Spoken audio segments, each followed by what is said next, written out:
Good evening and welcome to another episode of the Eldritch Adventures. I'm Z, the Zen Doc, and I will be your game master this evening. With us tonight, we have Ari playing the mysterious magical swordsman Cassius Reno. We have Red Panda playing the questionable war criminal, Dr. Not Dr. Morgrim. We have Rem playing the lovable and industrious Ingrid. We have Tay and Gwen playing our two witches in a trench coat, Tanya Ironspire and Lilith. We have Uzi playing our necromantic satyr, Puck Wildroot. And Berlin playing Ziraval the Fortunate, our dark elf fortune teller. Grim, who plays Mallory Grayson, our warden and frontliner, will be a little bit late tonight, but that'll be okay. We're going to go ahead and get into it.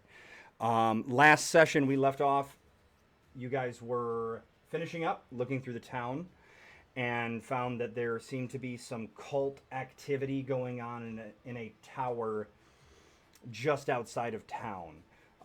They may be related to the draconic augmented gnolls that you guys fought on your way to town, or they may not be.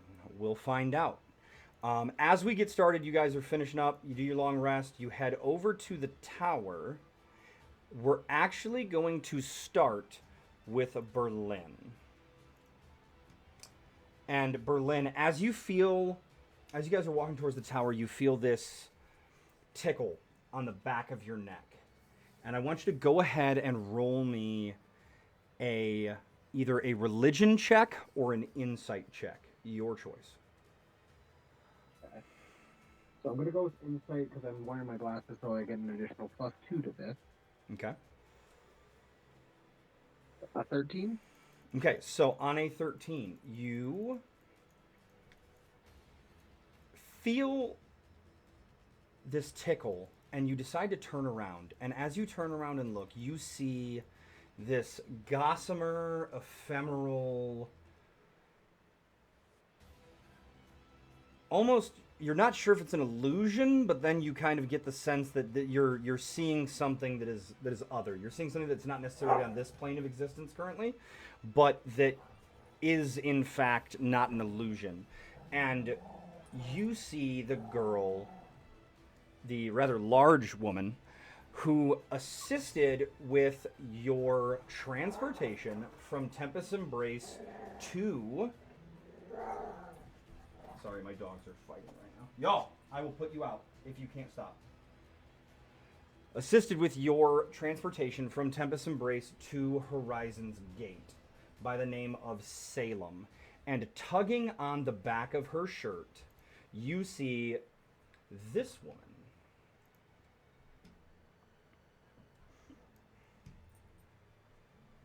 Trying to essentially get her attention. Salem looks very confused, kind of in a daze, like just wandering, and this woman is just soundlessly screaming at her and pulling on the back of her shirt. Where did you send me that photo? It is in the text chat for the voice chat. Gotcha. Does anyone see this? That I believe that's Miss Salem, and there's a screaming person? Give me a religion check. I'm just gonna Okay. look over. You see nothing. Ingrid will look and be confused. And for me, by the way, religion checks, unless they're trying to learn something about religion from your experience with it, are not a skill roll. They're a D100. Oh, my apologies. I'll re-roll that one. It's okay. Surely you don't get another nat one. 70. Okay, you get a very familiar feeling in the pit of your stomach. And you realize that this young woman is almost a older, more adult version of what you are used to seeing depicted of your goddess. Interesting. You are currently seeing Mamu struggling and failing to get Salem's attention. And then, gone.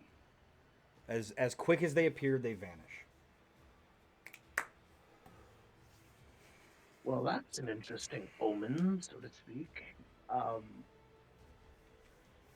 Let's just not worry about that for now. Let's just forget it, everybody. I was just merely seeing things as usual. You audibly said it was some sort of omen. I feel like that's of some sort of I don't think it has anything to do with the mission for right now. It's just, my god is screaming at Salem, all that other kind of lovely jargon. Let's not worry about it for now. Who? Balaam? Salem, the boss lady that, helped transport. All that No. jazz? None of them know who that is because the only other person on your transport was Mallory. Oh, well, long story short, they were a person that, kind of helped transport me to the prison that we were all, taken to. Lovely woman, really, despite some other shortcomings, but... You spell it exactly like that, Uzi. Okay, so now we are going to turn our attention back to the tower.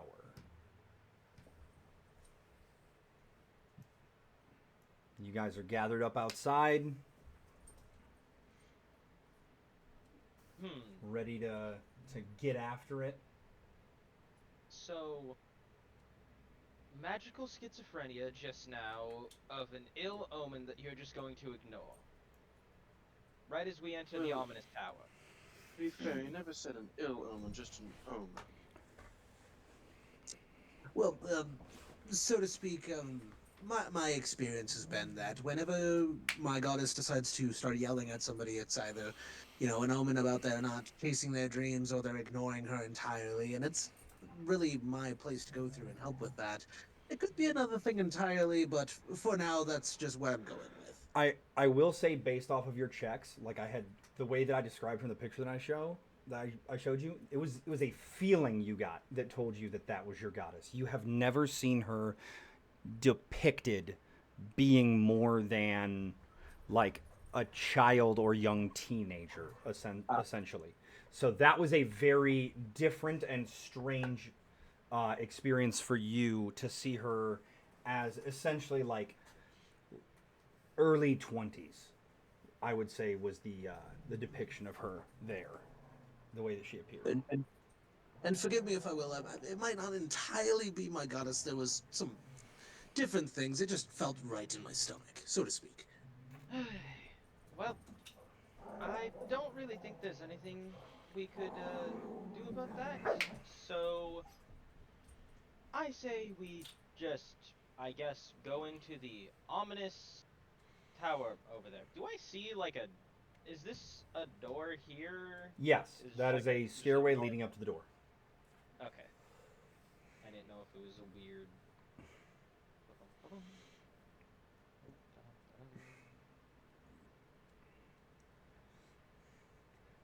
Your guys' handler looks at you and says, "It should go without saying that you are obviously authorized to deal with this cult.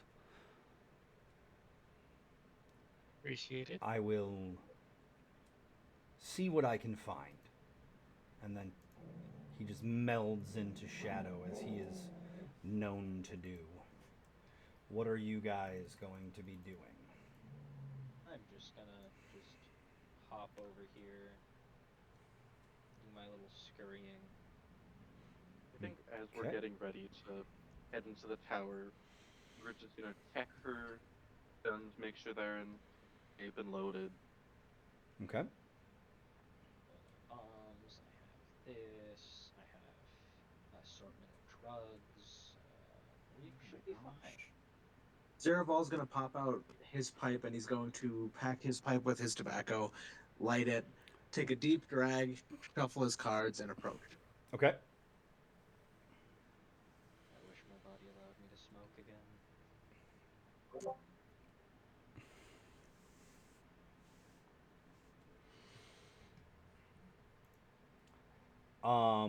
Who is going to be bringing up the rearmost? Probably me. Okay, if I could get you to just drag Mallory's token with you for now. Okay. Where's Mallory? So as you guys approach the front door of this temple, what are we doing? We just barging in. It just look like a normal door. Yeah, it's a big double door, wooden. So, who exactly wants to take up the front line? I mean, I can be up there. I mean, I think before we think about entering, we should, you know, take a look around, maybe see if the door's locked or trapped first and foremost. Oh, I mean, yes. Actually, Ari, if you want to take Mallory with you to the front line, that is perfectly fine.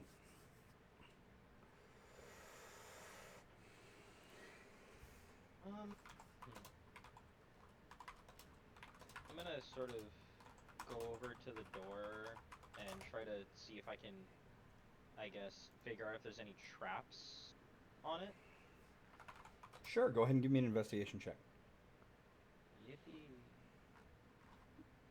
Oh, thank you, dice. I got a 7.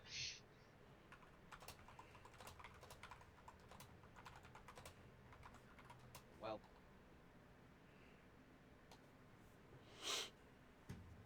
Okay, I was also hoping to do that if it's not too late. go ahead. You can investigate yourself or give the help action. I'll investigate myself. I'm not good at that anymore.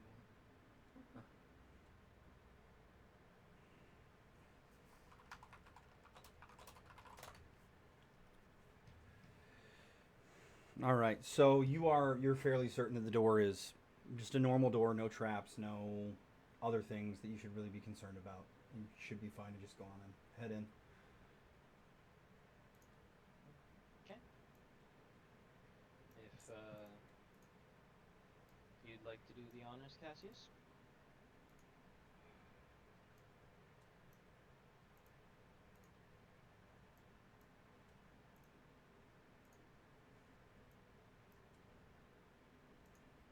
Okay.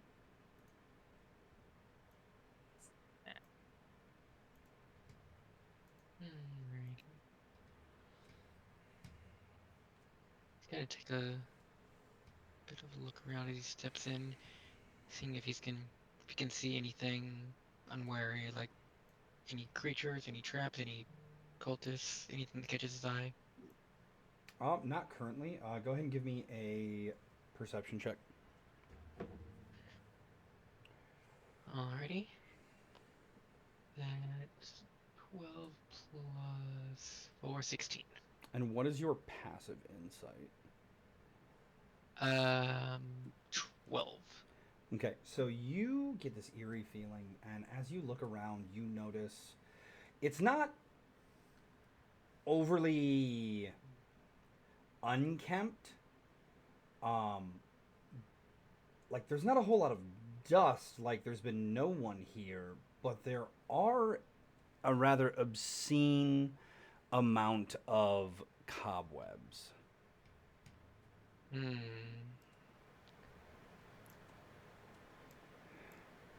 Might be spiders about. Stay in your guard.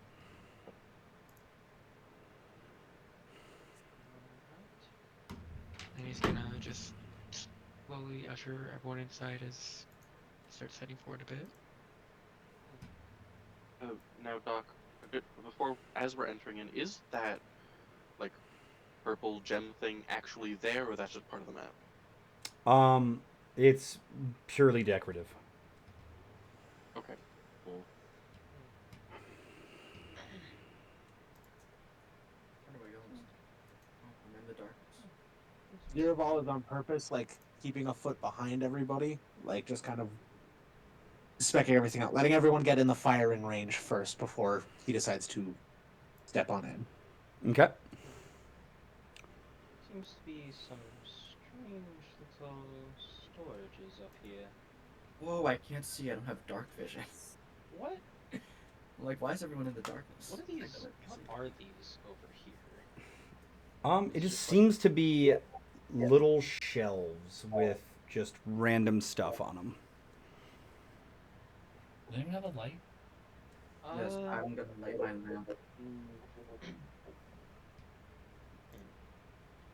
That might make it a bit harder for us to sneak around, so those that need light to see want to sit further back, maybe.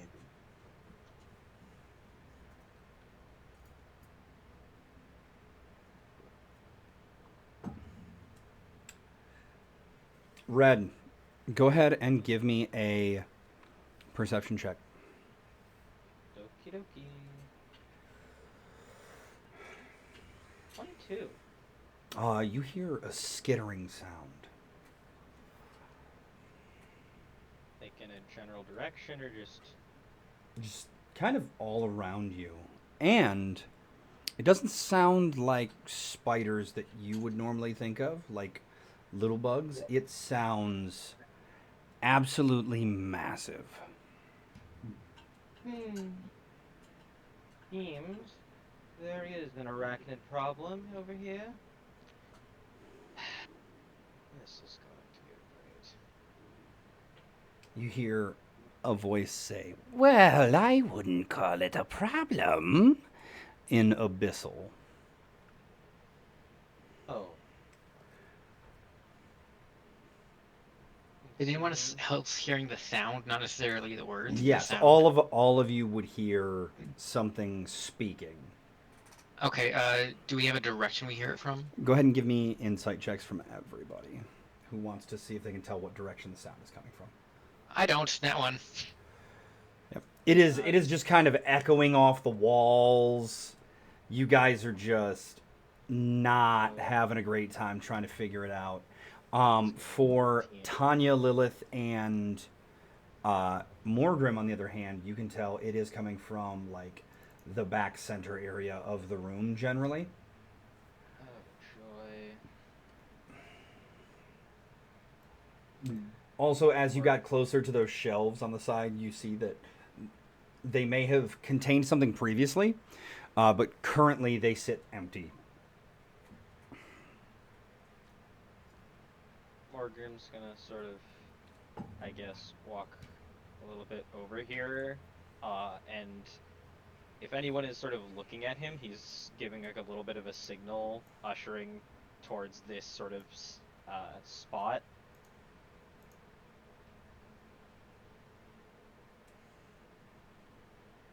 So, seems we've found people who reside here. People are such a strong word, little foxy bear thing. I don't know what to call you. I've never seen something of your like before. Yes, people is a interesting word to describe, I guess, both of us in a sense. As you guys move up towards that center area, you actually start to see around you these creatures that kind of crawl out of the webs or rappel down, and they just stare just out of reach. And as you look at them, they have the bodies of spiders, but where you would expect like a fanged arachnoid head to be, instead you see this odd wolf-like head that the bottom jaw splits open for a more insectile tongue to come out.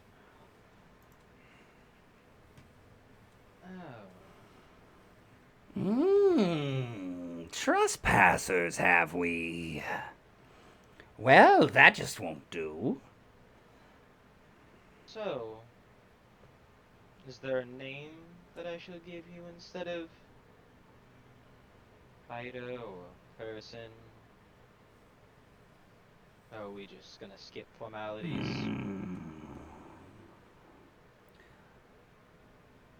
I have no name, nor do my kin. We are the Kaku, spider fiends from Stygia, and we have been summoned here to guard this hall.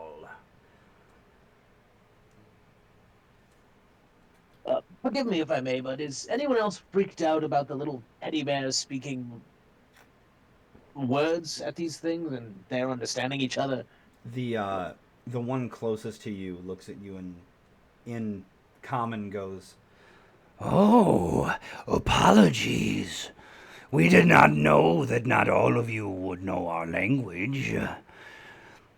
Sorry about that, friends. Sometimes once you start speaking a language, you forget it to Greetings. translate. Are you the primary residents of this tower? And they're here to guard it. We are not the primary residents. However, we are your first challenge you must pass if you wish to continue up the tower.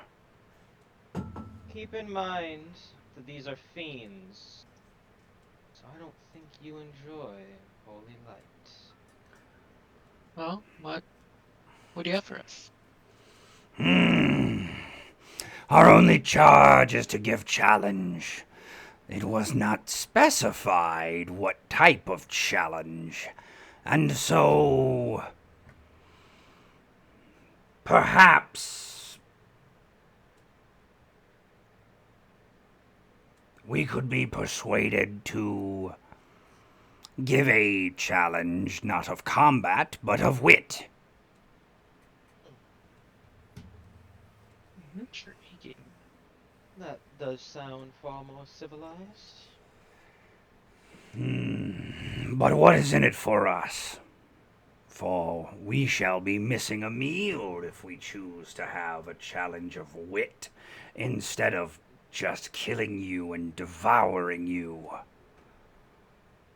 Wouldn't it be entertainment to match your wits against ours? The taste of your flesh and bones shall be entertainment enough. I can play the trumpet. If you want some entertainment or whatever.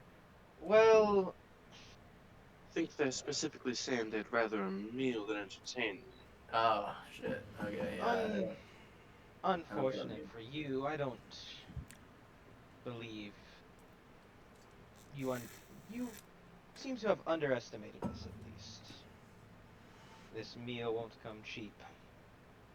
But the battle of wits, win or lose, you still get to live. And if we lose, we'll merely leave. I think if we lose, we're gonna die. I think that's what's going on. Oh, I disappeared. Oh, I'm back. Who's doing anything to try and get Ingrid back? Oh, I see Ingrid. See now. myself again. Okay. You know, I got some like dead bodies in my bag. If you want some dead bodies to eat. We prefer our meat fresh from the bone, little Fay. Continue to run your mouth with this nonsense, and we will just choose to devour you.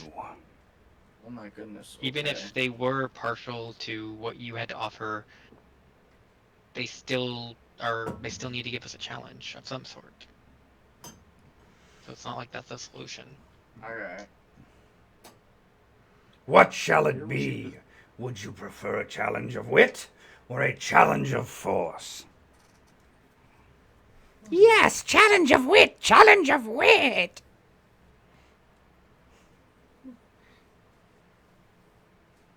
Do we get to know what this challenge entails, or? It involves your wits. Your wits, your wits!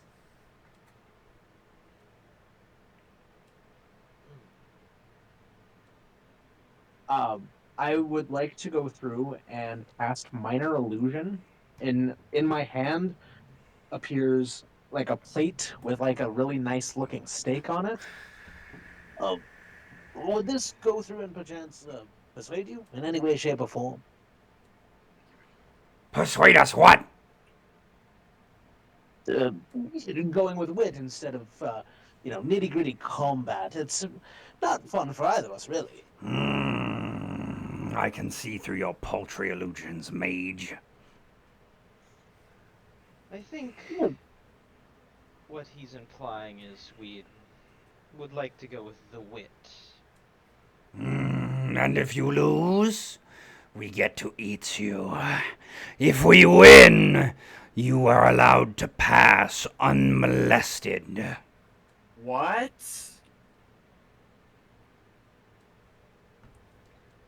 4 of us, 4 riddles. Oh shit. Oh. You guys, I don't want to get molested. Then just Are the terms agreeable? Yeah, I think so. I agree. You think they're acceptable? Then it is binding. And to sweeten the deal, for each riddle you get right, it will be one less that tries to eat you in the end if you get that one wrong. Facts. Okay, what's the questions? Anybody else Alright. have anything before Uzi gets overly excited to be the worst person at guessing these? If I may, I'm more inclined to kind of keep my flesh on where it is. Would you, by any chance, be willing to let me be some sort of arbiter? I mean, for the most part, I'm not really close with any of these fellows, and I'd rather keep my flesh on top of me, if I may. You are with them. You come with them, you die with them, or you leave with them. Goodness. How garish. Unfortunately, I suppose I'll agree. Okay. So, anything else, or are you guys ready for the first riddle? I'm ready. Are I'm ready. we only going to be given a single chance to get each riddle correct? Many minds you have to put together. Why would we give you more than one chance to guess? Some My of only the minds concern did. is some less intelligent members of us might just blurt out things, not thinking things through. Facts. I don't think some of you guys are very smart. Her kind of raises her eyebrows. It's like, We will not count blurt outs as answers. We will, however, need you to tell us our answer is. And then whatever you say after that will be counted as the answer. Is that fair? That seems fair. Just a simple question. How long do we have to go through an answer? Said questions. As much time as we have. Our time is infinite. We do not age. You have until the sands of time would run out on you. We will keep you here infinitely if necessary. Pretty good. for me. Wonderful. Do you have any other specific stipulations for us, if I may ask?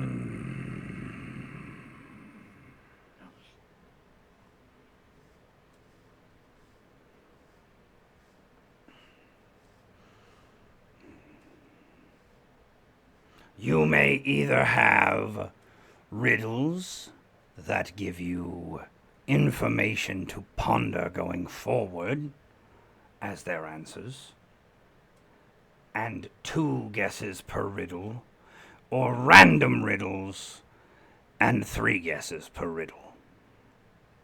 I personally enjoy the first option. I would also enjoy that option.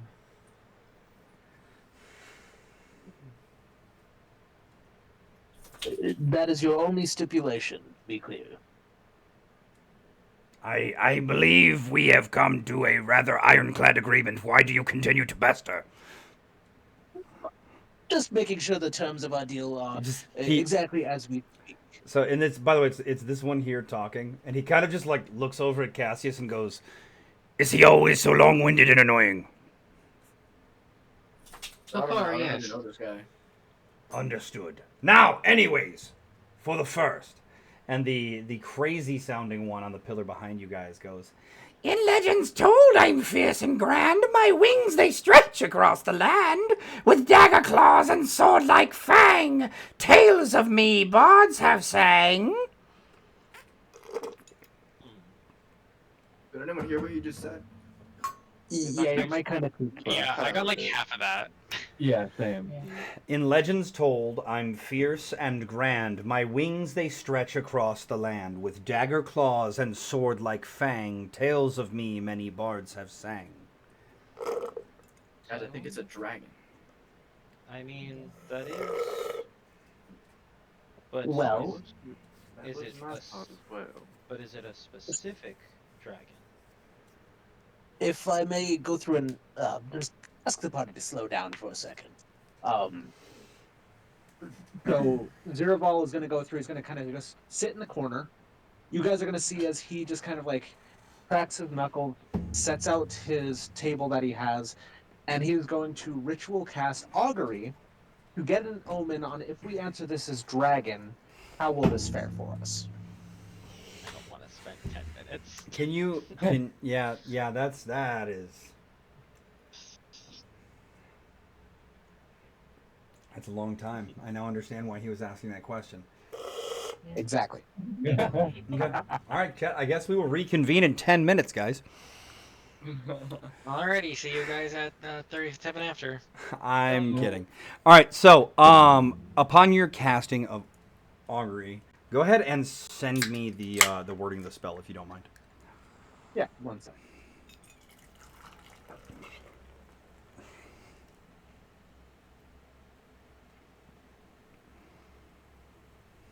It's either just dragon or it's just a specific dragon.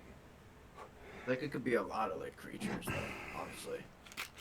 Yes, but Like it that talks. description fits a lot of different things. Yes, but it talks about on how it's sang a lot through that bards, sing about it a lot. And Do you think that bards don't sing about other winged creatures? Facts. I mean, What if it's like a yes. wyvern? Do wyverns have wings? I don't even know. Yes. What if it's some other Yeah. mythological creature with wings? Yeah, I was hoping I could type it down as you were saying it, Such but you as- said it pretty quickly. Such as a phoenix or a rock or a words. Chimeras could potentially have wings. Is that sharp Griffins, hippogriffs. claws and Do I need to say it one more time? You guys can have it one more time.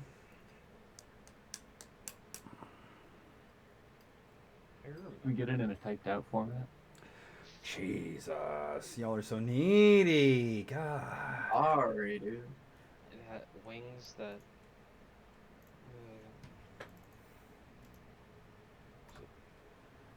Something across Don't mind my spelling. These are from my personal notes that I made for this. So, basin and my wings they stretch across the land with dagger claws and sword-like fangs. Tales of me many gods have sang. So it's definitely likely a decently large creature for a variety of reasons.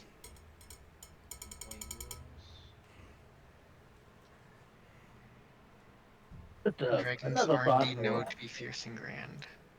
Does Oh, there we go. Phantasm have important context here?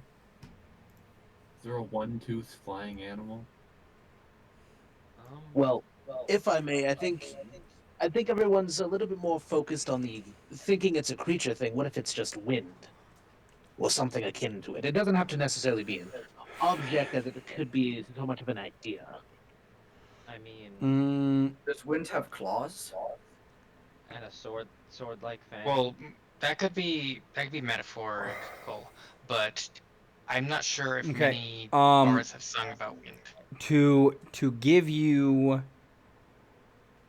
the answer to your question after you casting your spell, Berlin, Yeah. you do get wheel. Oh. Well, if anyone else is interested, the omen that I'm getting from answering this dragon, it seems to be a good omen at the very least. Oh yeah. Oh yeah. I think we just had it in the first thing. I feel Your like the other thinking first changed. I feel like the first riddle is supposed to be a warm up in most cases. So Alright. Mr. Spider, I think we got our answer. What? do feel like it shouldn't be you that answers, just knowing how you are. Cassius, or I mean, How do you know how I am? You don't even know me. I believe I that the think answer we to the thought- riddle is dragon. Is that your answer? Yes. Yes. I vote dragon. The fiend that asked the riddle disappears. Hell yeah, we're goated. Now the one that initially spoke. The sight of me brings sickness and sometimes much despair. Falter while in battle, and you're sure to find me there. When your children mourn you, do not have remorse, for you've passed me on to them, and in their hearts I course.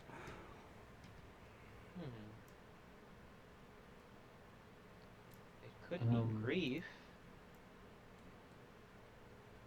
Do you mind typing this one out too as well? I'm sending it right now. You're the best. By the way, most of these were personally crafted. Hell yeah. Oh, frick.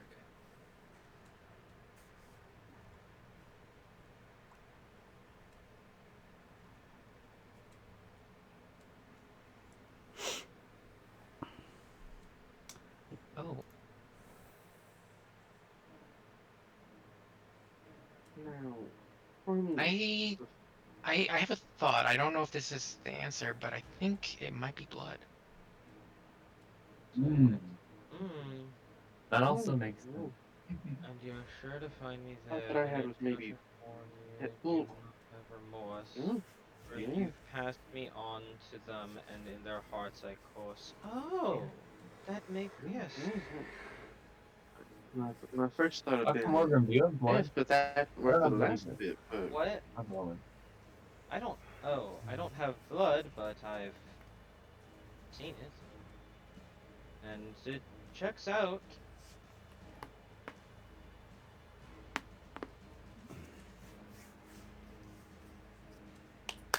So we're thinking blood?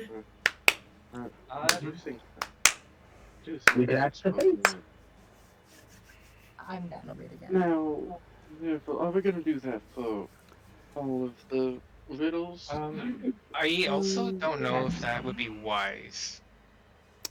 Especially because the more you cast it, each time Exactly. before a long rest, there's a 25% chance of getting no answer. And Yeah, you it have becomes already. much And less accurate. and for me personally, instead of no answer, the way I view it is that you would misread the answer, and so I will give you an answer every time. However, you're going to be rolling a d4 when you cast augury, and based off of your d4 roll and the number that I pick, you will be potentially getting the right answer or potentially getting a misread of the cards. If I remember, this has been the second time you casted it, because I think you casted it last session. He did indeed. He has not taken a long rest since he cast it previously. So I say I think blood makes the most sense because it We still falls- have 2 guesses, so Yes. and blood seems to be for most of these. I am also, we were told that because of what we chose, these are really, they're meant to represent something that we're going to go. And so far we've had dragon, and then if this is correct, dragon blood. So Or just a dragon temple. yeah, Or they could be completely separate things. The blood could be Yeah. representing something else. but I'm just yeah. You guys, I'm thinking it's blood. Yes, that's what now Cassius don't make it said. sound like you're the Don't one that agree. came up with it. Oh, I'm so smart. Cassius said it, and then we all agreed on it, and now you're saying it. I. Yeah, we shouldn't dwell on what that one says, I think. I think we should. Our answer is blood. And with that, the second one vanishes. The one who hasn't spoken yet sombly looks down at all of you and goes, "With beakers of glass and cauldrons that bubble, if done wrong, I can spell trouble. Turning lead to solid gold, life's secrets I unfold." Oh, wait, I know this one. It's just guys, it's alchemy. I'm as the alchemist. This is alchemy. Mm-hmm. I use Yeah. beakers, I use cauldrons. If it's done wrong, many things explode. A popular alchemist thing is the Philosopher's Stone to turn lead to gold. And the secrets of alchemy is, well, the secrets of life itself. Yeah. Yeah, I didn't quite thought alchemy, but I did take the connection to the Philosopher's Stone, so I'm in favor of that one. Mm-hmm. You guys, I think it's alchemy. Shut the fuck up.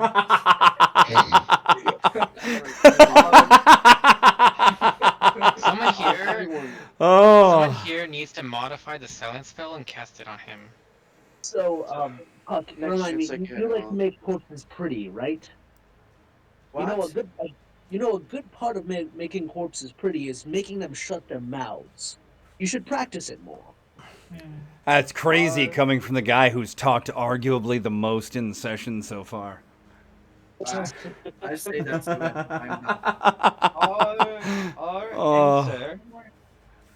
Our answer is alchemy. And with that, another correct answer. This dragon blood alchemy. Bones and flesh bend to my will. Many hearts with dread I fill. False life I give at thy command. From their graves I make men stand. Necromancer? I like this one. I like this one. oh yeah. Oh, Huck's having a great day. Does anything other than Necromancer fit here? As I see the wording, we will see. But, Dragon blood alchemy.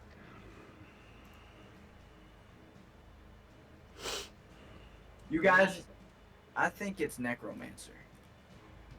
I think it's just Necromancy. necromancy. You guys, Well, I think bones- it's necromancy. Because it could be necromancer because it's bones and flesh bend to my will. Many hearts with dread I fill. False life I give and thy command. From their graves I make men stand.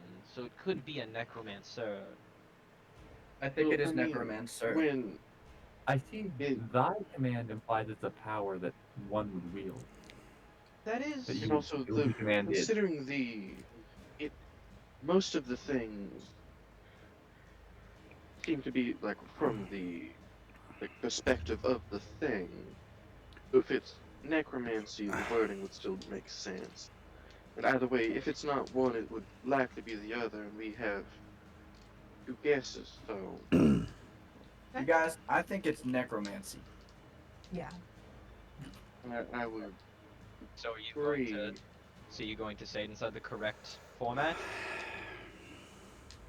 What? We're letting you answer for once. Oh, I Hey, can it's answer? okay. Oh my gosh, you guys, I can't wait. Okay, This is your I one have chance. the If you answer. fuck it up, then Mr. that's Spider. it. I believe it's necromancy. And I high five my zombie. Our answer to that riddle is necromancy. Very, The correct format. very well. You have chosen death. Oh. Just kidding. Oh shit, he got me. And poof, the last one disappears. So, these all feel strangely connected to us. Oh. Oh. These answers. No, no, no, no, no, no. I mean, maybe, but the connection between them, because they're giving us information for a thing. I think it's telling us like a little bit of how they're doing what they're doing. They're using alchemy and necromancy to Infuse. to combine like dragon blood and people to create like a hybrid creature, like we'd seen. Ah, that is, Oh.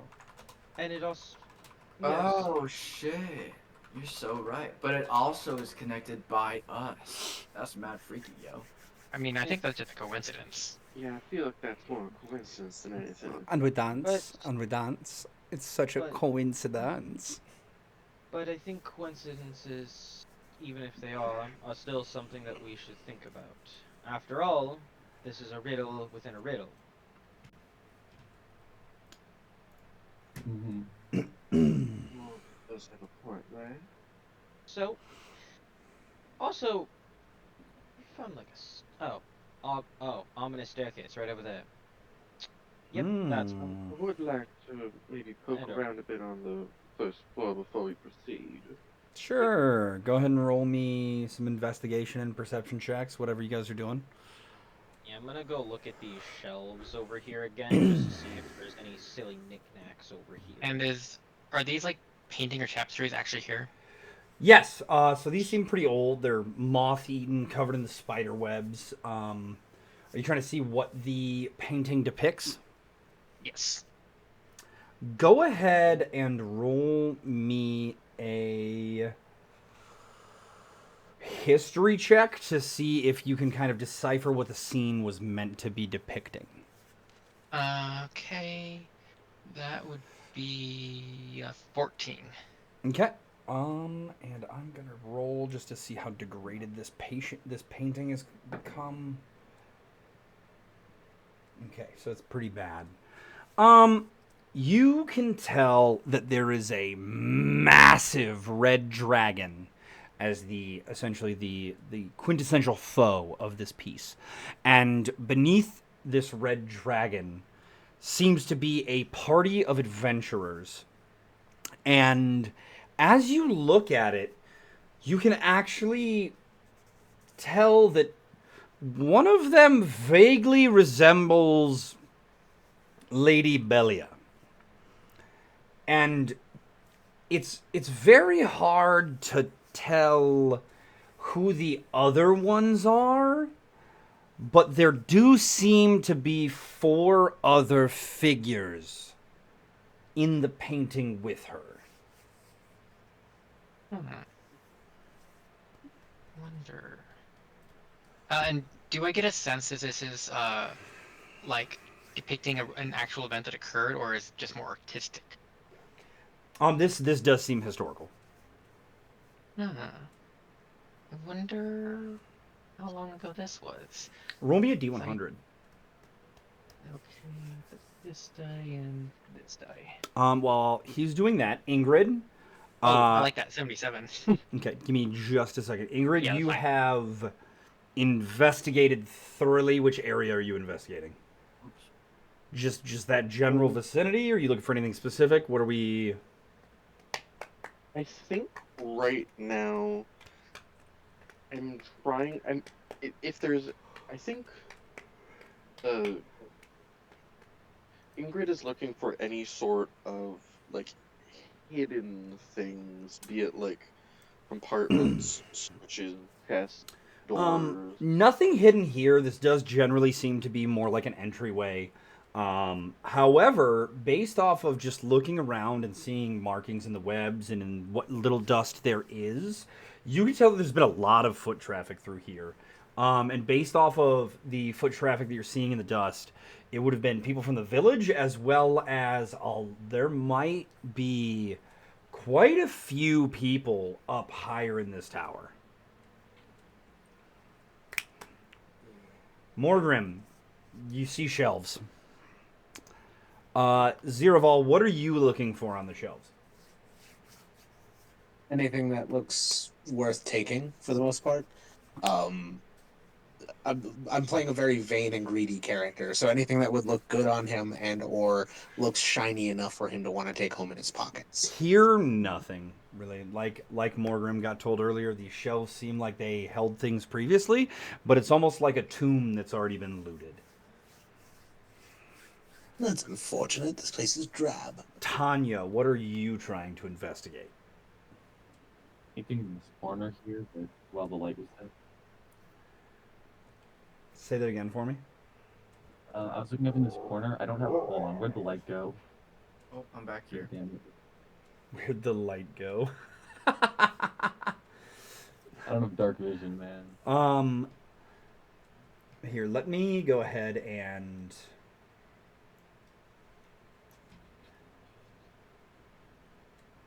just because there's that brazier in the middle. That corner specifically, or is there anything you're trying to figure out? Like, what are we? I was just looking at what is like what's being depicted over here. Yeah. That one is extremely degraded. It's you're not going to be getting anything from that one. Yeah. However, if you wanted to go and check on the one with Cassius, be my guest. Okay. Oh. An investigation check or? Sure, at advantage. Huh. Creepy.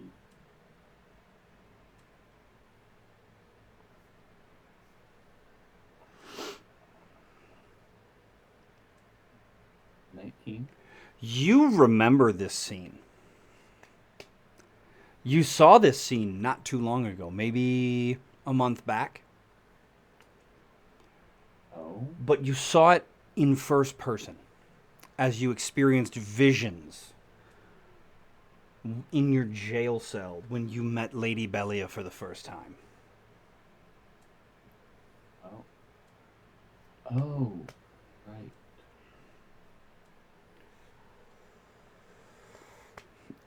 Cassius, you feel like you've seen this depiction before. You feel like there's something significant about this, and you just can't seem to place it, and it's just itching at the back of your skull. I don't like that pause, I know chat. this. I know this. Anybody else? Can Tanya see like the faces of the adventurers that are depicted in the painting? With your investigation check, you can glean a little bit more information from it, though it is like fairly degraded.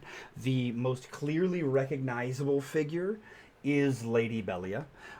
Besides that, you see a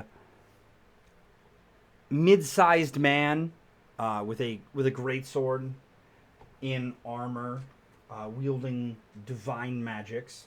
You see a white-robed woman, and you see a dark elf in blood-red robes wielding fire magic. And then the final figure, the fifth member of the party, is just completely obscured from sight. I see. Lady Dahlia's group.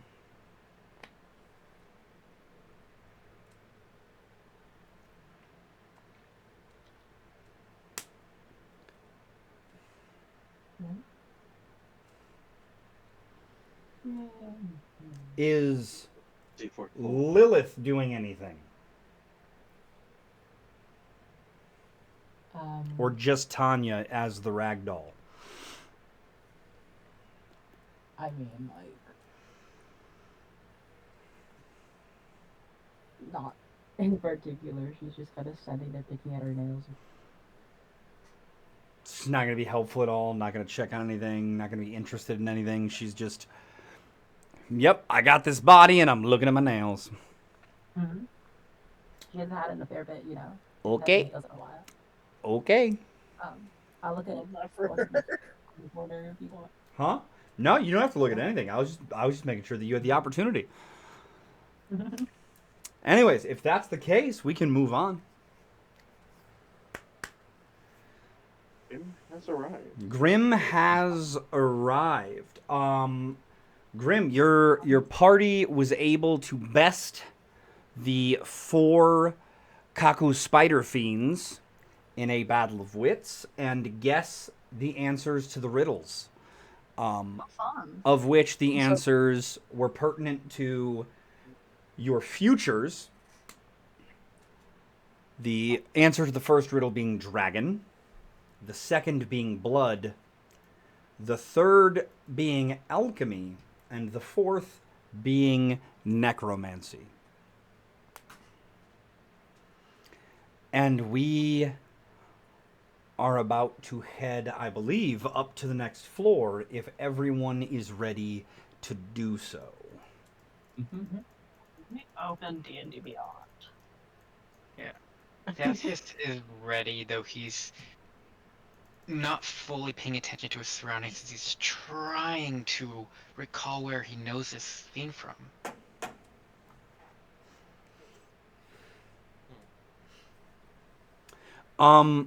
Can you guys tell me who's going to go up the staircase towards the north and who's going to go up the staircase towards the south? Cassius will be going northward. Okay. Based I'm gonna off go of south. the foot traffic that I saw, do they seem to have about the same amount of travel? Roughly, up front? yes. I'm gonna go north No, also. I do feel like So- maybe we shouldn't split up. Okay, so we have Hello? Cassius south, Morgrim north. Wait, Like, Cassius is also going north. Mm. It's Puck that's going south. So Puck south. Cassius, Ingrid Morgrim, north. Ingrid north. I think everyone. What about our Everyone- witches? Everyone, Everyone but Puck. I think everyone. So far, everyone. Is but that act like? Is there anyone else instead of everybody just saying, "Oh, go everybody but Puck"? Is there anyone else who is going south with Puck? Both staircases led up. They both had the same angle. From what you could see, it looked like they were both leading up to the same area. I'll go with Puck to try to keep him out of trouble if need be. Okay, so Ingrid and Ziraval are going to go with Puck. Yeah, I think- Suppose. I think this is a pretty good split. Yeah, you know, besides the other group has no front line, but it's fine. It's fine. Yeah. Hey, it's It's fine. Okay, now that we have that, you are going to have to place your zombies down again. My zombies are down. But Oh, I'm moving you guys up. yippee. Go ahead and give me a group insight check for each group. Alright. So, the total or total divided? Whoever has the best insight check can roll it with help from whoever has the second best modifier. Oh, sorry. So for sure, not me. Second I best. I have probably a don't have the first highest wisdom, but we'll I see. have the highest wisdom. Who has a +5? I have a +6. Okay, I'm not involved. So I will just roll it. Oh, neat. And then what? +5 on top for Okay. 28. Morgan, you hear the sounds of a banquet. Seems that they're having some sort Can of someone turn the banquet light on? here. Imagine it should be Zero rolling with advantage. Yeah, I have a +8. No, Actually. it's not. It's not advantage. Help is added Right, modifier. right, yeah. Yep. So I already have a +8. Puck, what's your modifier for wisdom? If you can't see it, you do not have the benefits of your glasses. Mike, remember that. Oh, okay. So then it's a +6, and then Puck, what's yours? Sorry, wisdom or for specifically Insight. Insight. Okay, yeah, +4. So then it would actually be 14 for us. 14 total. Yeah. Yeah, I rolled a 4. You hear some. You hear a little commotion. Let's see. I have it. Yes, I will activate my lamp. Thank you. gonna. Oh, lamp is weird. Is anyone sneaking? Um. I would like to. Okay, then go ahead and give me some stealth rolls. Look, I don't I think you should lead with the light and your Yeah, zombies. let's see. Wargrim's gonna sort of hand you want? the light to Lilith. Cassius is too distracted by his thoughts to realize people around him are sneaking, and he's just not. Lilith, can you take this? I wanted to. Also, sneak not ahead. in a way that doesn't interrupt us, like continuing forward. Can I would assume Red, because you know what all healing was done at the end of last session. Can you message Grim and let them know what all they got, like dice wise for healing? Yeah. So that way they can adjust their health. Here. Good. Sorry, Ingrid, did you want to lead? Yeah, I just feel like you shouldn't be leading when you've got your zombies there and you're holding a port, kind of a beacon saying, hey, there's someone here. Oh yeah, one of my zombies is holding the torch, but yeah. Arguably worse. Agreed. Who is going first for my top group? Is it Mallory that's going to go out first? Mm-hmm. I would assume so. Are you sneaking? I'm standing in the front, so probably not. Okay. So you're just going to walk out? Sure. Okay, go ahead. Potty, excuse. Okay.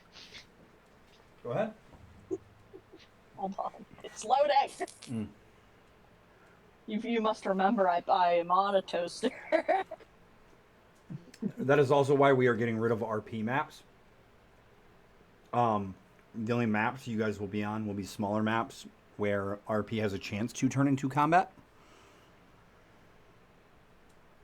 All major RP that does not have a chance of combat or has a very low chance of combat will be done Theater of the Mind, and I will just have a graphic up where the map would be for the stream to see.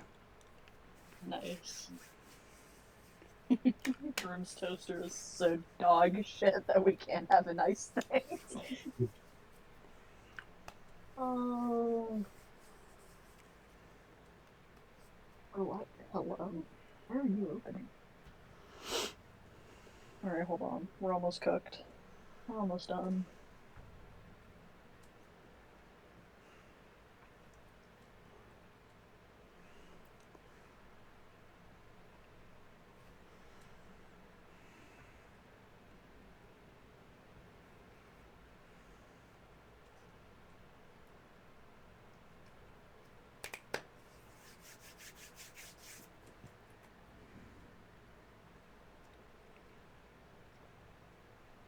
What did Morgan hear? It sounded almost like a banquet, like a lot of people talking and eating on the other side of the wall.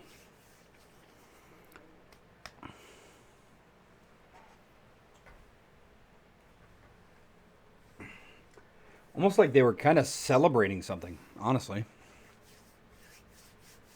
Oh. Weird. How bizarre. Mallory Grayson has connected. What do you mean 404 hobbits not found? What the fuck does that mean? Okay. That's a funny thing it does. Would someone like to just instead of Grim logging in to D&D Beyond, would someone who is in the same team as Grim like to just stream their screen? And Grim can just make rolls from their character sheet without Beyond open, and we can continue while they try and troubleshoot. Yeah, that sounds good. Anyways, I'll just like. And I'm going to put the panda on top of you. They're going to be riding your shoulder. Yes. I was gonna give my lamp to Lilith. Lamp. So that way we could be a little stealthy, since I can see in the dark and Mallory can also. I mean, Mallory already made the choice. They're just heading out there. We're just waiting to see how far out they head. Mallory has dark vision, dog. Yes. That's the wrong Mallory. Hold on. So, So Lilith take said lamp.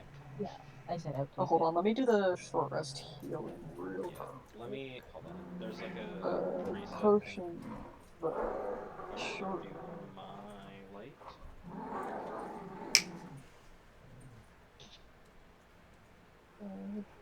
It's. How bizarre. Can I click the right dice, please? what are we clicking dice for? Oh, short rest hit points. Ah. Real quick. Yep. That's 10 back.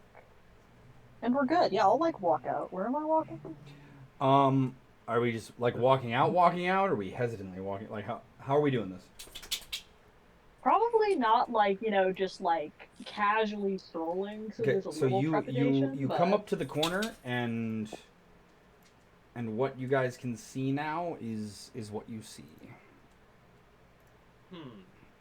Yeah, Cassie's just kind of following behind without paying full There's attention. some stuff over on the side. You see Ingrid straight in front of you, and then there's just a whole group just chatting.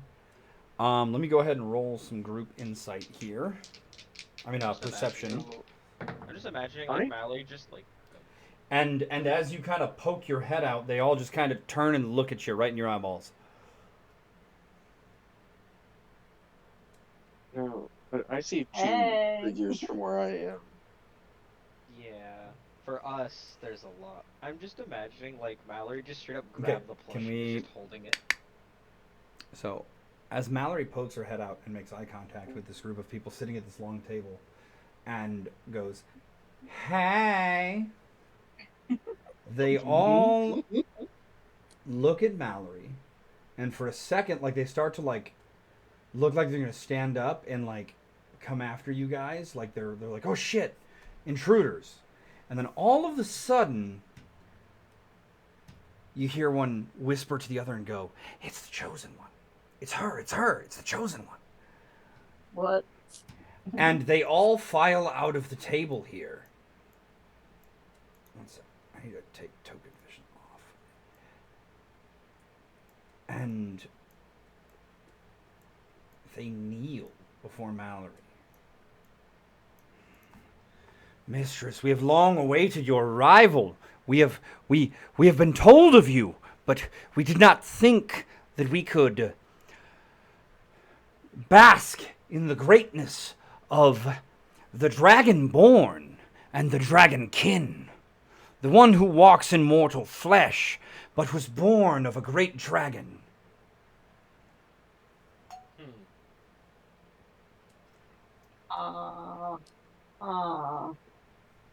Now it gets really funny when you remember she's holding a plushie of a red panda.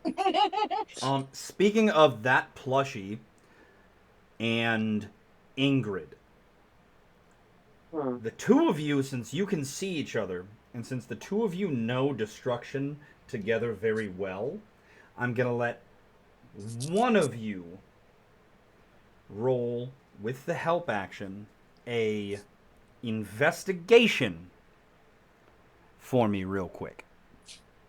I'm very good at that. I believe in you. While they're rolling, can Mallory ask like who told them about her? The master. For our whole job has been to recreate your greatness. Ingrid with a 19, you notice a rather nice, large, hanging chandelier directly above this group.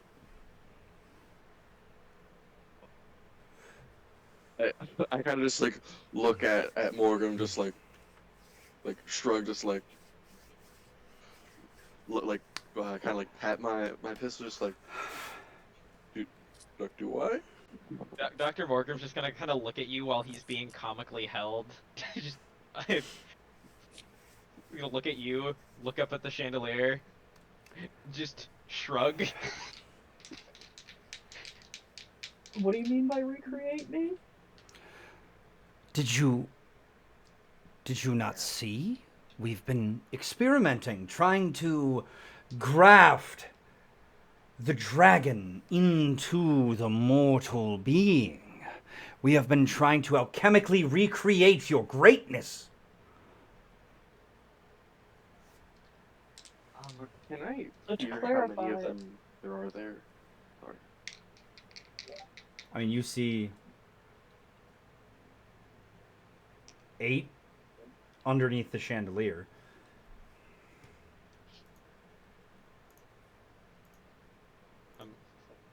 Excuse me, Mallory, can we have a quick, sidebar? Since you're, holding me. yeah, sure. One moment, I say to the group of kneeling people and comically like step to the side. They all just put foreheads to the floor and they're like, "Yes, mistress, we await your return." Do I think a crossbow might cut through that as well as a bullet, or a bullet would have to do the thing? It's an iron chain. Iron chain. Okay, so it would have to be a bullet. Or a bomb. Or a bomb. Or magic. Oh. Or magic. Matt, so Mallory, do you? I think the reason why they're doing this is because you remember how they were trying to infuse people with draconic scales and stuff. You're like the ideal. So do you want us to like keep them, or he's gonna make with his little hands like. I have no idea who the fuck these people are. What's happening? Do you want us to? Morgan's gonna kind of make with his little hands like an explosion. Just.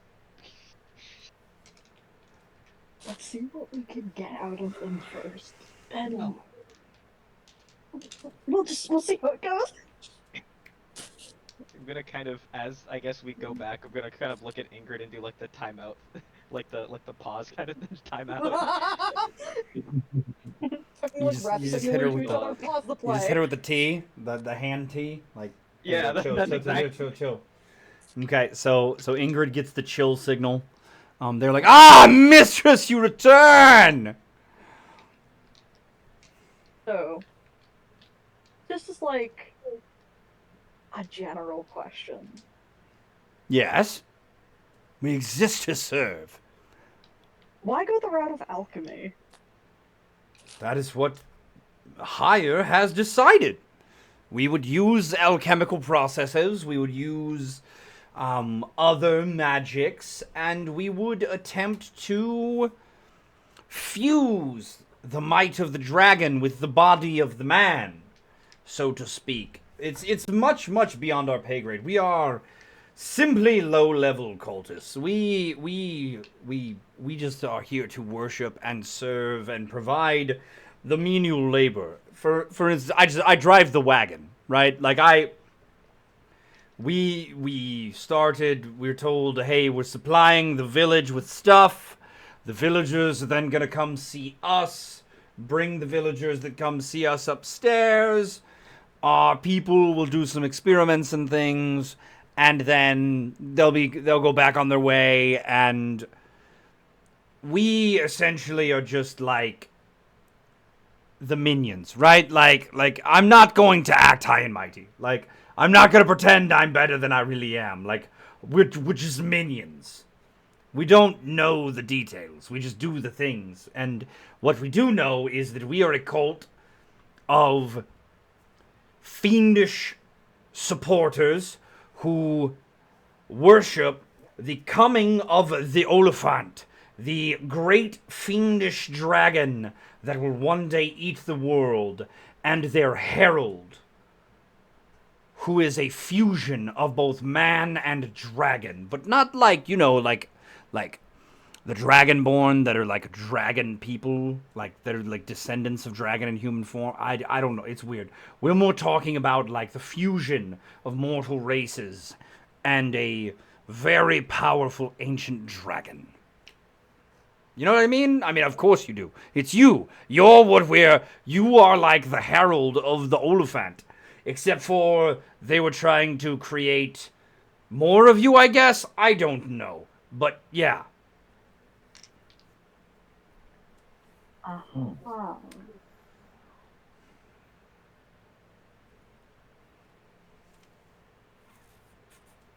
So.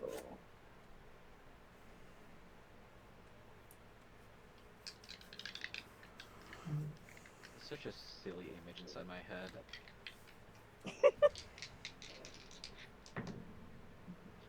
Mallory just head empty, holding this comical plushie. Just Oh, she's standing there with the most confused expression on her face, holding a red panda plushie like in front of her, and just like question marks are floating above her head. like facing me towards him, or you just like holding me, just like arms out, just in front of you, like what the fuck do I do? No, she's holding the plushie out, so she's like making eye contact with the plushie when she turns to talk to it. Me personally, I didn't work about having people worshiping Hey, Christmas. so what Do if we we keep just? them? I mean, like, it's less work. We are worms, worthless worms, and they all just start bowing up and down. I don't. Alright, so hear me out. Y'all wanna come with us real quick? Or something? What do you mean, come with you? I don't know, what do I mean? Guys, what the fuck are we doing? Wait. Are you not here to take your rightful place as the herald of the Oliphant? Like, are you? I know like 2 of those words. You say that out loud? Yes. Heretic! She is not the chosen! Oh Hey, shit. I'm gonna look. shoot the chain. I'm gonna look over, just. Yeah, I shoot the chandelier chain. Roll to We hit. were supposed. Roll to I hit. think we were. Mallory, I think we were supposed to yes and that. Oh. Nah, I'm stupid, you guys. We know this. 17. That's gonna do it. Mallory, Morgrim, Tanya. Oh shit, I thought we were rolling initiative, my bad. Nope. Give me dexterity saving throws. Oh. Since y'all got that y'all got that close. It's big. Like there's going to be it's here, like in the center, but there's falling debris that is going to be hitting that far out to also hit these guys back here, right? Mallory just like Mr. Presidenting the plushie. Okay. So Bro, I can't load her fucking sheet. Let me see what my abilities do, goddammit. as this giant golden chandelier, each candle held in the mouth of a uniquely and individually hand-depicted dragon, comes crashing onto these cultists. Mallory and Morgrim beat the save. However, Tanya does not. Oh. I'm checking that right now. The plushie just, or the other plushie, the other doll. Ragdoll. That is going to be 1, 2, 5, 9, 14, 20 points of bludgeoning damage as this chandelier comes crashing down. I'm pretty sure that the ragdoll familiar is so unbelievably dead. Your soul is shunted from the discorporated ragdoll back into the body with Lilith. And I'm going to need the 2 of you to go ahead and contest how many ever you'd like to wager your will die to see who is in control as you get shunted back into the body. How many are each of you going to wager? Is it the sum of them? It is the sum of how many ever you wager is what you'll roll, and then you'll add them together. We always get a flat 3, right? You get a base 3 that resets each day. I'm going to wager 2 of my 4. because I have an extra one from last session. We'll also do two, I suppose. Okay. Actually, no, fuck it, I'll do one. Okay. Go ahead and roll your d6. That's a D4. That's a That's the d4. wrong one. Yep. That's the incorrect number of sides. Totally incorrect number of 4. 4. sides. 5. And That's crazy. Tanya with hey, it's a good thing you rolled both, but Tanya is back in control of their body. Lilith is shunted out into a new ragdoll. Alright then. Oh my god, it is just so stuffy in that body. Oh my god, it's not even stuff. It's just rags. I don't understand it. I'm stuffed, actually. And as you guys have this giant golden chandelier crash down, killing all of these people, you hear, "Oi, oi, oi, oi! What's going on out here? What's going on out here? Oh my God, what happened? Who are you people?" This is the chosen one. They were not loyal. They died. Not loyal? Loyal to what? Why did they deserve to die? Counter argument. I'm gonna pull out a They bomb. spoke blasphemy. Pipe bomb. Okay. Chuck. Is it, Okay, well, is it anyone else gonna follow the terroristic doctor's lead and attack these two men? Yes. no. That All Because right. everyone's doing that. we just murdered half of them with a comical chandelier. I don't Alright. think there's. down. Go ahead and roll damage on these guys, Yippee. because you're gonna hit them. They're surprised here. You're gonna get advantage. They have low armor. Like it's guaranteed to hit here, So essentially, the guys. first So just one- go ahead and choose how you guys decide to murder them. In cold blood. In cold blood. Well, it's about to be a bit warm as I throw a bomb at them. Okay, so we've got a bomb. What else we got here? We've got an Eldritch Orb. Okay, an Eldritch Orb. What is our element that we're throwing on that? Eldritch Orb is just a D8 force damage. Mm. It's a cantrip from Actually. Oh, okay, you're right. Okay, I was thinking of the chromatic orb. That's what I was thinking of. yeah. Okay. I don't have. Anybody else? It's too late now to specify which type of bomb. Okay, so you guys just this dark eldritch energy and this bomb just obliterate these guys.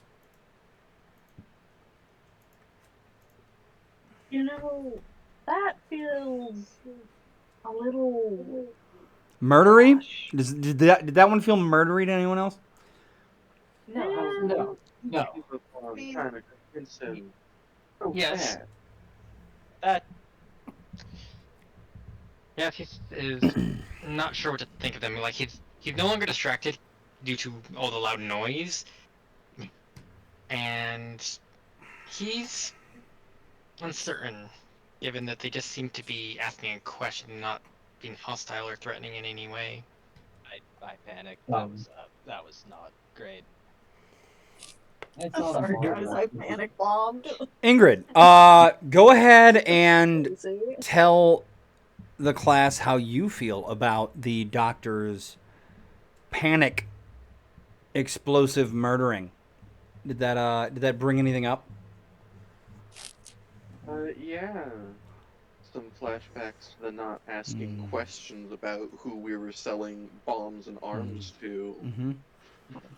So do we feel like Morgrim has been making strides towards being a better person, or do we feel like it's still the same Morgrim you've always known, and there's a reason why you feel the way you do? And more grim I've known. Okay. He was sort of just like more cementing further. Morgrim, have we, post exploding two men in a hallway, do we maybe have some type of thought process of, shit, yep, that's the thing that I need to not do anymore? Yeah, after I looking at their bodies or lack of, Little bit there's of post bomb clarity, if you will. that was the wrong one. I have ones that don't do that. Oh God, no, oh, shit. Hmm. I will say he did say after he was like, "Yep, I'm throwing a bomb," and then he goes, "Ah, yes, it's too late to specify which bomb I'm throwing." So I there fun was there was a moment of, ah, yes, I could have done this non-lethally.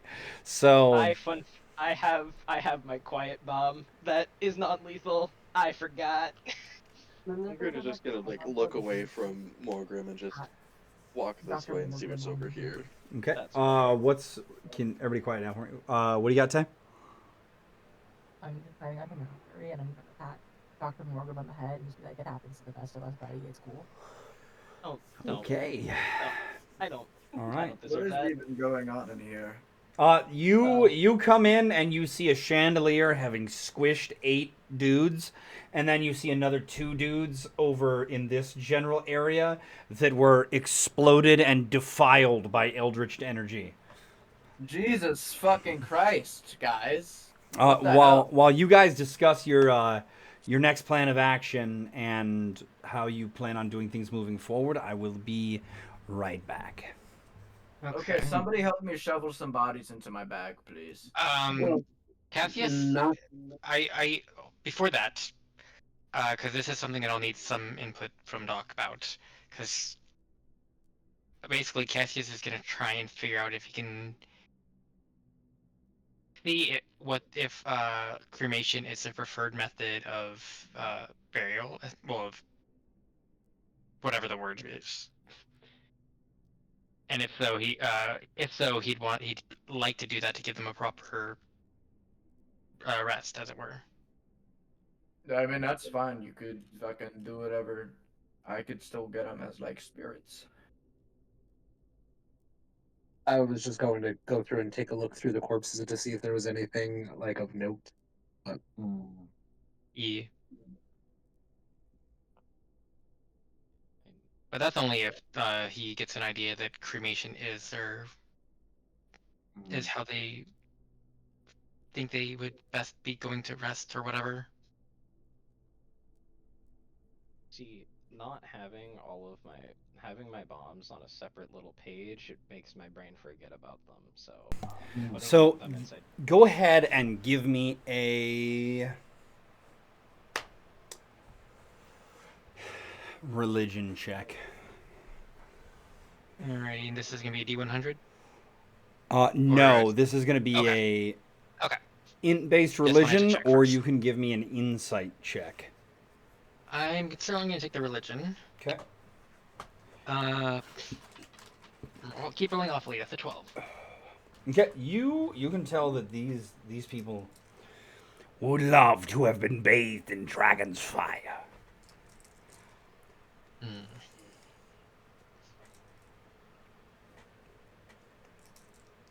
hey, Doc, What's up?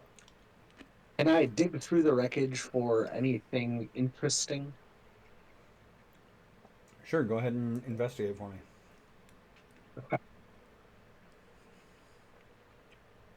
I'm rolling bad tonight. Graham, take your dice back. These guys are fucking broke. I don't wanna. These guys are broke. Mallory, are you just like keeping me held? Just Like this food that's on the Sure. table was am I just in timeout?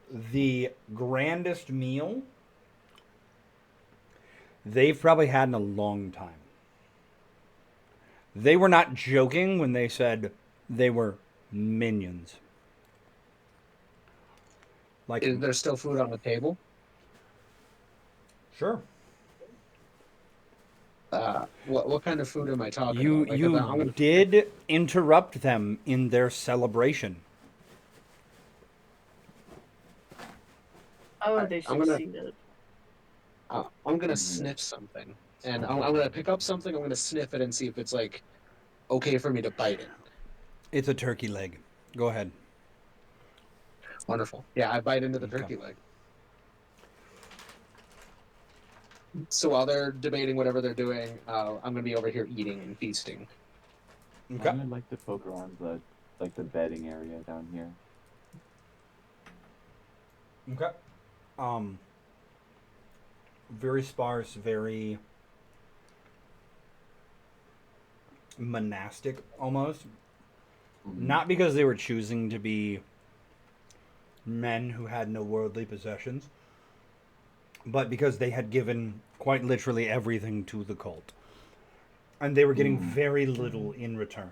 They were being used. Am I good to shovel some bodies into my bag now, or? Unless Mallory, do you have a way to breathe dragon fire? I mean, sorta. Like I saw you attack, but it wasn't really fire, so I don't know if that would really give them the type of end that they would want. I mean, I can do fire. It's just like complicated. At the I mean, it current won't at the obvious- current time, you don't have the ability to directly do fire. The closest you would be able to get is essentially making kindling underneath a stack of bodies and hitting it with your lightning breath in hopes that it would catch fire and then burn them. Yeah. Yeah, we could try that. I mean, What if I just take 2 of the bodies? Yeah, I mean, I only need 2 of them. this is a. Are you itching your neck as you ask for more bodies? Maybe. Listen, I just want to fill my bag. Okay. I just need 2 more. Just 2 more. Just My 2 more. opinion is they're not using them anymore. So That's what I was saying. I Okay. would actually be inclined to agree. That seems fair. I'm giving them a second chance to serve their fucking dragon bitch. No, you are Mallory- not. You are using Mallory. them for your own means. How do you feel being called a bitch by this satyr? What did you just say, Mommy? Hold on, I was not listening. Are you the dragon bitch? I thought you weren't the dragon bitch. I am a dragon bitch. I don't Yeah, know if you're I'm a their dragon bitch. I don't dragon know bitch. about your, like... I mean, they looked at her as the chosen one, so But then they said they weren't the chosen one, so... I guess they're not the dragon bitch. I mean, I think that's just because Mallory didn't know what they were talking about. Fax, what is the elephant? You what? They were talking something about an elephant. That's all I heard. The olefish. The olefish. It's a giant dragon The that will only eat the fan. world. Oh. Well, dragon, like, might have been a serpent. They talked about it. We've discussed this before. Did you forget? I wasn't paying attention. Okay. Okay. Are you the olive branch? Oh.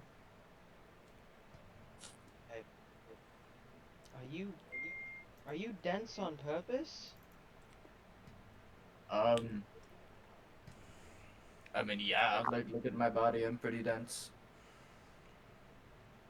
Okay, what are we doing, guys? is this another like depiction of something, painting or tapestry or anything? That is a weaver's loom. They were making blankets on it. Okay. So Cassius is just kind of wandering, trying to see what else there is. Mallory, may I be put down? We're just kind of poking around. Oh, yeah, whatever. sorry. Just drop him. It's general. You see a lot of general supplies. They're like minuscule sleeping areas. Not a whole lot going on this floor. As has been said before, they were minions who were being used and abused, and did not have much in the way of anything. The same way you would think of, like, the lower level people in a religious pyramid scheme. What's Lots this of spot? donations on their end, not lots of kickback from the church itself. What does Cassius see here? A wall. He's gonna investigate to see if there's any like hidden like doors or anything here, because it seems odd to him. Go ahead and roll investigation.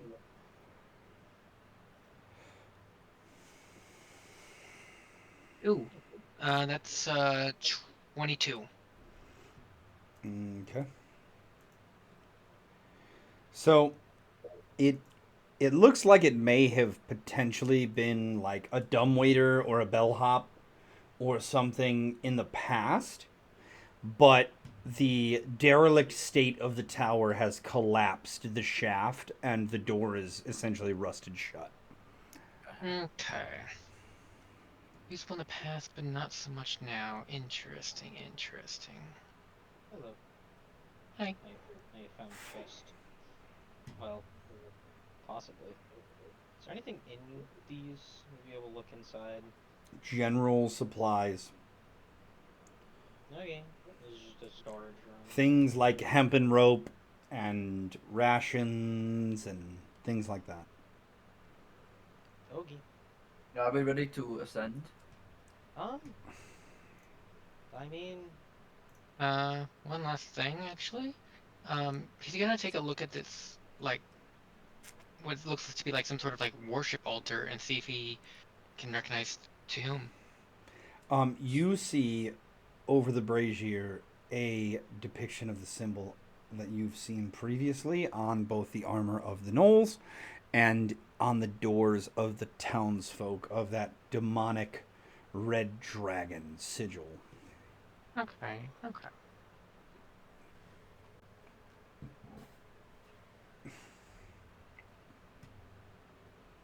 Anything else on this floor? Not particularly. Okay. Are there two ways up again? Yes, but no. This time it doesn't really matter. Oh, okay. oh wait, Is that here the same we spot? go. Cannot read properties of undefined reading options. I don't. Okay.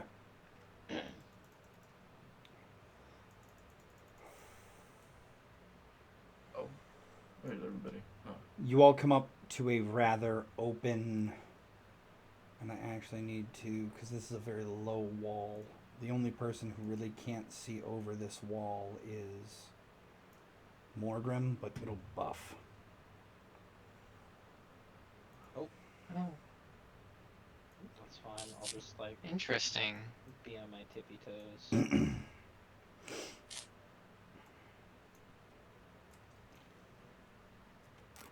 Why is he here? I mean, it's not terribly surprising. Hello. I mean, he said he was going to go find out what he could find out. Yeah. I mean, and he's shown that he does go ahead of us a lot, so like I said, it's not terribly surprising. He is rather stealthy, as you guys have all seen by the fact that he can essentially turn into shadow. So, There's What is a... up, dude? if I were the group of you, I would ensure that I spend considerable effort searching this floor. It seems it was utilized for much of whatever dark experimentation they were up to. I love No, dark Dad. experimentation. I'm I gonna will go over here definitely and take a look look at this. stuff. With that being said, I am going to, if there are no other questions from any of you, continue on with my search of the tower. Alrighty. Anybody? Going once? Oh, Going twice? I'm good. Poof. Back into shadow. And Cassius is also gonna check out this spot over here. Okay, who all is checking out that altar that Puck and Cassius are by?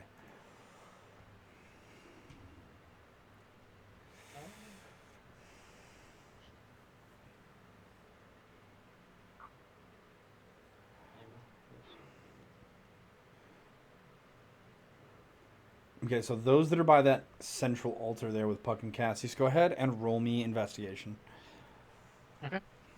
Nice. Look at these now. Would I get anything special because it's a dark, horrible book, and I like those? It looks like a book, but it may be more than a book, so no. Okay. Oh hell yeah. Tragic, that's the same number I got. I also got a 19.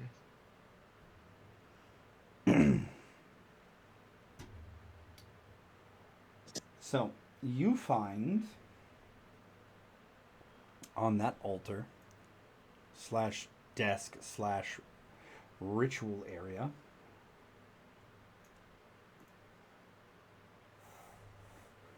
a still beating, very odd heart that as you further investigate it, you see some of the valves open up into little mouths and little eyes open from the heart looking at you. Additionally, Wow. you find a ledger that includes some little file folders in it as well, with letters inside of the slips.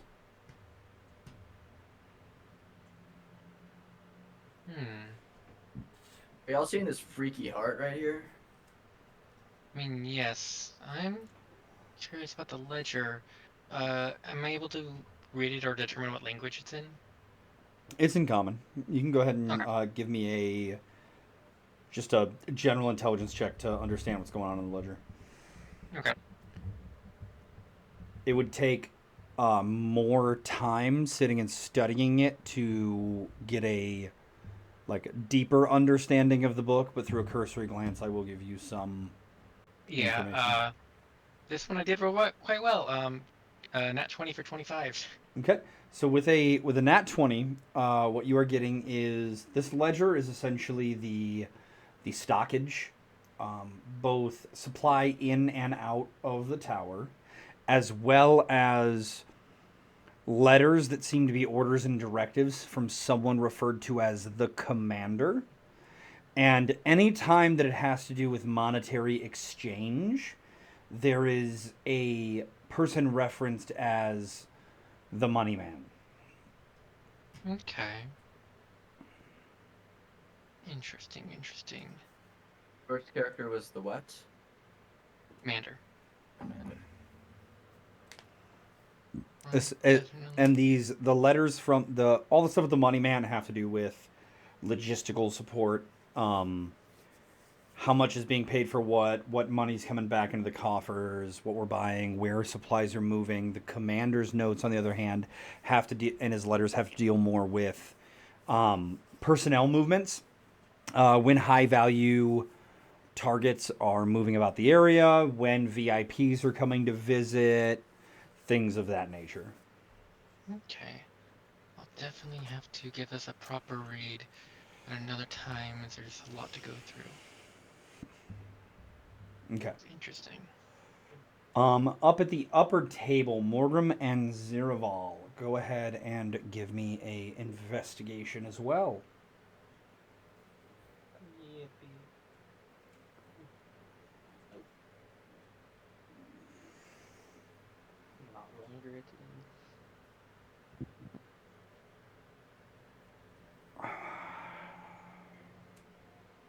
Finally, a good roll, 19.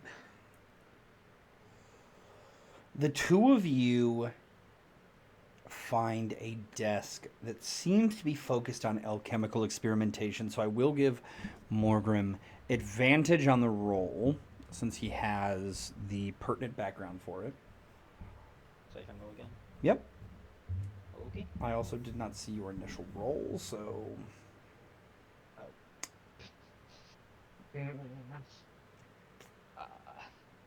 So that's an 11. okay. So it's not a very high DC. Morgrim, you find a research notebook.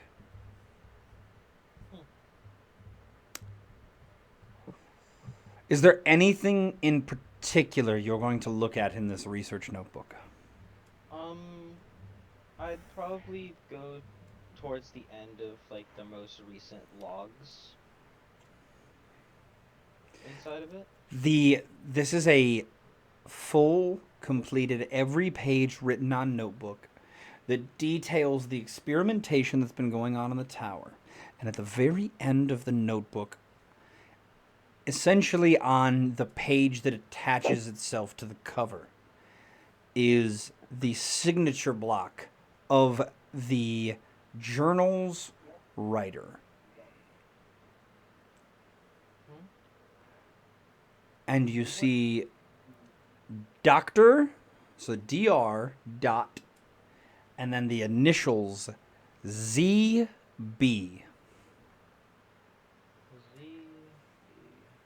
Dr. Zombos. Do you have proficiency with calligrapher's tools? I do. Okay. Do you have, you know what, go ahead and, you know what, not even, just go ahead and roll me because you're intelligence based, right? I got swapped to wisdom. Wisdom? Okay, go ahead and roll me a wisdom based history check. Okay, so this would just be base wisdom check. Okay. I might Oh my god. my dice hate me. Does anyone have anything to use to help him? If you Well, would what have if- allowed I mean- me to So, use all my lucky things on him, but I think I could only do it on myself. You know what? Sure. Alright, dice. Actually, you know what? Stop. You have a +4, so that's a 19 as I gift you one of the fate die. That was a 15. Yippee. The initials ZB and the handwriting of the script remind you of something. And you feel a nagging in the back of your mind that tells you that you should compare this to some other notes that you may have on your person, that were in your personal belongings. So, I will pull out. I guess I would have my personal notes. Who else's notes and might all- you have on you? I would have my former colleagues. Colleague or creator, potentially? Yes, yeah, I would have my creators on me. So the notes of one Dr. Bleakmeadow. As you compare the two side by side, your proficiency in calligrapher's tools, I will allow you to see that they are indeed the same signature block.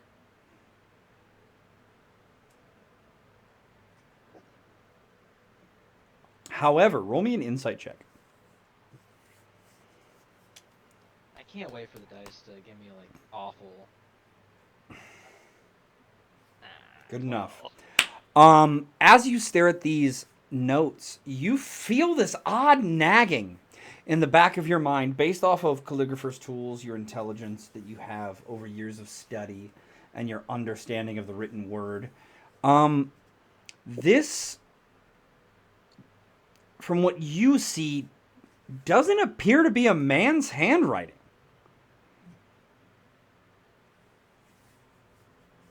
This is, you feel like there's something that about the way this script is done in both books actually that make you feel like this is very effeminate handwriting. There's something about the way the letters are formed that, based off of your proficiency with calligrapher's tools, make you feel like it was a female that wrote in these books.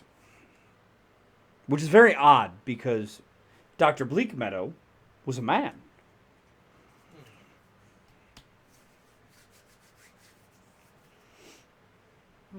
This is all strange. Also, Zeroval, on the desk, you hear a almost like a sucking sound and this weird whisper.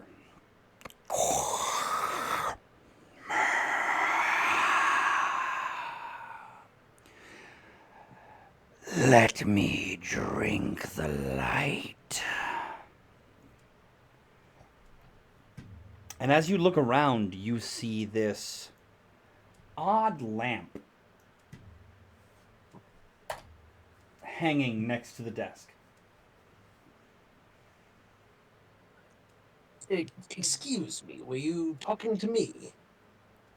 I speak to all that pass by. I just wish to devour the light. It nourishes me, feeds me.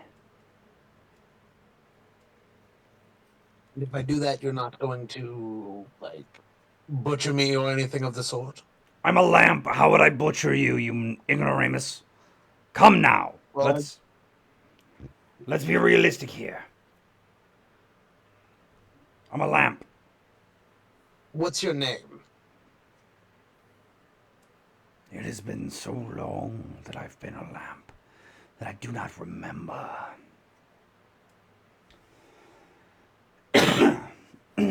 Wonderful. I'm going to call you Shadow Muncher. You're coming with me. And I'm picking up the lamp. Are you telling me I'm a munch? Well, no, I'm telling you that you eat light, and therefore you like shadow, and you like to eat light. I am a munch. I munch on the light. Exactly. Light. Well, would you prefer to be Wouldn't it be light light muncher? muncher? Yeah, wouldn't it be light muncher? Well, don't. First of all, you're reading a book. You leave me alone. I'm having a conversation with this pleasant lamp here. You're coming with me. We're friends. I have a lovely satyr friend we would love for you to meet. Also, I'm Morgrim, as you are flipping through this book, you feel something fall that was like connected to the bookmark of it, and you look down and you see a ring. Oh. And it's a very familiar ring. You feel like you've seen this ring before. Was this my master's ring? Or my creator, not my master. I mean, with your rolls, you can't fucking remember. Sorry. Yeah. Well. Ingrid, what are we looking for down there? I'm just gonna pick it up. CO. I was apparently, checking out this. apparently, CO thinks that it should be called Mr. Lamp. Mr. Lamp. Let's have a poll. No, it's Light that's muncher or it's Mr. no, Lamp? it's a reference to Mr. Shovel and Mr. Shield. Yeah, Ah. yeah. Tay, you also missed Mr. Shield. Anyways, I've heard of Ingrid, it, though. what are we Does looking this for? seem to be some kind of holding cell or something? Yeah, that looks like potentially where they would have held the villagers when they came and were experimented on. So does it seem like this would be where the experimenting happened? Now, the experimenting would have happened over by the benches. This is just where they would have deposited them while they were waiting for results. I see. I guess I'll just do a quick look around to see if there's anything stashed away in that little mattress or in the hay or something. Go ahead and roll me investigation.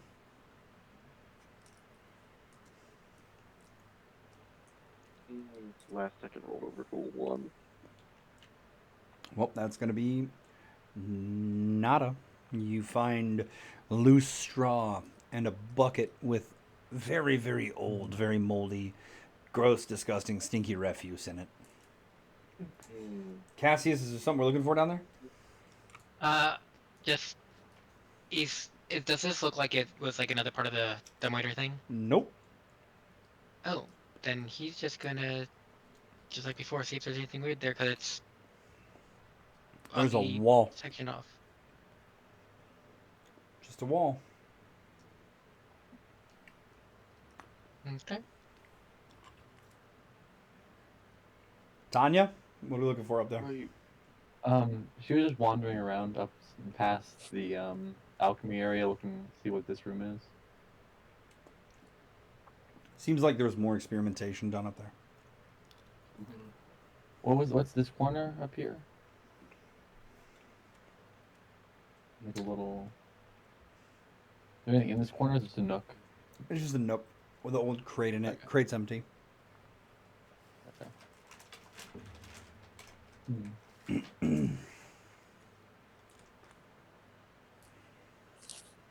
All right.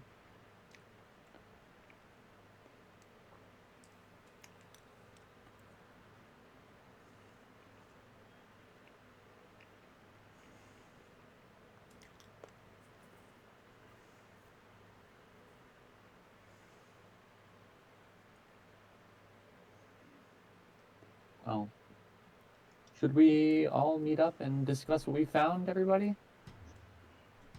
Is What anybody is else gonna be looking what is anywhere else? this? What is this I'm looking at right now? Go ahead and roll me an investigation check.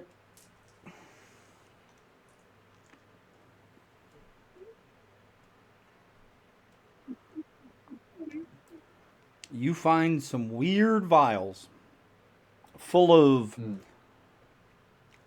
red and blue luminescent fluid. They look injectable. Red and blue Yep. luminescent fluid. Mm-hmm. Do not. Do not. Do not. This sounds. Do not I'm eat not gonna it. just inject it. I just, I had to check. I had I'm to not make sure. Uzi. What? Ingrid is an intelligence-based character.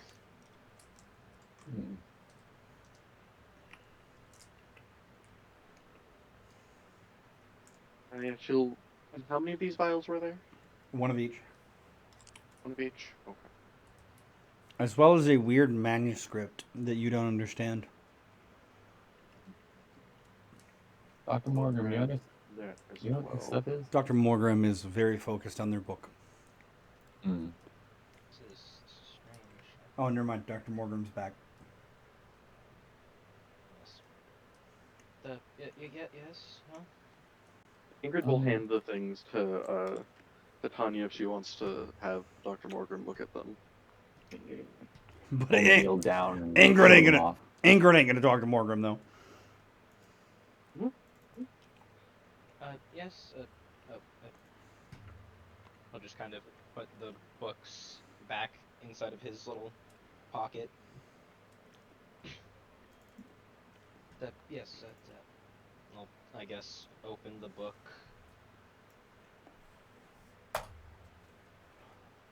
Is this written in Abyssal? Nope. It's just written in some very alchemical scientific mumbo jumbo. Oh, this is just.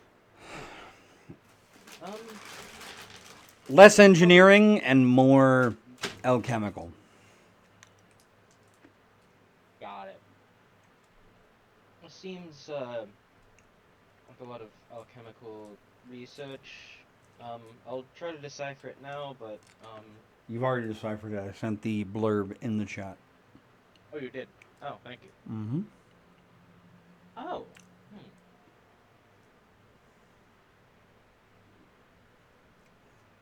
These seem to be some unique.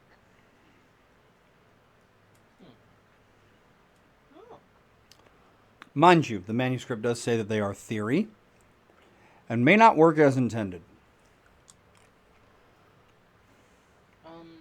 These are possible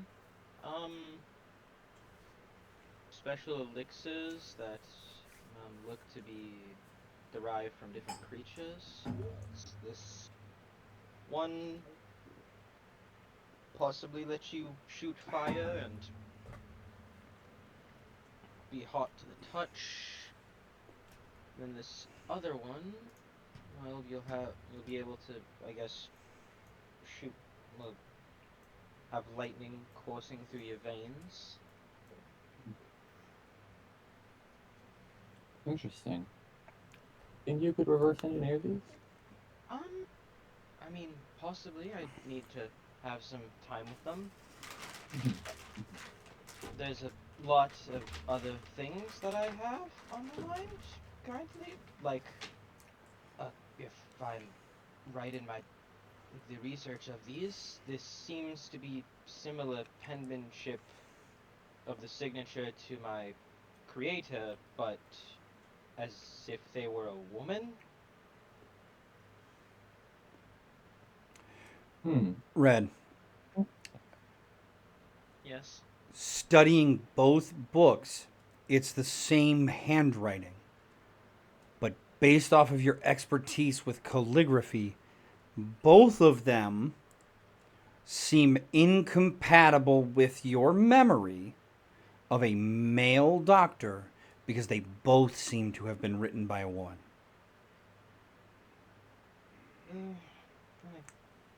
Wait, is my master a woman? Is my memories altered?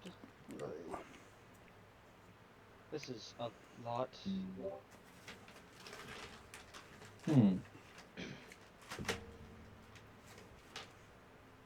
Hey, Doc. Yeah. When I'm still looking at this freaky heart, do I get the sense that this is a creature? It's a fucking heart with eyes and teeth. You said it's still beating. I want to know if it's like alive. I mean, describe life for me. What is your expectation of life here? Sentience or just the fact that it does a thing? Like what do you as a necromancer consider life? Is it any of the classifications of creatures within fucking Dungeons and Dragons?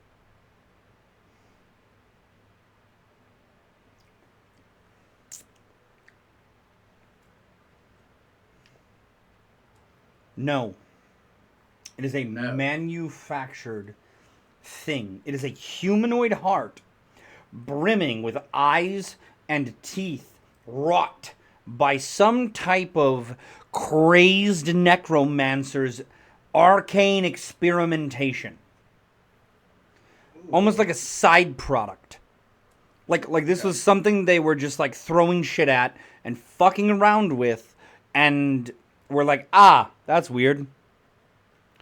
The eyes are actually like looking at me. That's unsettling. I'm gonna put it over here in a corner. Do I get the sense that I could put this in my bag of bones that only allows medium or smaller corpses, bones, and undead creatures, and violently expels anything else placed within it?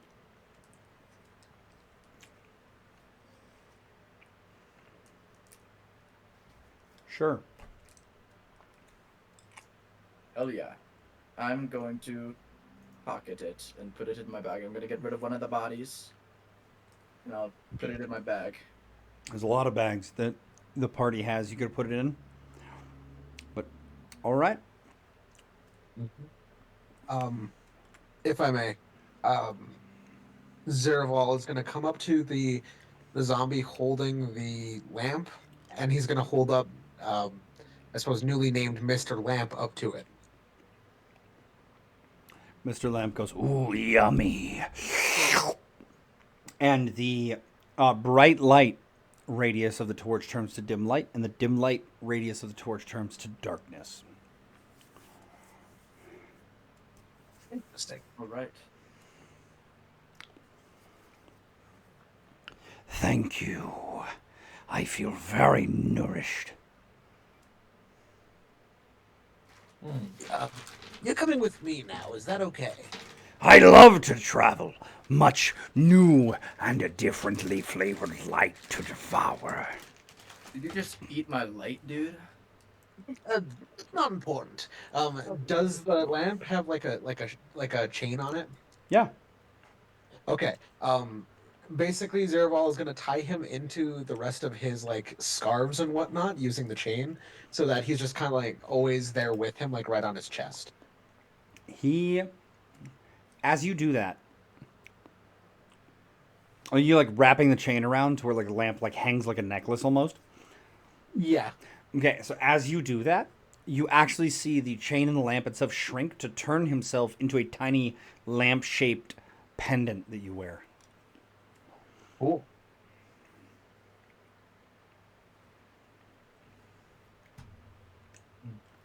Anything Yeah, else just that. on this floor? Any further discussion?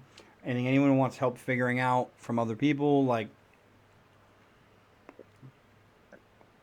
I was just, is this like a chest or something up here? no, that is empty. It's already been searched. Or lovely. So what all have we found here exactly? We know this is heart. Have we done anything with the heart? I put it in my bag. Okay. So we found field notes from your Dr. Morgan, your creator, right? A few Yes. alchemical solutions, a holding cell, and a ledger. Yes. Apparently, I've been misgendering my existence. No, your memory, the doctor was a male high elf in your memory. Everything you can think of, Dr. Bleakmeadow was a male high elf.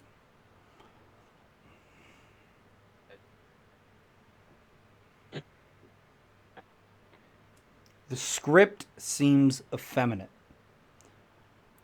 Whether that means that the doctor has a very effeminate script, or the doctor was having a assistant write for them, or some mysterious third option, who knows? But in your memory, which you could check with other people who have memory of the doctor potentially, but in your memory, the doctor is distinctly a male high elf of quite considerable years.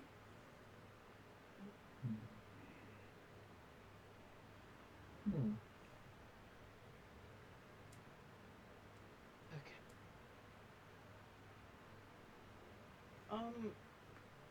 Ingrid, I have a query for you.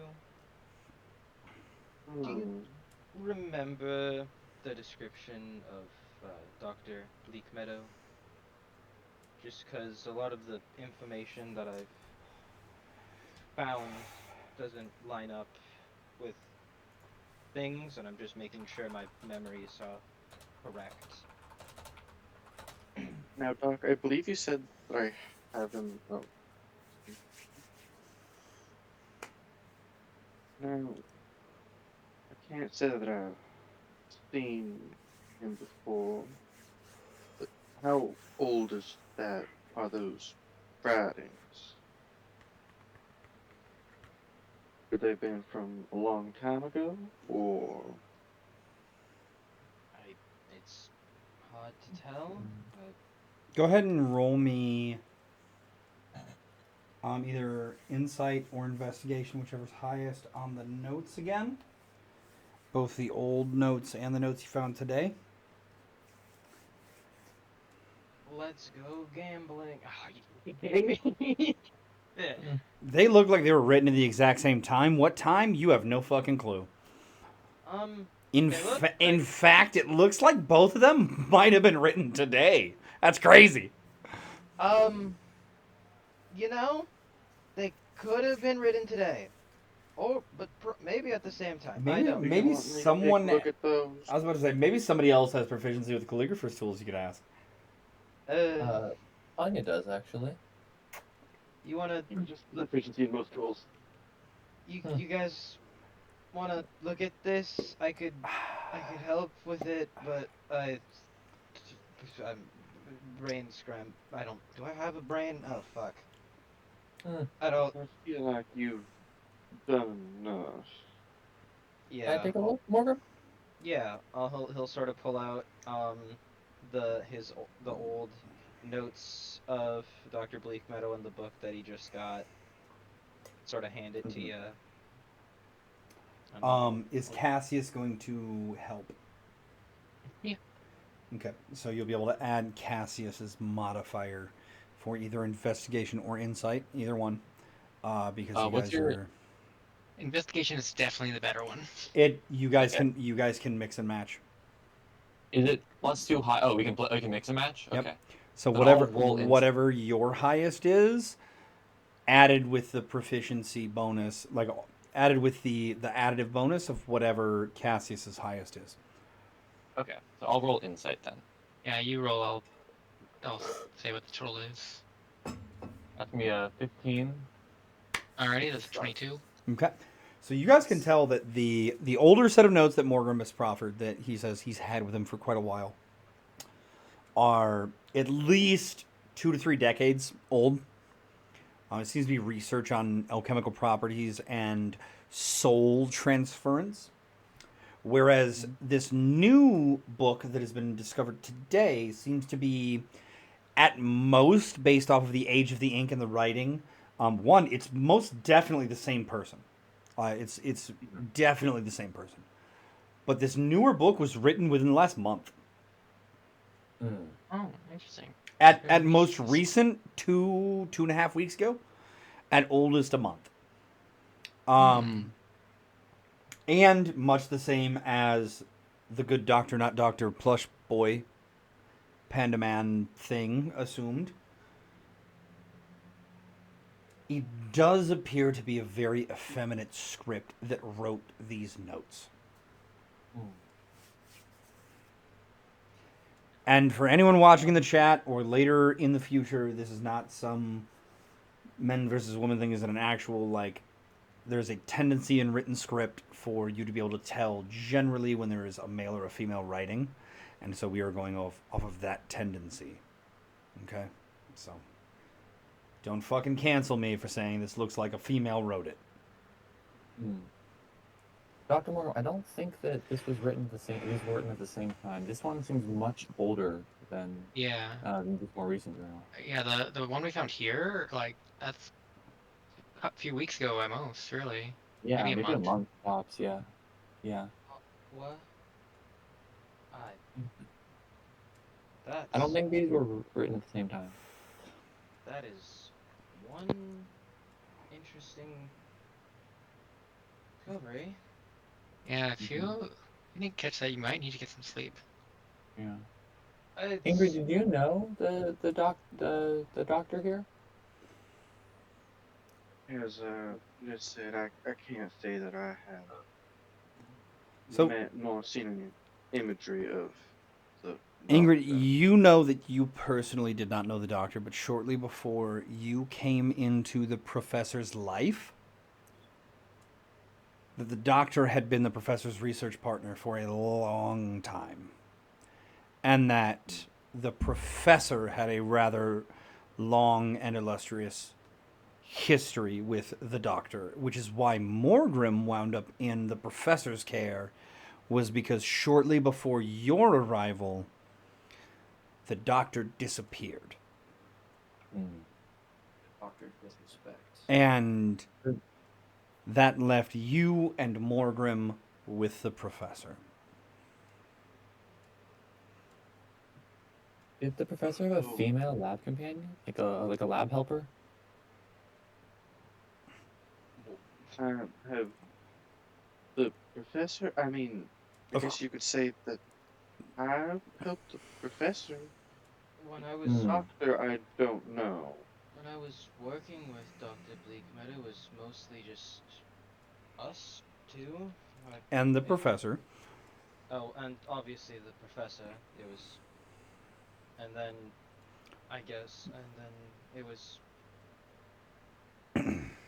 worked with him for years, and then he disappeared, and then shortly after, that's when I met Ingrid.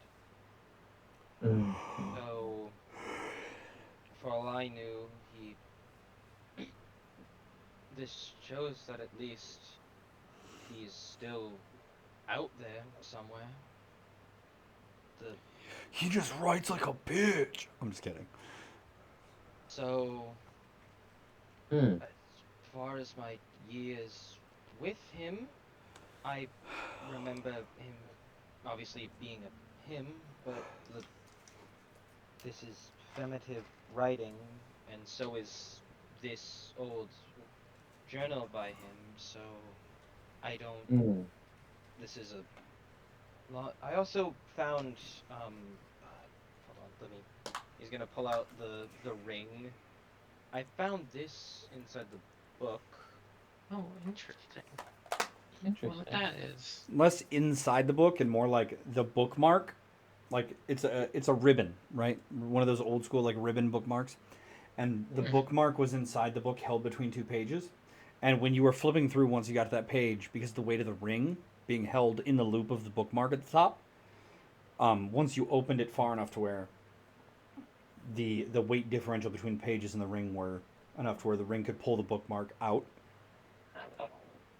Would I? So, because it would have been very noticeable for a ring to be inside of a book, right? Like it was Yeah. looped on the bookmark. Perhaps would I be able to go to said page where the ring was in, or too late? Just You know what? Go ahead and roll me a d100.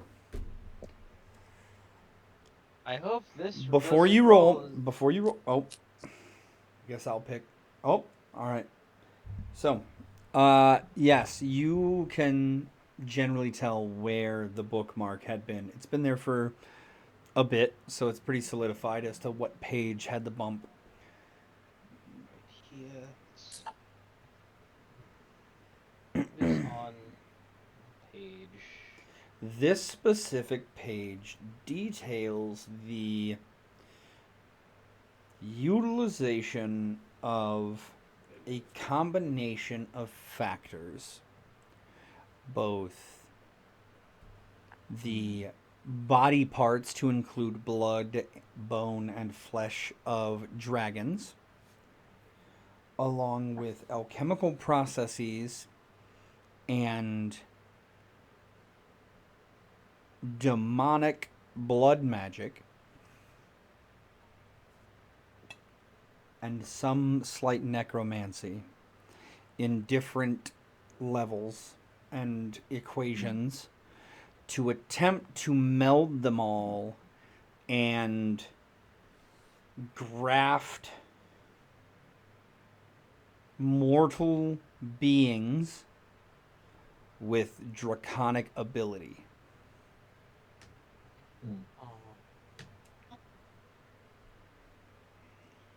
If I may, I also found my good friend now, Mr. Lamp here, over in the same sort of area. I will suck the light from your very lives. Buddy. These ones are okay for right now, at the very least. You're- Wait until they're enemies. I can sense it. You're not okay. Do you think It's you fine. could ask your lamp if it saw who wrote these? Well, it's a person itself, so you can ask him. I mean, you should know this. Just because it doesn't have a humanoid body doesn't mean it's not a person. Yes, I just didn't. It would be very interesting for the doll to call the speaking lamp something that wasn't a person. I just figured you didn't enjoy us. I don't enjoy you. You're small and annoying. Loser. Sorry. You talk too much. Shut up. I already didn't say anything. But I will ask the question to the lamp. Yes, that was my master. My master wrote those notes. What was the gender of your master? What is gender? Like, Is it tasty? What did they look like? I'm a fucking lamp. They were an elf. What do you want from me? were they more feminine? What does that mean? Oh, this is They have beautiful, actually. boobs. Forgive me. I believe what the small panda is asking is if the your master had memories or not. What is a mammary? Touche. On the chest. Is it Chest, as in the part beneath the head And between the arms, yes? Yes. It was Yeah. big, like boobs. Okay, Did hold they on. did they have a large one? Did they look more like the witch in terms of physical appearance, or Zaraval? Daravel's got some tits on him. I'm not gonna lie to you. Maybe that's Shut not the fuck best up, idea. Puck. Zeraval's also an elf, right? Yeah, Hmm. yeah. This is a hard distinction, as there are features of both the witch and of Ziraval my master had. Oh shit. I think that honestly answers the question. Does it? All right. Of the amassed group, which person has what features that correlate to your master? My master had similar eyes and skin tone to that of Ziraval, Checks out. and their hair was long, like that of this woman you identify as a witch. Beyond that, I did not see much of my master, as I drink the light. They preferred dimness when others wanted brightness to conduct their experiments, and so I would eat the light for them and devour it most deliciously to ensure they had the proper viewing light for their studies. Wait. So you were a wingman of sorts. I sat on the wing of my master and devoured the light so they may have the best viewing for their eyes to not suffer from and ensure their studies were done appropriately. Yes. Apparently, my master The problem is, was. isn't really going anywhere. I guess my memories in terms of their gender were mistaken. This. What is So much- gender? I mean, I'm based on not- what based on what they said, they just had their features with time was just the long hair. Maybe they just grew their hair out. I guess. I'm so confused. Wait. So they had blue skin like Zaraval. Ah, less long- blue and just more like it was dark. Oh. Yes. Okay. He was. I was about to say that elf. sounds like Miss Belia. He was. He was an elf, similar to him. So. An makes elf sense. with darker skin, yes. Not pale like the scaled person or the person with the big hat. I can't see anything of this other figure in the cloak and the hood to be able to give you a direct representation of your entire group, but they definitely were not short and green like this one, or horned with cloven hoof like this one. If I may, we have kind of a mission going on here, guys. What do we really need to be questioning gender norms right now? Let's just go No. and do the rest of the No. investigation. I think we. This is a lot to unpack right now. I'm going. May I have my books back? Wait a minute, does the little doll talk? No, I've been talking this entire. Not you! Annoying one! The one that does not speak but stands and moves and wiggles. Behind the cloak, mysterious figure. It talks sometimes, but I think right now it's preferring to just watch. I like it.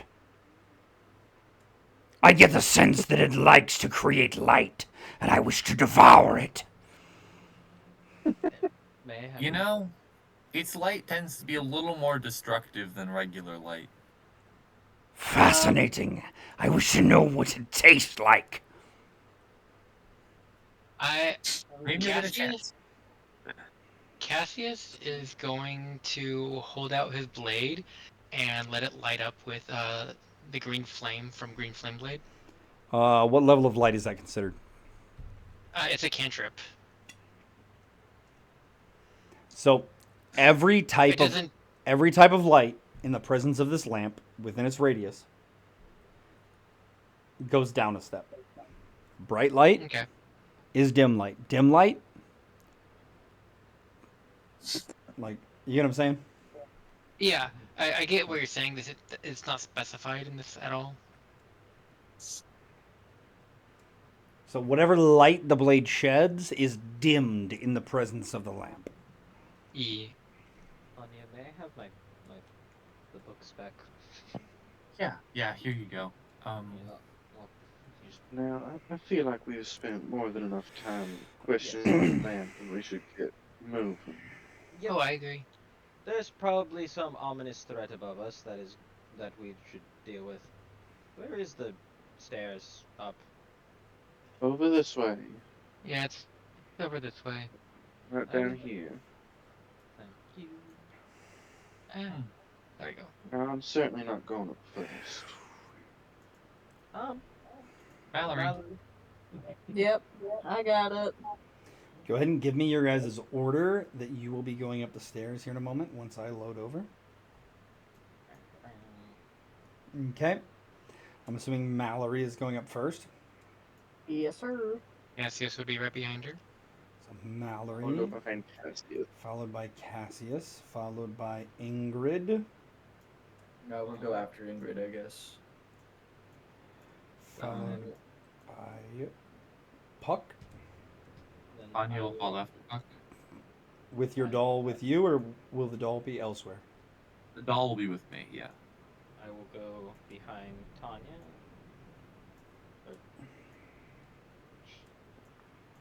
With Ziraval bringing up the rear. Always. I bring it up to the rear if you don't want to do that.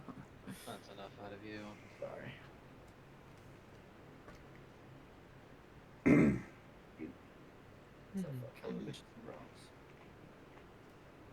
Man. Oh, we're at the top. Well, there's. My guys Hmm. It looked like the. Is there a roof right now, or a ceiling? There's still another level above you. Okay. Oh, this like an open floor where we can see out, essentially. Yes, this is a very open floor. Okay. The walls have started to crumble and degrade. Alrighty. Curious. How high up are we right now? You are on the 4th floor. Which, based off of your view of the tower from the outside, there's only the roof above you at this point. With there being no walls, can we hear anything happening on the roof above? Go ahead and give me perception. If everyone is doing this, go ahead and give me a group perception, the same as before, where the highest perception rolls with help from the second highest. So my perception, if I'm seeing it, is a +8. Okay, so not You're Puck not seeing with a +2. Mine is a +6, just static. Yeah, mine's +3. Berlin, I think you should roll it, and I will give you the +6. Well, I will say, Okay. Berlin, you're not seeing it. Oh, I'm not. Okay, so then it's still a +6 nonetheless. So 17 + 6 is 23. Plus another 6 from Morgrim, yeah? Well, no. It's 11 plus my 6 Yep, plus okay. the 6 So from Morgan. You're hearing the sounds of some type of ritual up on the roof.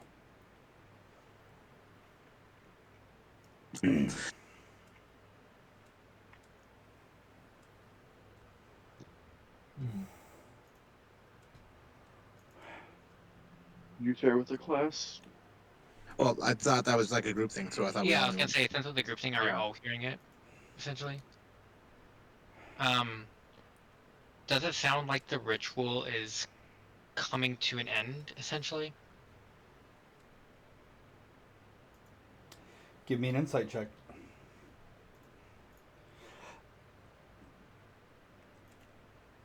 I'm not close enough to help. That would be a 7.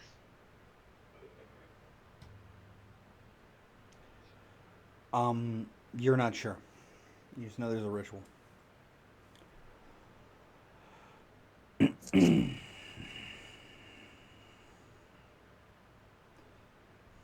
So, should we just head up there right now and possibly explore this floor later, or? I was just gonna do a bit of a cursory glance to see if there's anything that caught my eye.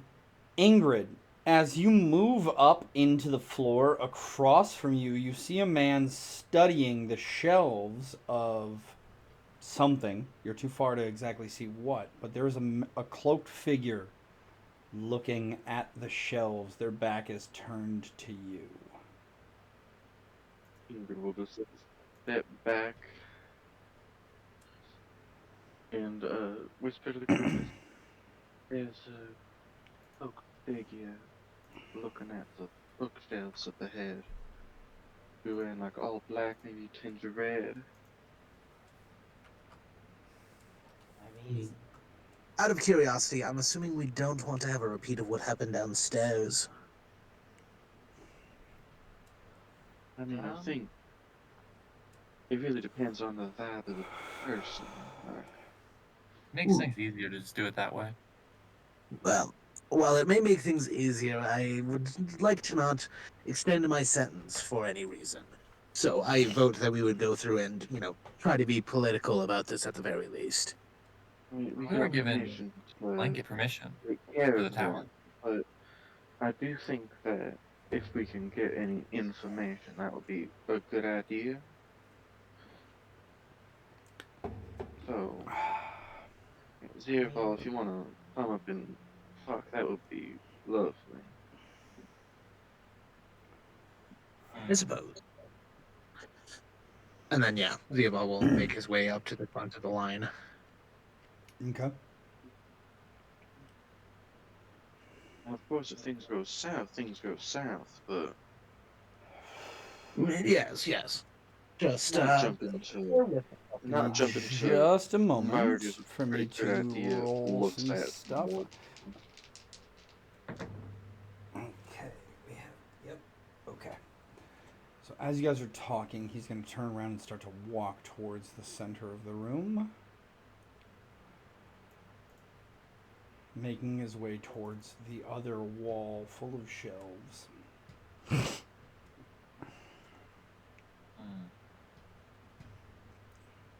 Okay.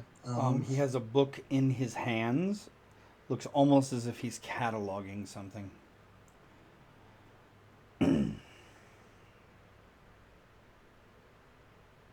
Wait. Can we try something before we have this conversation? Puck, you still have those bodies from downstairs, yes? Yeah.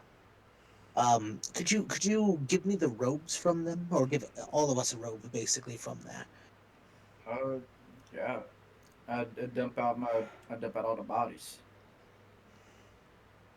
Here's a rope. Here's a rope. Here's a rope. Here's a rope. Here's a rope. There you go. Yeah. So So all gonna don the robe. 7 of you plus Puck's 2 zombies are going to don robes to disguise yourselves as cultists. Try to. Okay. Sure. Give me a and then group deception. I'm good at this one. I have a plus. We have a +6. We also have +6. So one of you roll and then +6. Someone else I got shall that. do so. Wow. Oh boy. 16 +6 would be 21. 22. What? Oh, 6, 22. I may not be able to do math, guys. That's Okay. crazy. So 22 total? Yeah. Okay. What are you guys doing? Excuse me, brother. It seems that we're a little bit lost. We were supposed to ahead. be here for the ritual. Go ahead and move to where you're going to move on the floor when you speak to him. If I can move my token, that would be lovely. It is not letting me. Where are you going to move, like towards the, like, give me at least a direction of where the group is going to be so that way I can move you guys there. Just going like straight forward, basically. Okay. Cassius in particular is just gonna be staying behind because he feels like donning a robe on top of what he's wearing is not gonna go well. Robe on top of robe. Yeah, Mallory will try to be up front with Zerval to sell it more, I guess. So is Mallory wearing a robe, or is Mallory putting themselves in full display with their draconic heritage? Let's go the display route. We've all. Okay, and so you guys are all going to be towards the center of the room. Cassius back still towards the stairs, hiding a bit. And Ziraval is going to speak to the cloaked figure. Yes. All right, what do you say again? Excuse me, Sir Scholar. It seems that we might be a little bit lost. We were instructed to go through and bring the chosen one up to the ritual, so that it may bask in her glory. Cloaked figure turns around, looks at the group of you and cocks their head, and walks back towards the center and goes,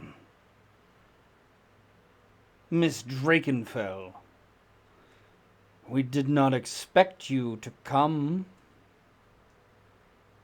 It is very odd that you would come here. Last we knew, you had been in custody and transported to the gate.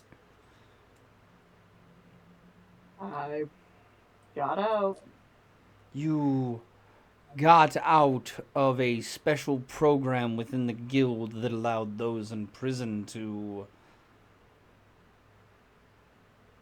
explore to reduce their sentence. Yes, that seems very plausible, Miss Drakenfell. Go ahead and roll deception for me, Grim. Listen, people escorting me were fucking idiots.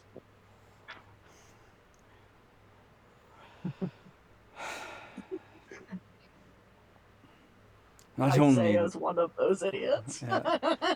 not only that, but it is well known. Yeah, deception. It is well known that Okay, that's not bad for me. our cultist subordinates, whose robes the group of you wear, are not to pass the second floor. Ah, shit, he fucking got us, guys. Do you say that out loud? Do you say that out loud? No. Maybe. Yes or no, Uzi? No. Okay, the next time you do that, I'm going to count it as you saying it out loud in character. Okay. Okay. There's a reason there's text chat.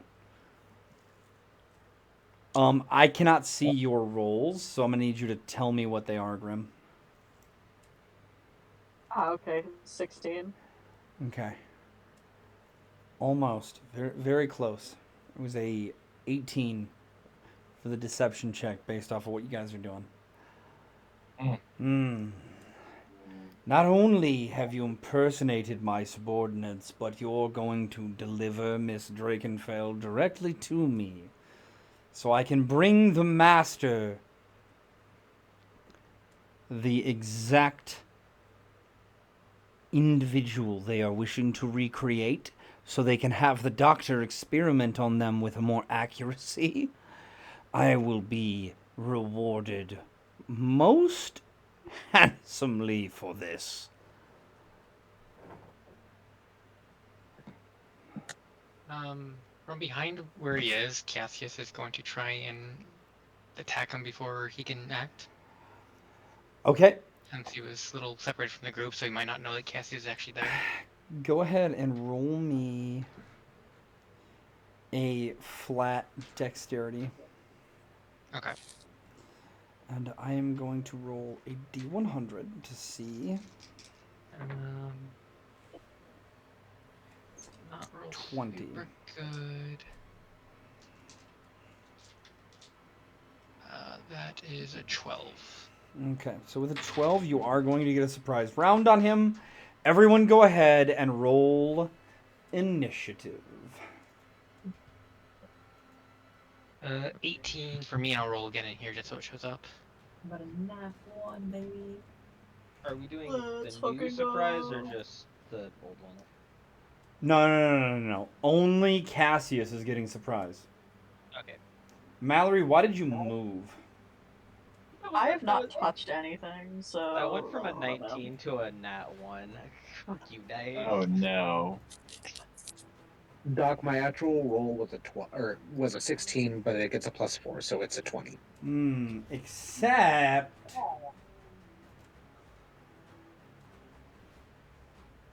Mine's an 18.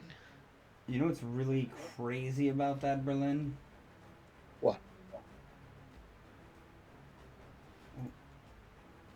Pins. You're actually gonna get a 3. Oh, Hmm. lovely. Oh. What's your mod? +4. So a 7. Okay. Still going before the doctor.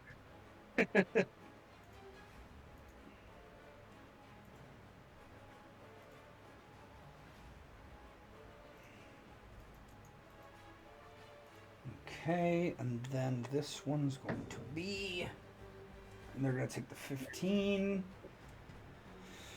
And so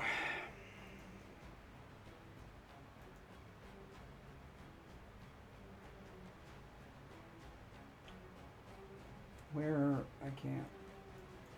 There we go.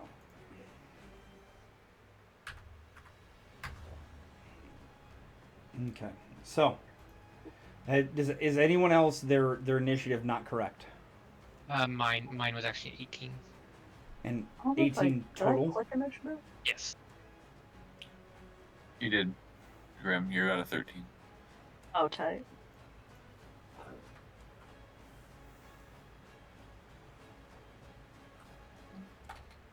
I thought they were gonna die. Okay, Oh, they're gonna die. so there is a 7 and a 15 left for the fate die, as well as a, based off of Rem's deal they made before session, a 6.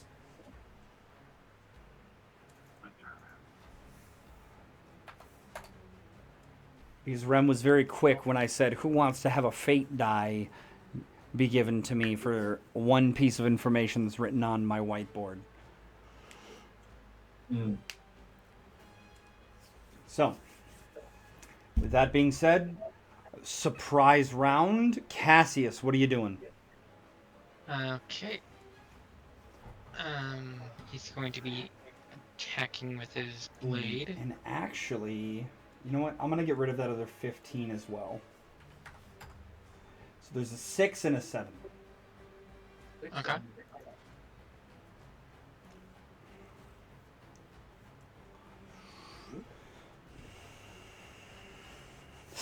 Sia wants to know, Rem, was it worth it? For me to be able to give one of you guys a 6 whenever I want. Probably not. Fantastic.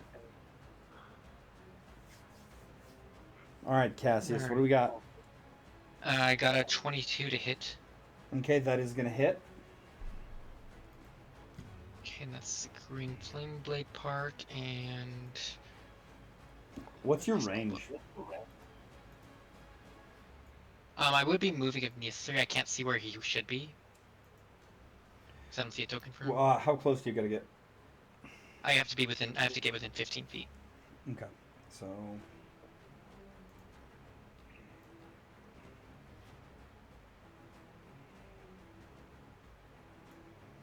You would have to get at least about here. Yeah.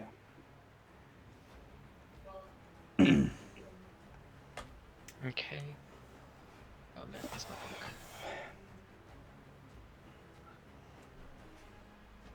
And...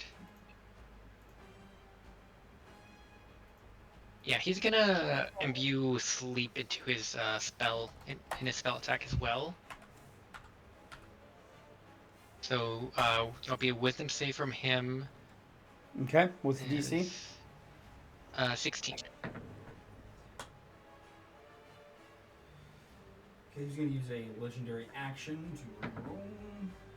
And he is going to pass with an 18. Okay. And as for my damage,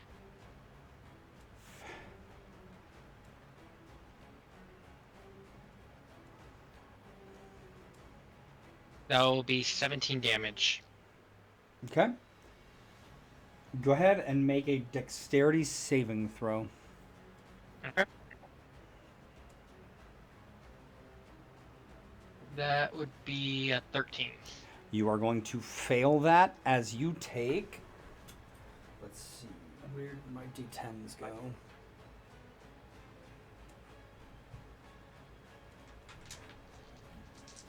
Four d10. It's going to be 10, 8, 2, 8, 10, 10, 20. So 28 fire damage as you are hellish rebuked in response for your attack upon his personage. Alrighty, reducing the 27 from my special Aegis feature. Okay. Alrighty. All right. Top of the round with him. It's going to be attack rolls. I'm just going to roll one for all three of them against Cassius, Ziraval, and Mallory as the closest three targets. Okay. And that's going to be a 6 to hit. Nope. No. Okay. He is going to miss as he attempts to Eldritch Blast the three of you. That does not take as a bonus action. He is going to look at Cassius, and you feel a hex settle on you, and your dexterity is reduced.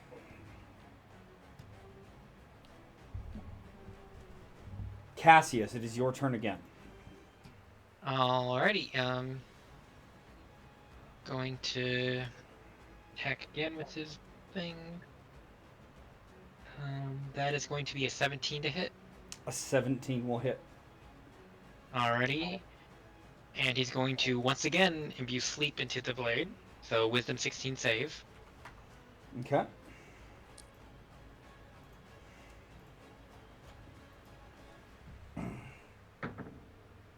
It's going to be a natural 1 as he falls asleep. And then the attack will do 21 damage to him.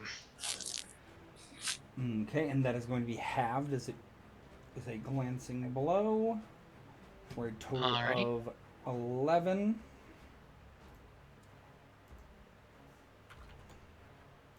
And he's just gonna call out, let's take advantage of his moment of being asleep and whatnot. And then he's going to pass his turn.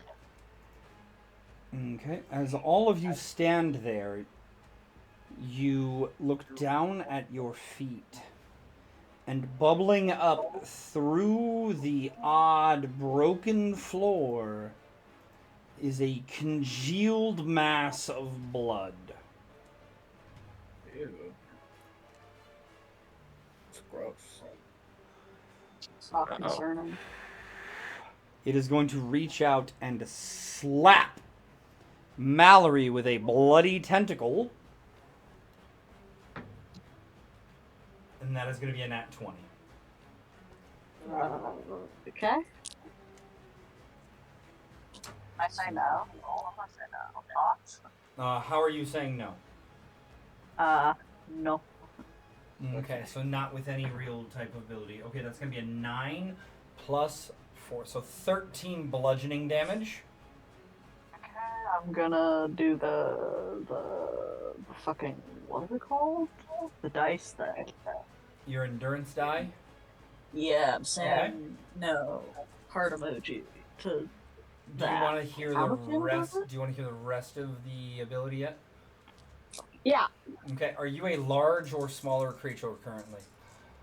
Yeah. Okay, so you are going to take 2, 6, 1, 6, 12, 15 acid damage, and you are grappled. And as it does that, it is going to expel some slime breath towards the rest of the group.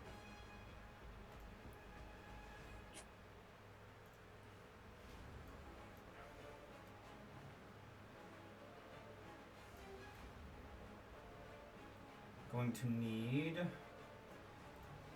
Tanya, Ingrid, Ziraval, and Lilith to make dexterity saving throws. DC 14.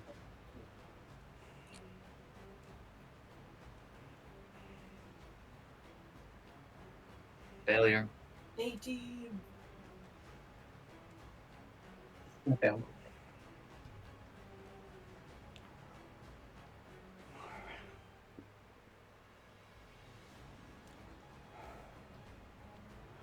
Okay.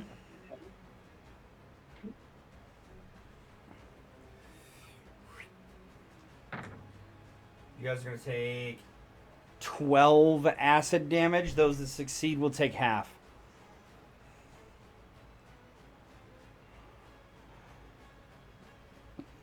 And also those that did not succeed, so everybody except for Lilith. He's safe for half. We have, don't forget about the double, we have double our level and additional HP. You're at 2 HP. Is pulled in.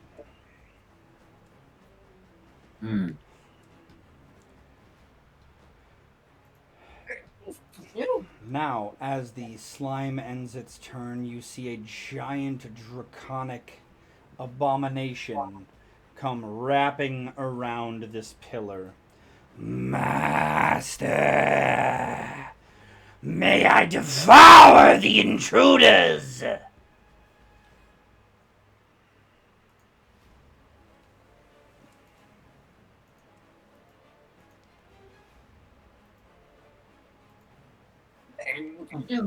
Ew.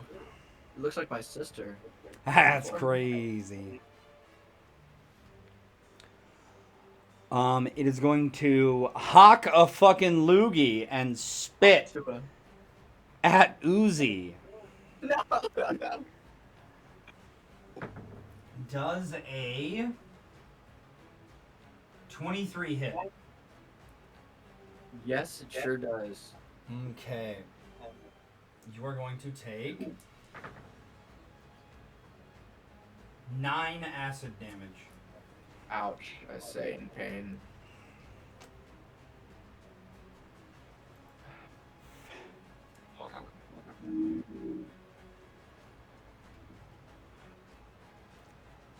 And then it's going to spit at the doctor. Does 14 hit? No, I also Okay. do not see it on the map. Your vision might be blocked by something. Okay. Because I do see it.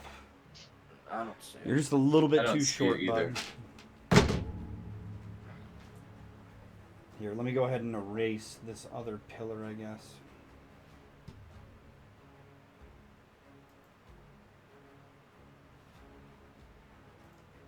Yeah, because there's walls right here. That pillar is blocking view. I don't have like vision lines or anything though. Can you Just can token you vision. ping Stop. where it is? Okay, can I just stop? I said I'm gonna erase the walls. Let's just. Oh, I thought you already did. No, I haven't. I was just. Okay.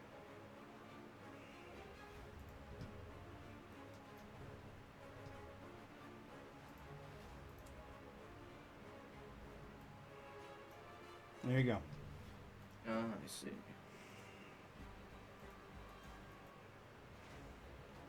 Because that pillar, the only person that can't see over it is the ragdoll and Dr. Morgrim.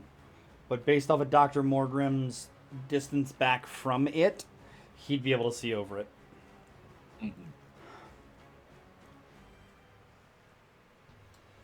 Tanya, it is your turn. Oh boy. I'm grappled, which isn't awesome. You are not. The only person who is grappled is Mallory. That was the only person hit Oh, with the we're just pulled pseudopod. in. The rest of you were just pulled in by the essentially breath attack of the slime. Okay.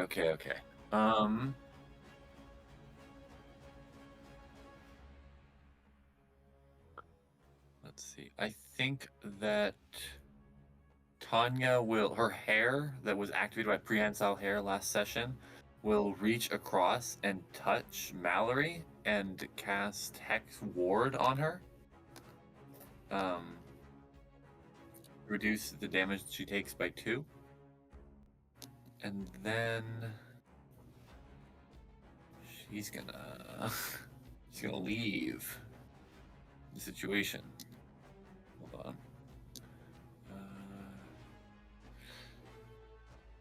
I don't know. Does this slime have I don't know what the slime is threatened area. And am I in the threatened area of the dragon?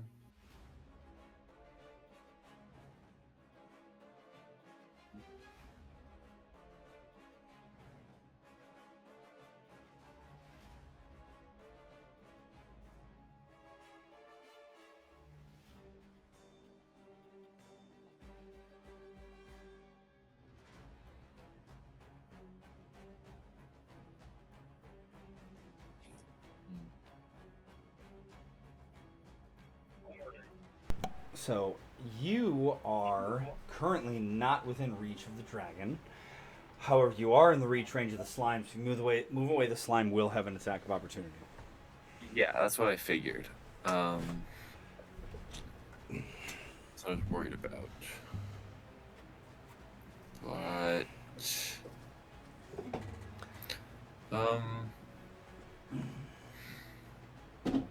whatever. It couldn't be that bad. So she's just gonna back up to here and take the attack opportunity. Okay.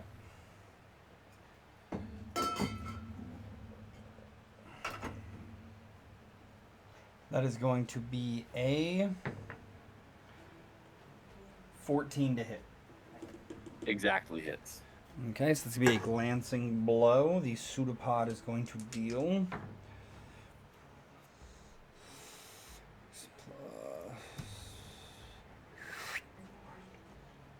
12 damage.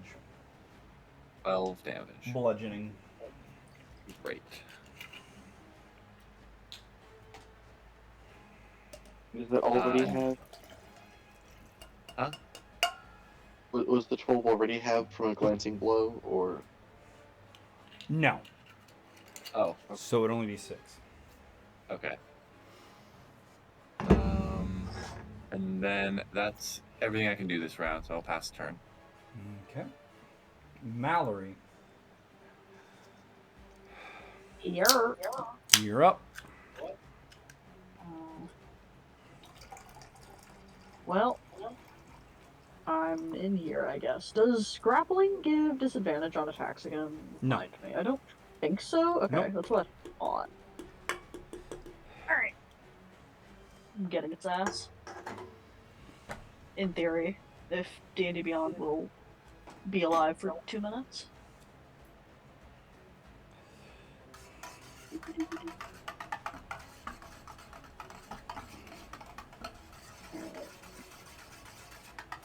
Does a 23 hit Yes, it Mr. does. Slime?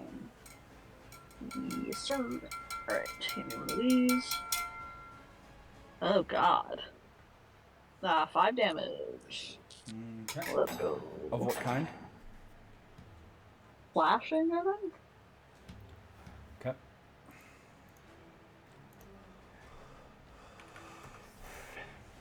Okay. Is that all? Yep.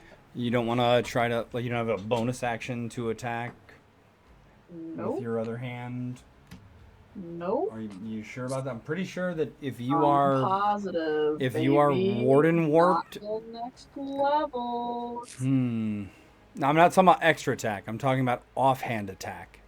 Not where till you have next level, baby. I feel like there's something being read wrong. We'll talk about it later.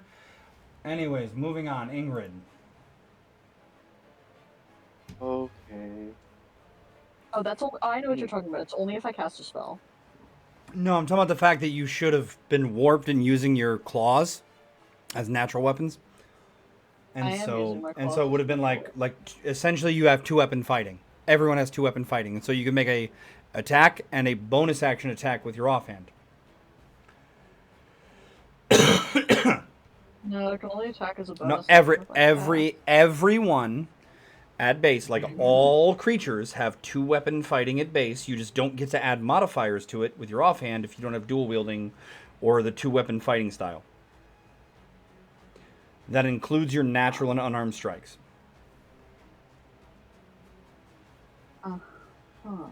Yes. So Ingrid. Okay.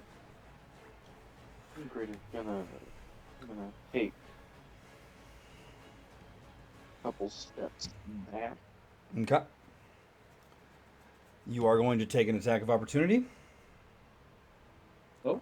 Unless you have something that negates that. Didn't it already use one on Tanya? Oh, you are correct. Never mind then. That's your ass. You got me.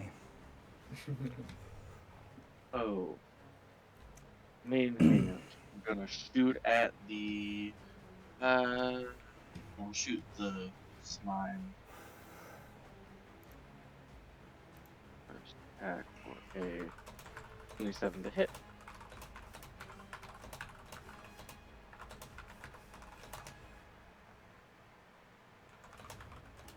I imagine a 27 hits Yes, the it does. blood. Okay, lovely. 14 piercing. Then bonus action. Going to shoot the slime again. Okay. Because, yeah, the pillar's blocking my view of the dragon thing.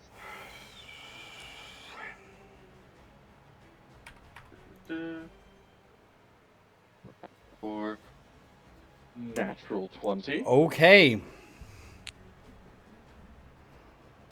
Hell yeah. Fuck yeah.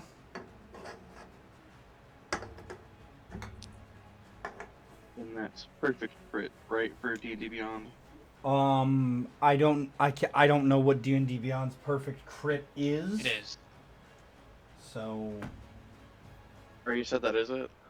Yeah, the same system I use. I'm currently trying to find where my chapstick went. For 1d6 points of piercing. Good. Yikes. Oh, gosh. Okay.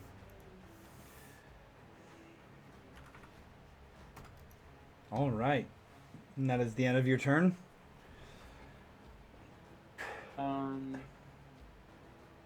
I think I am going to.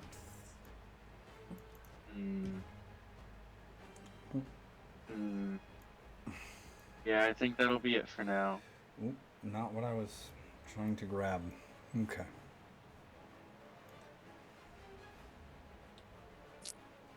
All right. DM, would you allow me to roll an insight check to see if any of my friends, aside from Mallory and Ingrid, could attack twice per turn? What do you... That's a loaded fucking question, Uzi. Because as I already stated, technically, when wielding 2 weapons with which you can perform 2-weapon fighting, every character can, in fact, attack twice. Okay. So, are any of my other friends wielding 2 weapons, or do I have the idea that they attack twice typically?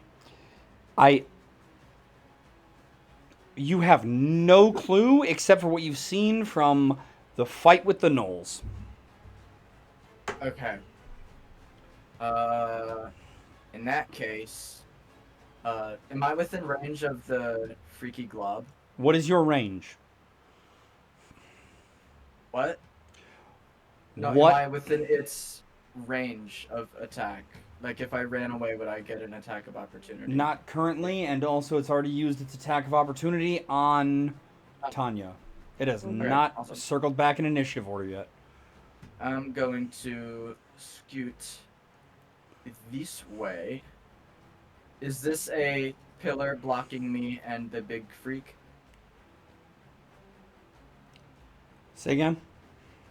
Is this a pillar blocking me and the No, it dragon? is a short pillar. So you and the dragon can Okay. still see each other over it. Damn it. If I hug it, would I get any kind of cover from it? Half cover. Half cover. Your I go over here. your furry portion is covered. Awesome. I will now cast it. Let me check. Might of the Abyss on Ingrid, Mallory, and who else is within my range? And I guess Zeraval. And what that does, I will send it to the chat. As long as they're within 15 feet of me, they add a D4 to all of their damage rolls Okay. With a weapon. with a weapon attack.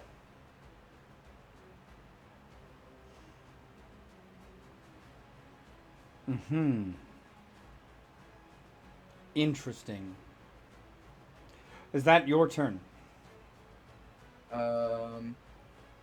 And I don't think I have anything in ways of bonus action, so I will move on to my zombies, which will come over here and over here. I believe that's land that they're both sitting on. And they will make attacks against the glob. Okay. Your flanking works differently, right? It's Not only that, but as they are not player characters, they do not benefit from flanking. Oh, okay. Then I will try to attack the guys. That's going to be a miss. One probably doesn't hit, and That the is other also probably going to doesn't be a hit. miss. Okay. Amazing. I'm assuming that is and then- Zeraval's turn. My turn. Okay. Okay. Zerval is just gonna immediately back away into the corner. He's going to use the Fool card. So he gets to go through and roll a d20 for my Arcana deck, which is going to be 6, which gives me the Lovers, which will... Sorry, having to find the exact one. The Lovers, for the next minute, you empower a number of creatures equal to your proficiency bonus that remain within 20 feet of you. Each creature has a +2 bonus to saving throws and AC. So the 2 creatures I'm going to designate are going to be, we'll make it Mallory and Dr. Morgan. That's my bonus action. And then I'm going to go through, I'm just going to use my cantrip wild cards to go through and make an attack, which is...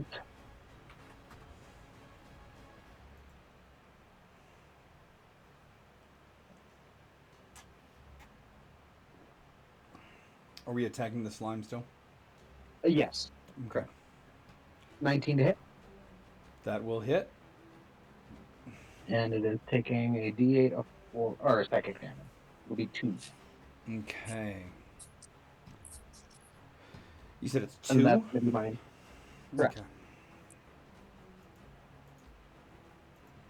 Okay. As a marionette, just springs from the Fool card that he just drew and, charges at it, basically. But Doctor? I don't have anything. I just wanted to know what the lovers buffs exactly. Yes, because we do need to figure out a way for Berlin to have a better microphone.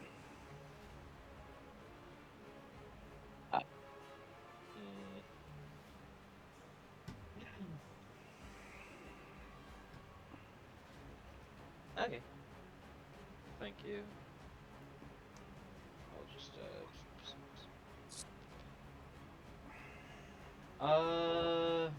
the goo looks. I'm just going to throw a firebomb at the goo. This one's not gonna explode. 17 to hit. That will hit. Cool. And it will take, ooh, 17 fire damage. All right. That. Go ahead and give me an insight check.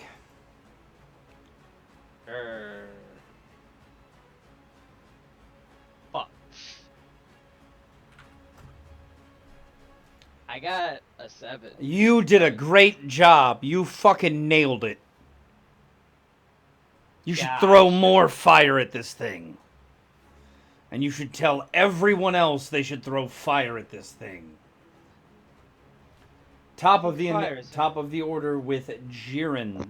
He's going to draw a green. He should still be affected by my spell. Oh, your sleep? Yeah, right. it's slightly different than old sleep. So right now he's technically incapacitated. So he gets to make a save at the end of his turn. Okay. And which save is it? 16, wisdom. That's going to be a 22. So he will wake up. And that's the end of his turn. Okay. Cassius, you're up. Alrighty. Seeing that he's awake, he's going to send his attack him with the sword again. Ooh, that's a crit. All right. And that's gonna use the last of my mana to imbue that with sleep. So another wisdom save. It's going to be a 19. Alrighty. He does pass, I think. I have special crit stuff. Yeah, there's no special stuff for that. Okay. So the damage.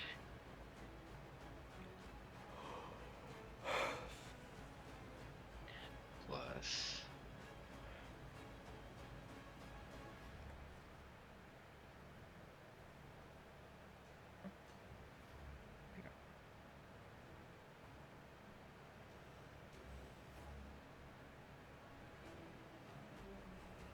Okay, yeah, so that's going to be 28 damage to him, and he's gonna spend an arcane surge to shoot out 2 phantom swords at the other 2 targets.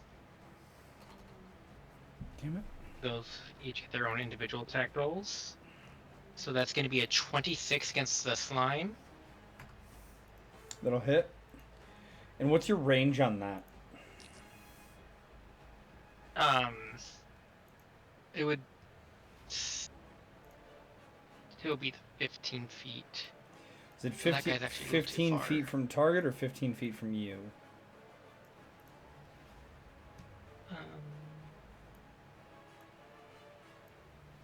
I presume it's within me. Okay, so you will be able to hit the slime. You will not be able to hit the dragonoid abomination, That's so fine. to speak. And that's going to be 12 bludgeoning to the slime. Okay, as you smash the shit out of this slime, you see it just like deflate and it's still over there, and just sink back into the rocks, kind of. Okay. And then Cassius is gonna move over to about here. Okay. Actually, okay. And that'll be his turn. Alrighty. Master, the weak-looking ones have grouped up nice and tight. I may devour them most hastily.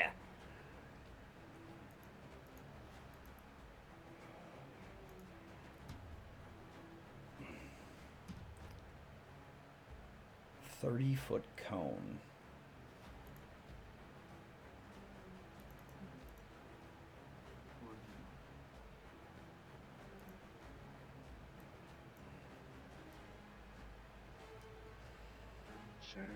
More.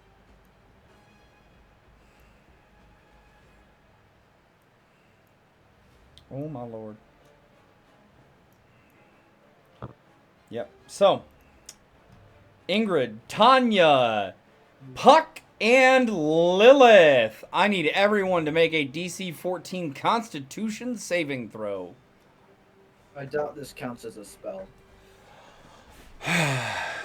It is not a spell. Rats.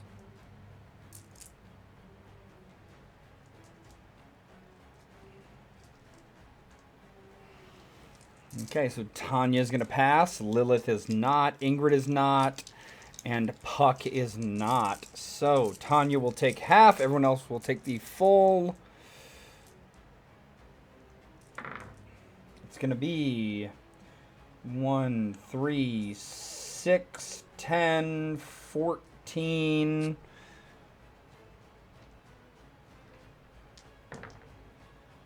15, 16, 17 acid damage. Oh my god. 17 acid. No.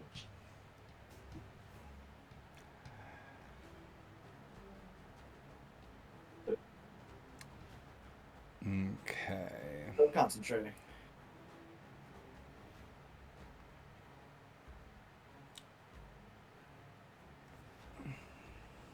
Okay. And that will be the end of its turn. Tanya.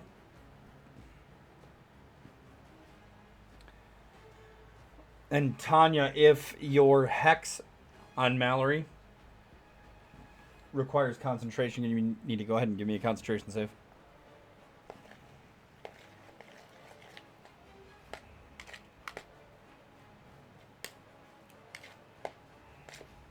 When you're muted. Sorry. The doll died, by the way. And the hex is not concentration. So, since the doll died, go ahead and give me a contest of wills. How many are each of you bidding? I'm gonna bid for 2. She is bidding 1. I see what she's doing. I see it. I see it, Tay. I see it.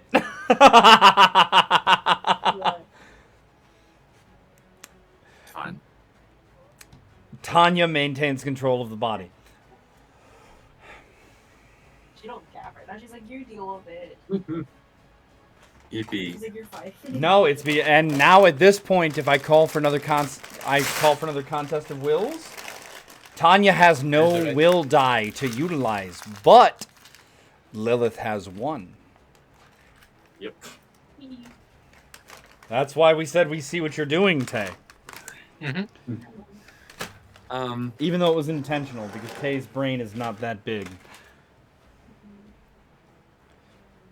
All right, Tanya, what do we got? Anyways, she's going to cast Cure Wounds on Ingrid at the first level. That is appreciated. Or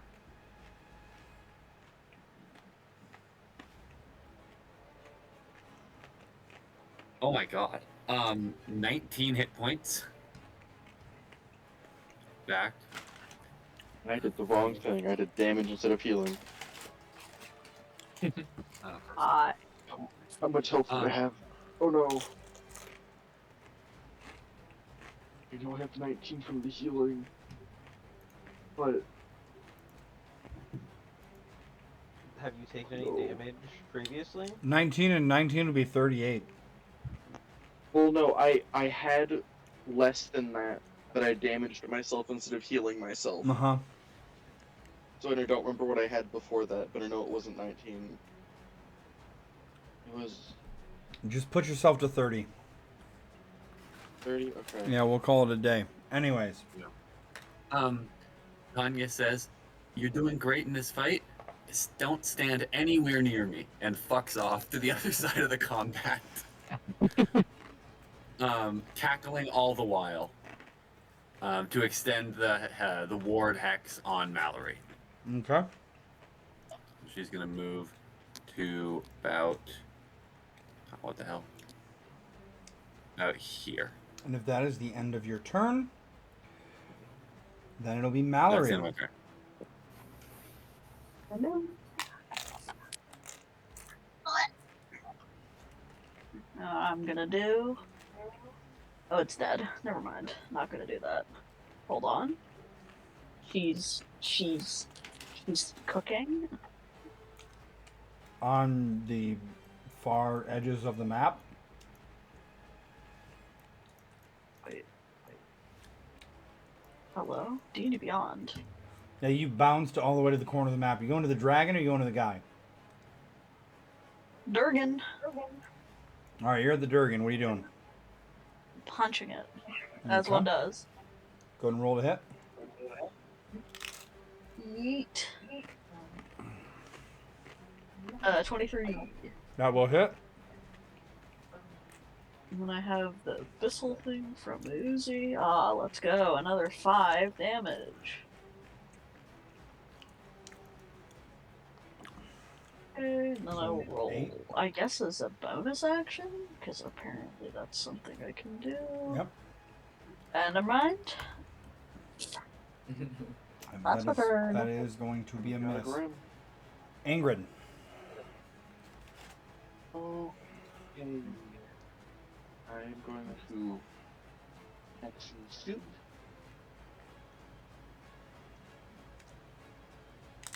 For a...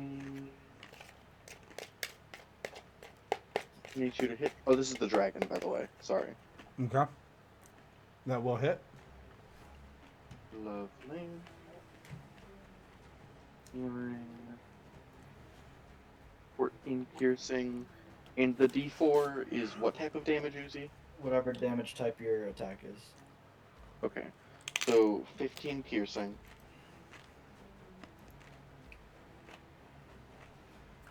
And then bonus action will be another shot at this thing. Or that's not gonna hit. That is not going to hit.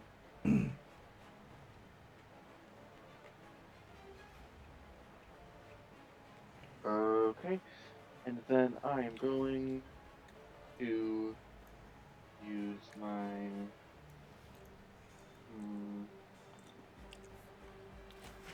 nope, I don't want to move at all. I want me.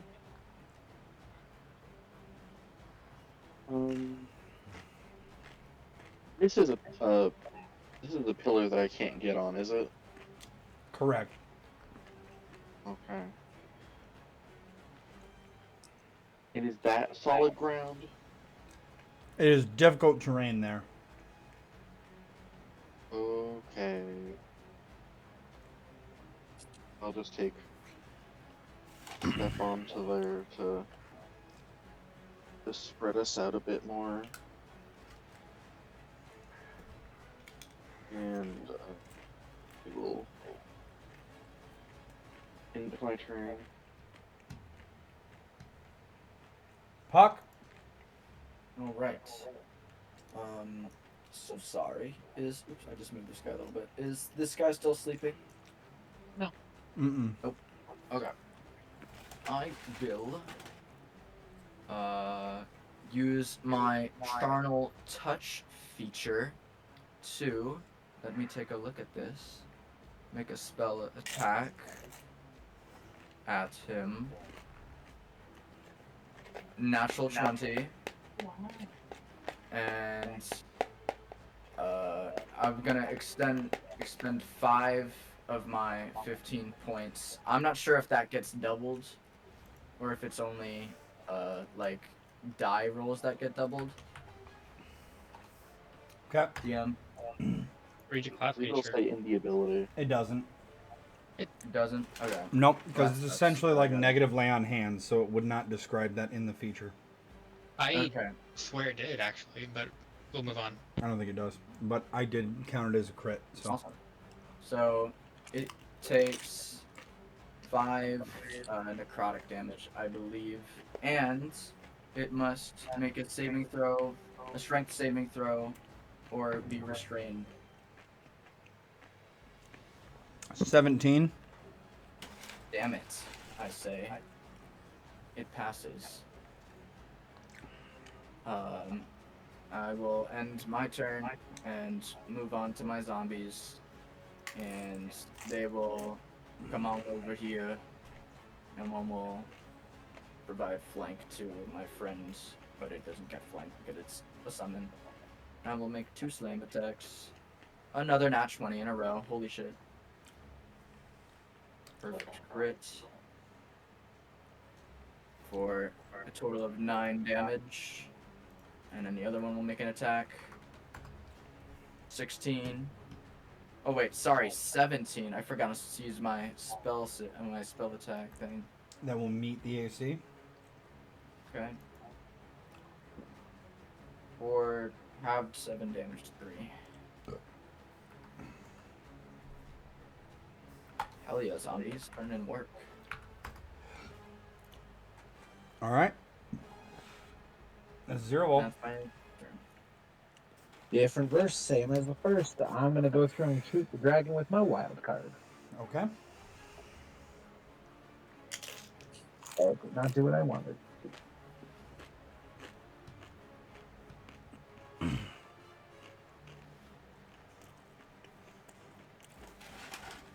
Still not doing it. Okay.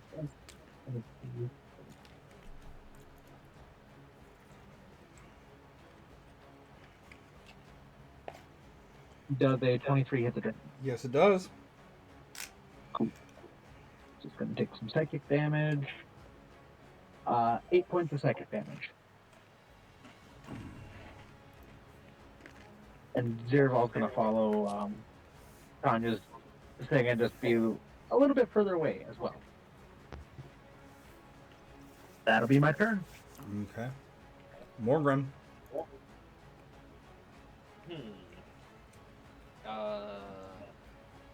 So considering that we said, hey guys, let's split up, and then everyone decided to walk over to me, I'm gonna move. Sorry, Doc. I'm gonna scurry over to here, here, and I should be able to still see the big dragon, and I am going to throw a holy bomb at it. Okay. That's a 10 to hit. Yep. Does not hit. Gotcha.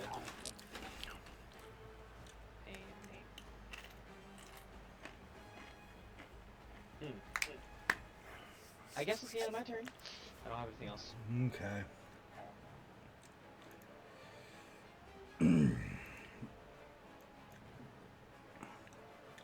Jiren looks up, draws his sword, scans it, like as he's drawing it, he kind of waves it across the room, and it kind of glows brighter as he draws it towards, pointing towards Puck. And he goes, "Ah, and you've already made me quite the nice set of fur-lined pants, satyr."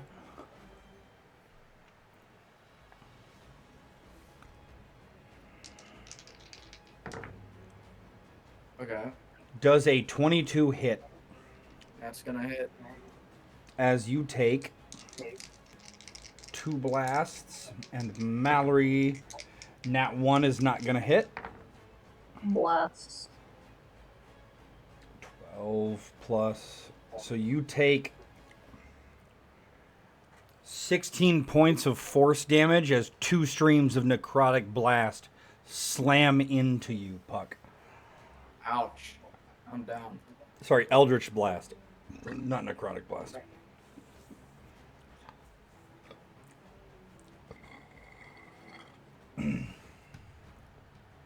No longer concentrating. Does that mean that your undead minions stop to function, or? I'm looking right now, actually. Excuse me. They're still. If you are conscious, you can mentally control all your thralls without using any actions. If you are unconscious, your thralls will move to protect your body from harm but will not attack. Okay. Cassius, does a 17 hit? Yes. Okay, you are going to take 3 slashing and 3 necrotic damage as he swipes at you with his sword. Alrighty. And now it is your turn, Cassius. Alrighty.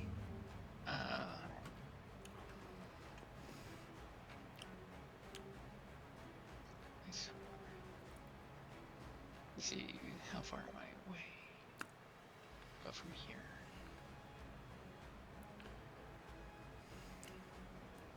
He's gonna swing around to there.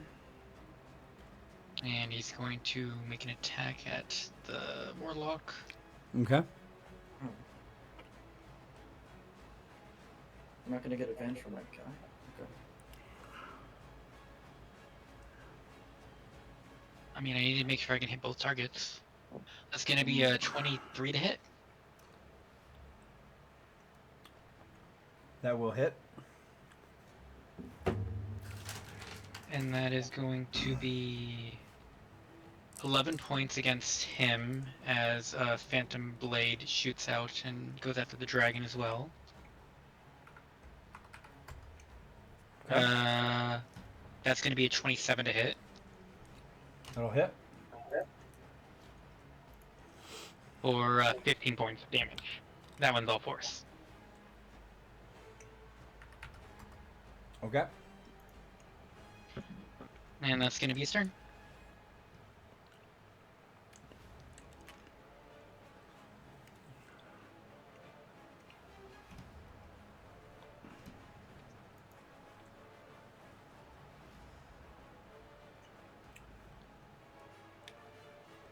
The dragon abomination very angrily scans the room and then loads up another, let me see, actually. Yep. With a 6, that will be a recharge, and it'll load up another breath attack. Okay.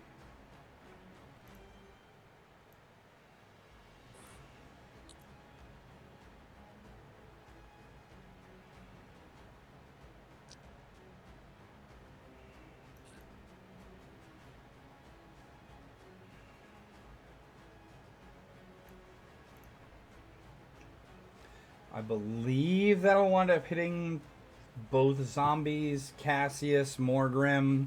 It'll wind up hitting its master, and I don't know, are we calling that a yes? Let's... Yeah? Yep. It rolled even, so we're going to say it's going to clip Mallory 2 for at least half. If she passes the save, it'll be none. Go ahead and give me a Constitution saving throw, DC 14. Ooh, I'm good at these. Am I within 20 feet of Zeraval? No, you moved out of that. Okay. First, that's typical. Go, nat 20. Okay.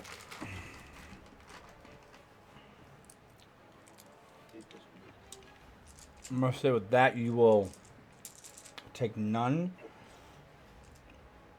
Uzi, you're zombies. Oh, yes. I'm sorry. Zombies.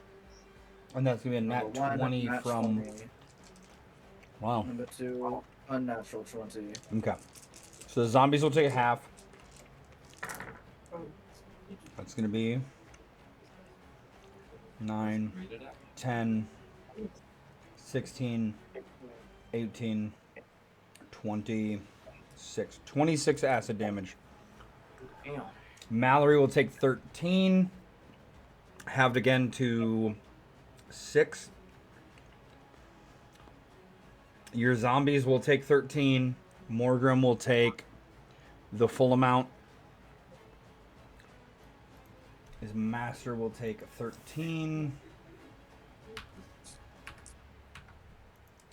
Cassius will take none.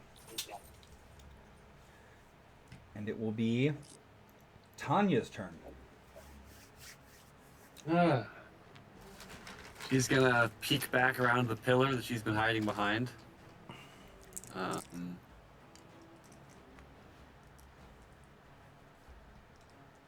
there we go.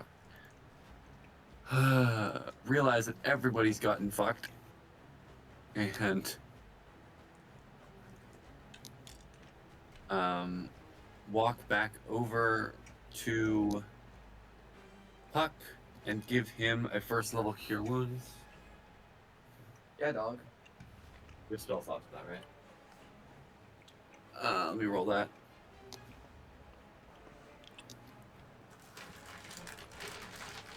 Okay. Cool.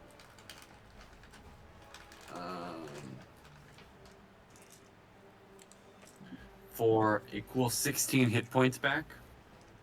Yeah, dog. And then cackle maniacally to maintain the ward on Mallory. Okay. That'd be the end of your turn. That is the end of my turn. That is all my movement. Mallory. Yeah. Let's run it. Where is this guy? Where did he go? Where did I go? Where is anything in this map? Where am I? Hello? You're literally right here. Rare. What? Okay, I'm not on my you screen. good? That's crazy. No. We know this. The red arrows. Bro, I literally don't exist on my screen. Yeah, that happened to me earlier. Okay. Yeah, yours right was because you were there. hidden. Mallory is not hidden. You're right. Yeah. My computer's unique. That's gonna be a guys. hit. Yer. I don't think we need that. Cool. Okay. 8 damage. Bonus action. What even is that? That'll Okay, hit. cool. Wait. There's also the D4s from AZ. I forgot. No, go down. those are gone. Yeah, those are Oh, gone. never mind. Well, ignore the 2 and the 3, so it's just 4 more damage. No, because it'll be 4. Well, okay, yeah. Never mind.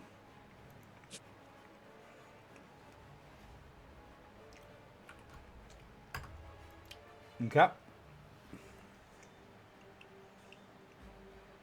Is that the end of your turn? That's my turn. Ingrid. Okay.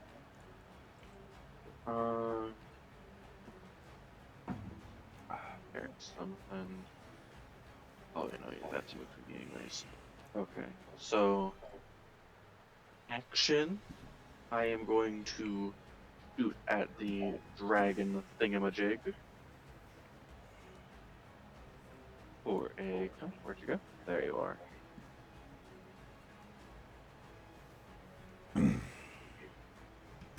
That's gonna hit. Lovely. And I forgot that you gave this to me, but I'm going to use Fury of the Small for an additional 2 for a total of 12 piercing. Okay.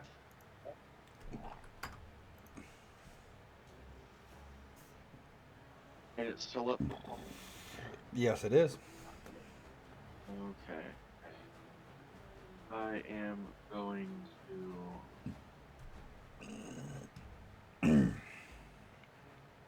Okay. Yeah, I'm going to use my bonus action, shoot it one more time. For a. No. That I'm is not going to not shoot it going to one more hit. time.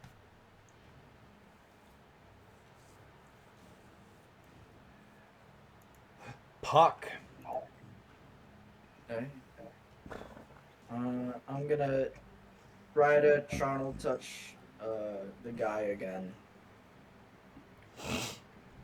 Come on, baby. 17.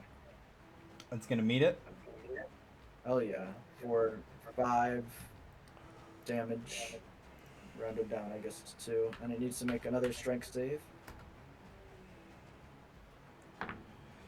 It's gonna be a 5.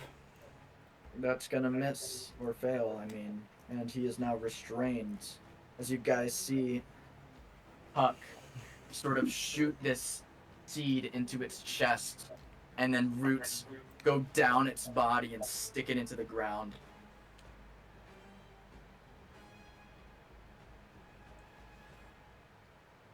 And then it's my zombies' turn. And they're going to make attacks at it now, at advantage, since it's restrained. Okay. A natural 20 again. Holy fuck, I'm goated. For 10 damage. And attack number 2. A 9. Does not hit. Unfortunate. Okay.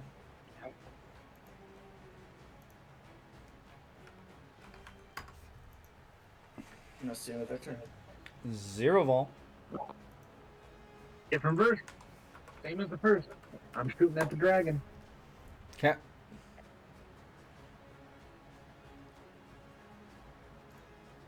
Does a 17 hit? 17 hits. A whopping 2 points of psychic damage to the dragon. And that'll be my turn. Okay. Dr. Morgrim. Alright, first thing I'm going to do, I'm going to use my cowl and expend the 2 health potions that are on it. Which means I'm just going to roll this twice. So that's plus 5, and then plus 7 HP. Okay. And then, as my action, I'm going to throw a bomb at the big one. This is not going to detonate. The dragon, please. Yay! 25 for 16 fire. And where are we throwing that? At the dragon. So as you chuck this alchemist firebomb at the dragon, it explodes. Its very dry, desiccated flesh catches fire, and you hear it go, Master tried. And it crashes to the ground. Dead. Well, went out with a bang. And then I am going to head back over here so I can be inside the range of Zeraval. Okay. And that will be the end of my turn. All right. Top of the round with Jiren Scale Scourge. Sweeping his blade across the room again. It gets a hit as it points at Zeraval. Oh, well, what is it roll? Or what's Give me a second. Okay. Give me a second. It's gonna be a 20. I'm going to use my reaction to go through and cast shield with my first level spell slot. So my AC is now 20. Okay, so it's gonna meet it, and as it's a spell and he doesn't have a thing for that, it's not gonna take purchase, and the third bolt is gonna hit Dr. Morgrim. 12. I'm assuming that's not going to hit. Nope. Okay. He is now going to use a legendary action. And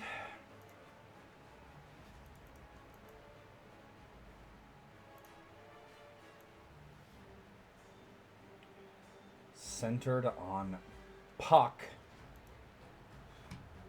Oh, goddamn. That is, it is not acid, by the way. It is fire. Oh my god. Oh joy. Everyone within that circle, go ahead and make me a dexterity saving throw. Mine is, mine would be a 14, if that matters. DC is a 15. This is against a spell, yes? Yes, it is. Oh yeah, baby. I get advantage. I don't believe this is a gas, so that doesn't apply either. Oh yeah, baby. 19.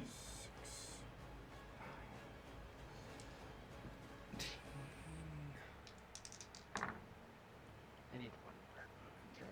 17 or 15.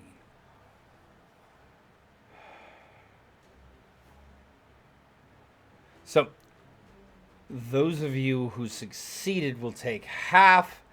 It is going to be 17 fire and 15 necrotic damage.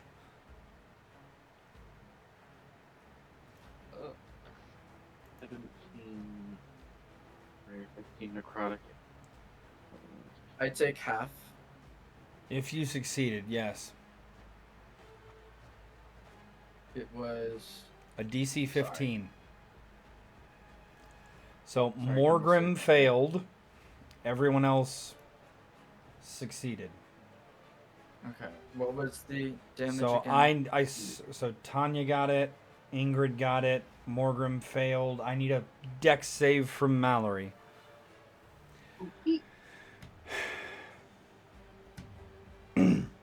What is your question, Uzi? What was the damage? 17 and 15. Okay. So 17 fire halved to 8, and 15 necrotic halved to 7. So 15 total if you don't have resistances. Mallory passes, she takes the same. 15 total with no resistances. Alright, I'm gonna add my dice of ignoring bullshit Okay. to that.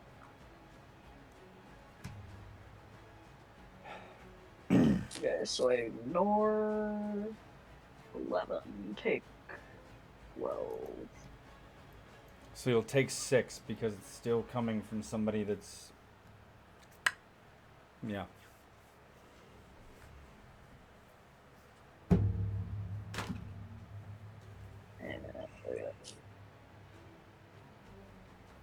All right. Cassius. Alright. Unless anyone's going to do a reaction.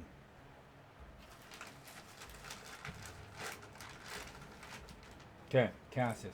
Cassius is gonna bonk him with his big sword.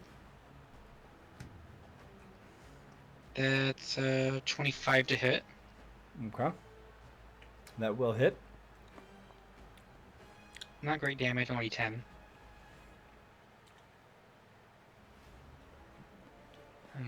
That'll be his turn. All right.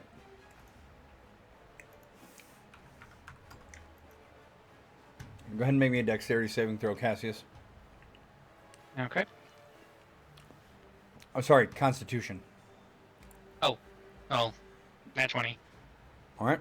You'll take no damage. Tanya.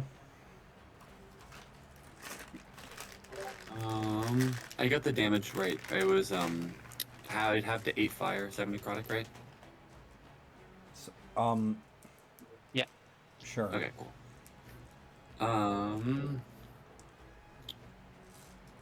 Tanya is going to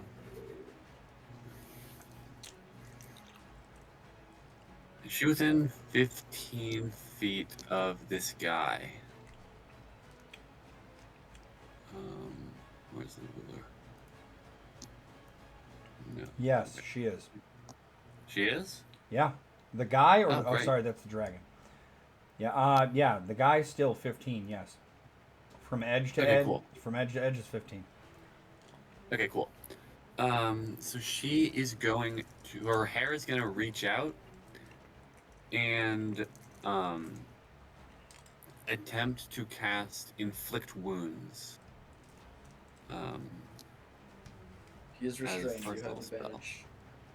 Oh. Huh? He is restrained. You have advantage. Okay, oh, it's a Constitution saving throw. Oh, never mind. Don't listen to me. Oh, new inflict wounds. How the mighty have fallen. It's going to be a 22. 22? Okay, that's a save for half. So they're gonna take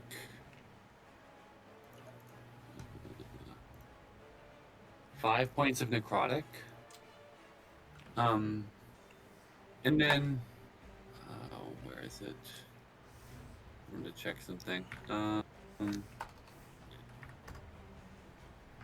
Is True Strike a spell with the range of touch or self? Self, right? Yeah. She's just gonna cackle again. Okay. And continue the spell, and then she's gonna move away from people to like she's like here, I think. Okay. And that's her turn.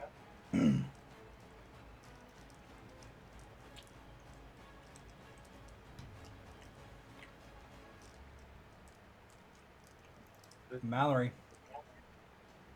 Yippee. I'm gonna. Where am I? Can someone move me to Mr. Swordman? Okay, you're there. Thank you, thank you. I'm gonna do surprise, surprise. I'm gonna hit him. Or, well, we're gonna try. D&D Beyond, if you would load, that would be super cool. That would be incredible, even. Hello? Alright, and I have advantage because he's restrained. Alright, does a 19 hit? Yes, it does.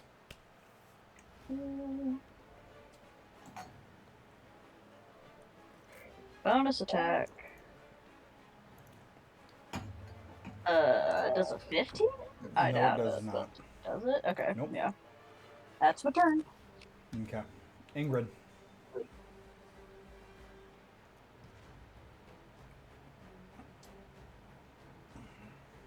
Okay. I'm gonna. Ooh.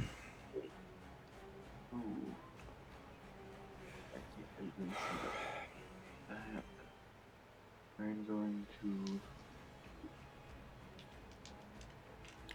move down here. Now, as tempting as it would be to shoot the red panda, I'm not going to do that. Could kick it off a cliff. I don't know if anybody would notice. Dervil's right there. He's a criminal. He wouldn't give a shit. I like the we're all criminal.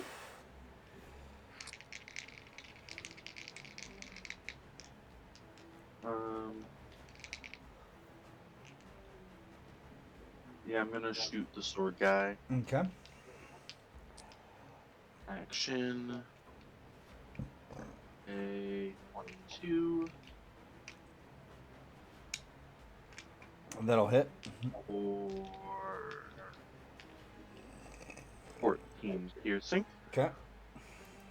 Then offhand.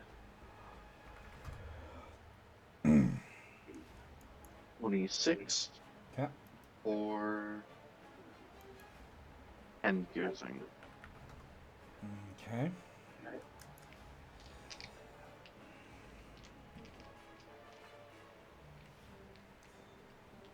And I will end turn. Okay. At the end of your turn, he is going to raise his sword in the air and say, I tire of your games. Let's see. Puck. Natural 20. Ingrid.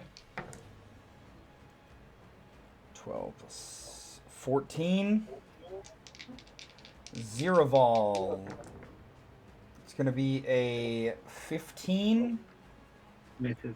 I'm gonna give him disadvantage on the attack roll against me, with luck. Buddy, Where was that I'm already 3 people away from you, dude. Yeah, well, Well, it's the lucky feature. Tanya. Mm-hmm. Dirty 20. It's Mallory. 23. It's Cassius. It's gonna be a 16. And reroll on Puck. Glancing blow. Okay, and reroll on Puck is gonna be a 23. It's still gonna hit him. So I'm just gonna roll the same damage for everybody unless anyone disagrees with that. Nope. Did you hit me with something? No, it missed you. Okay, cool. 10 plus, so that's going to be 15 force damage to each of you that were hit. Anya is down. So is Puck. Down as well.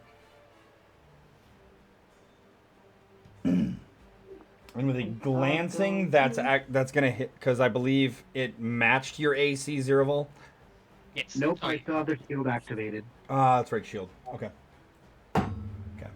So that's what. Yeah, Oh, it's I not forgot low to on do me. your stupid ass fucking. That's gonna be a hit. And that's gonna be a hit. Your zombies are dead. Oh wait. Oh damn it. Alright, it's too late. Whatever. He's still restrained, so we would have had disadvantage. Okay.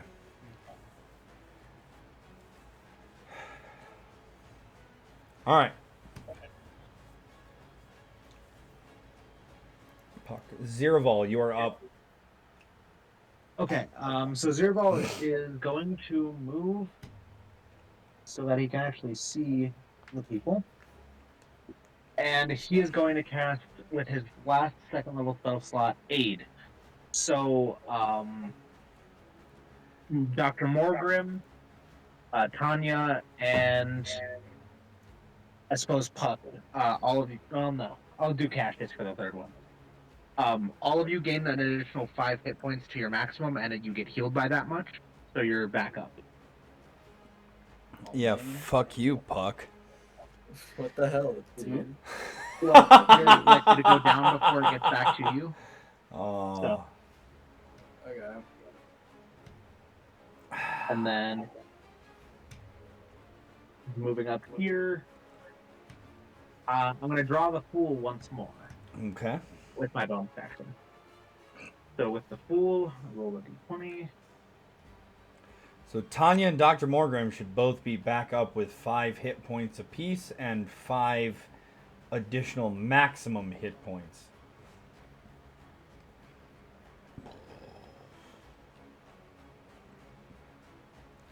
Okay, is that your to Okay. hit is the 18? No, so I'm drawing a card from my deck, which with an 18, that gives me the Moon. And so with the Moon, for the next minute, a number of creatures you see equal to your proficiency bonus gain advantage on saving throws while they remain within 20 feet of you. So with that, I'm going to target Dr. Morgrim and Ingrid. Okay. I will cut a link or I'll cut it out for you so you guys can see it as well. But as long as you guys are within 20 feet, get that. That's my turn. Oh, also, by the way, Tanya is no longer in control of the body. Lilith is, and Lilith would be at 6 hit points. Because upon going down for the first time, the other soul takes over at 1 hit point.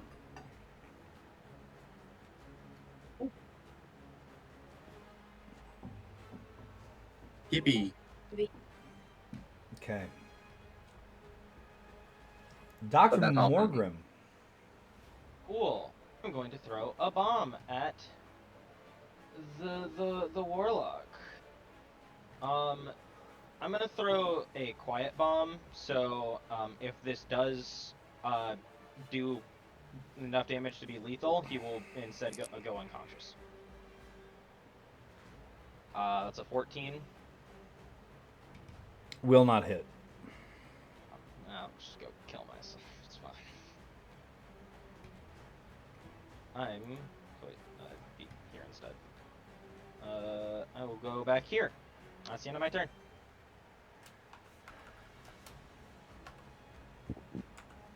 Okay, top of the round.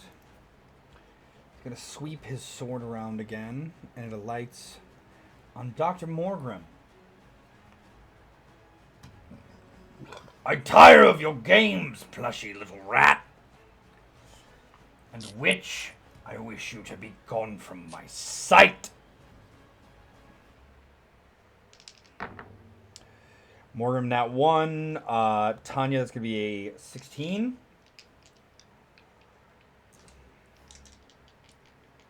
It was 16 to hit. That hits. It's gonna be Sorry. 12 force damage. Bro, I'm dead. Yeah. And it's gonna make a swipe at Cassius for 19. Yeah, that hits. Okay, you are going to take 8 slashing and 5 necrotic damage.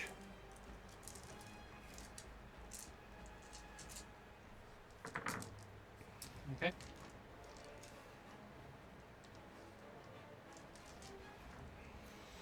Okay. And with that, it is Cassius' turn. Alrighty. He's. Why did he? Oh yeah, I had to reconnect. That's why. Also, you went from 12 to 13 to 11, and I'm not sure what's going on right now. I'll explain. Cause there's reasons for that. But yeah, he's gonna move to that. Sorry, and I'm now thinking, and it's not necrotic, it's acid. Sorry. Okay. I said it wrong. I understand now. And okay. yeah. So he's gonna try and bonk him. This time, actually wielding the weapon himself. Okay. That's gonna be a dirty 20. That is going to hit. Oh, nice. Max damage. That's going to be 17 damage. Bludgeoning. Okay.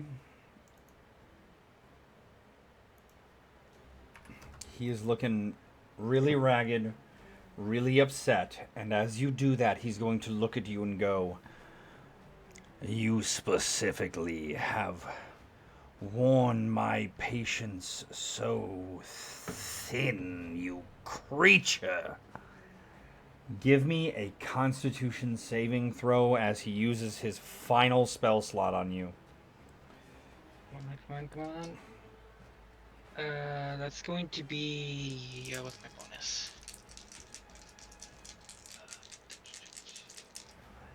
14. That is not going to save. The DC is 15, and you are going to take 9, 22 points of fire damage. Alrighty. As you are hellish rebuked.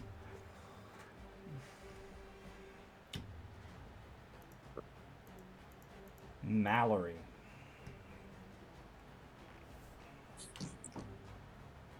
Hello, Mr. Man.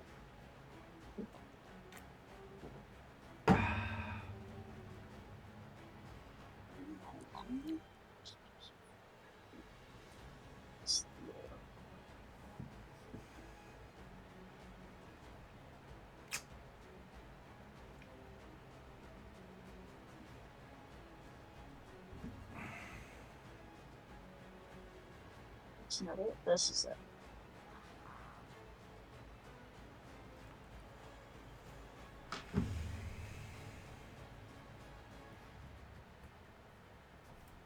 Bonus act.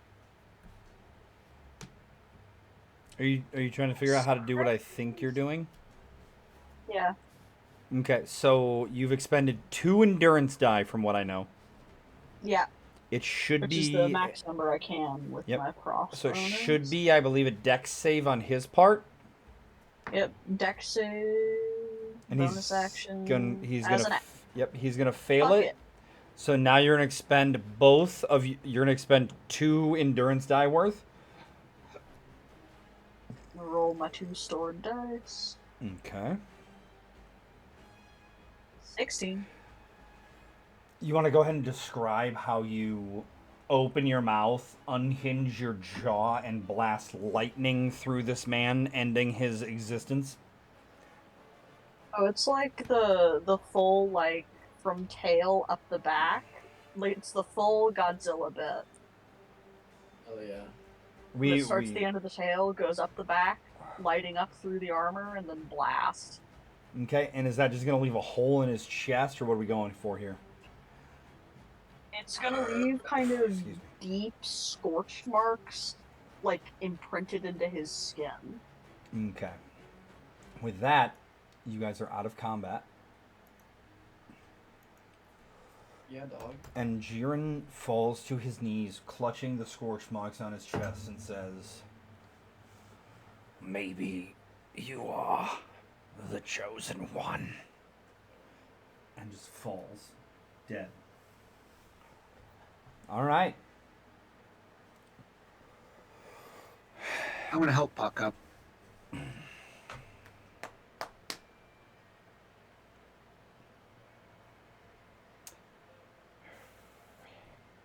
Okay. By the way, we skipped the death saves for Tanya and Lilith because I figured, based off of HP, that Homie was going to be dead the next attack.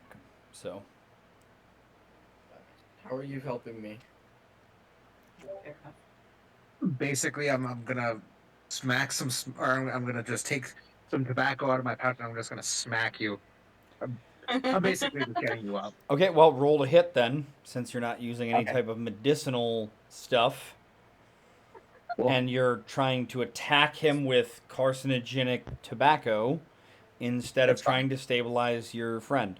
You're not going to hit. You actually take tobacco leaves in your hand, you go to slap him, and you completely miss and fall down next to him. That was really Wonderful. great. Yep. I'm Would gonna- someone with some type of healing capabilities like to stabilize the rest of your party? Yeah, Morgrim's gonna go over to Puck and do a medicine check to stabilize him. Okay, go ahead. Believe that stabilizes. Sure. Yeah, dog. Roll me a d6. Okay. I got a 6. And add your medicine check to that for how many hit points he regains. Cool. You gain 17. You have an 11 to medicine? Oh, sorry, my medicine check. Sorry, plus 6, so it's 12. Okay. I thought you meant what I rolled. Alright. Yeah, makes more sense. Now, who are you moving on to next? Who was downed more recently? Tanya was downed more recently than the other. Cool. I will go over. I will medicine check. Double Does up. this cost you anything? Because I could heal instead if you'd like. You heal the other one while I do this one.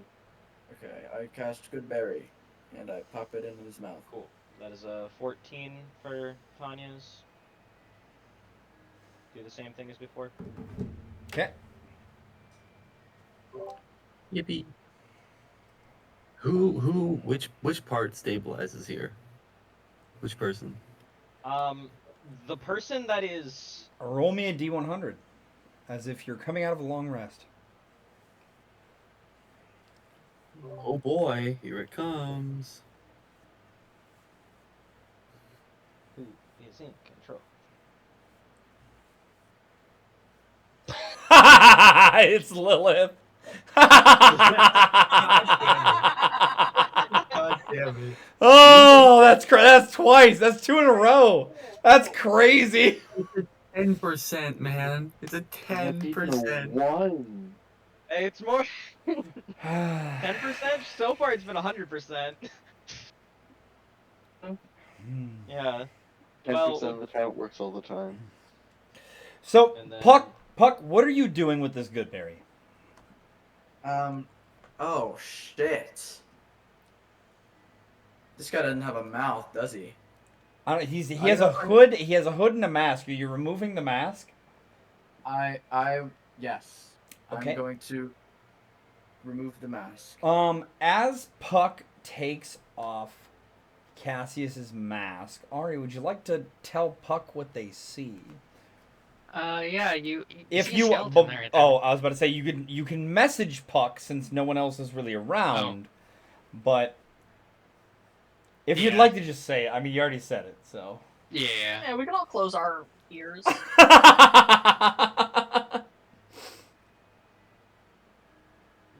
It'll also depend on Puck's reaction, so. What do I see? That's crazy. This Lord. guy is retarded. one That's person- crazy. The only person that one should person- have been listening. I don't know. There were wasn't. like 4 people talking at the same Yeah. time. I couldn't hear. You see a skeleton. Skeleton. Covered in golden radiant runes. Oh. Oh, shit. You know, I'm starting to like this guy, I say as I pop the good berry in his mouth. The good berry stabilizes Cassius, but does not bring any hit points back to us. You're at 1, and you're still unconscious. Okay. Go ahead and give me, since charisma is your spellcasting modifier, Uzi, give me a charisma, either insight or arcana check, whichever one you're more proficient with.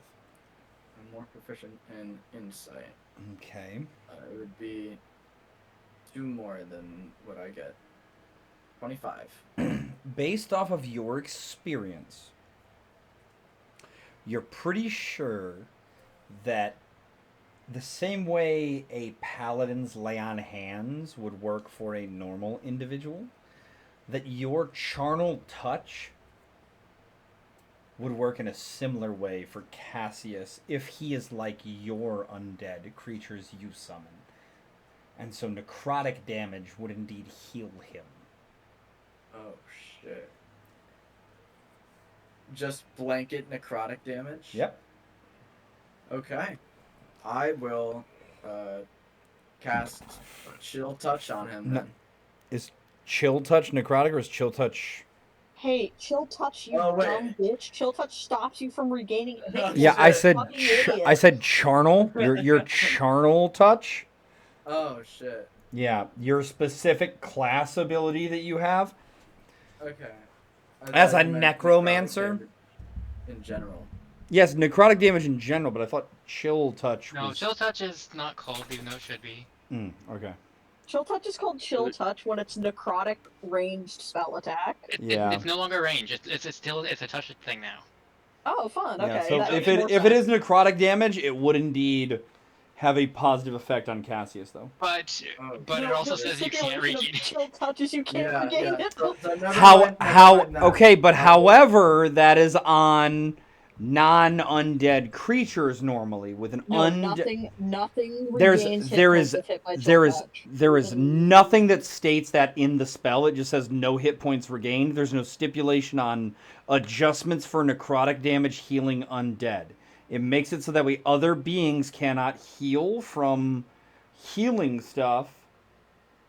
For necrotic damage being a healing factor for undead beings, it would fall under different rules and stipulations. I understand what the spell says and what the intent of the spell is. However, this is a very specific and different circumstance. Because you're not regaining hit points, you're taking damage that then heals you. Yes, he's taking damage that heals him because he is an undead being. And so holy things, theoretically, and this is things that you guys will not know in character, but just to explain this, so that people understand, holy things that would generally normally heal would not work on Cassius. So like earlier, when he took the healing, he gained the temporary hit point bonus, but he did not heal the healing of the effect that gave of aid. What the freak? Radiant things would also have a different effect on an undead, in theory. Yep. Should I roll to hit? No, because we're counting him as a willing creature for this. Okay. Then I deal 2 necrotic healings to you.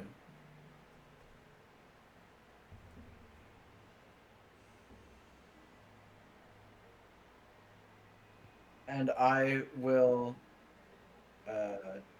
okay, before I did that, I would look around me, make sure no one else is looking at Cassius's face, and I will replace his mask, and then I would have healed him.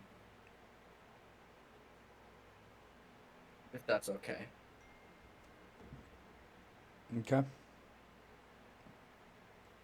right? Morgrim, Mallory, and Ziraval, since you three are the closest, go ahead and give me insight checks. Or perception, whichever. Am I allowed to forego that since I'm like my idea is he was going to be looking over the dragon and just like looking for Sure. tiny If things. you're doing something else, you can completely ignore it. I'm just giving you guys the chance to notice something weird with Puck and Ziraval. Yeah, I'm oblivious. Yep. I'm keeping my friends not dying. Mallory, you noticed there was some kind of weird interaction where Puck took the mask off, kind of got excited for a second, did some funky shit, and then put the mask back on. Okay. Which Noted. Mallory will remember this. which are you? You're back. Your tongue twister. Are you? Okay. So You mean like the witch? go ahead, and since we are now a little bit over the time that I said we would normally end, go ahead and give me some investigation rolls to investigate the chamber, and we will move on to the next floor. And once we finish up that, you guys can have any interactions you guys would like to have. 21 for me. Okay. Big money. 19 for me. Hey, same. Me and you, my boy. Okay. Yeah. So, between all of you, you are able to find the sword and the helmet that Jiren was wearing. From the ooze, you are able to pull out this spell book you see inside of the congealed blood mass. And as the dragon abomination thing kind of morphs back into this weird human alchemical hybrid, you see it was wearing a cloak.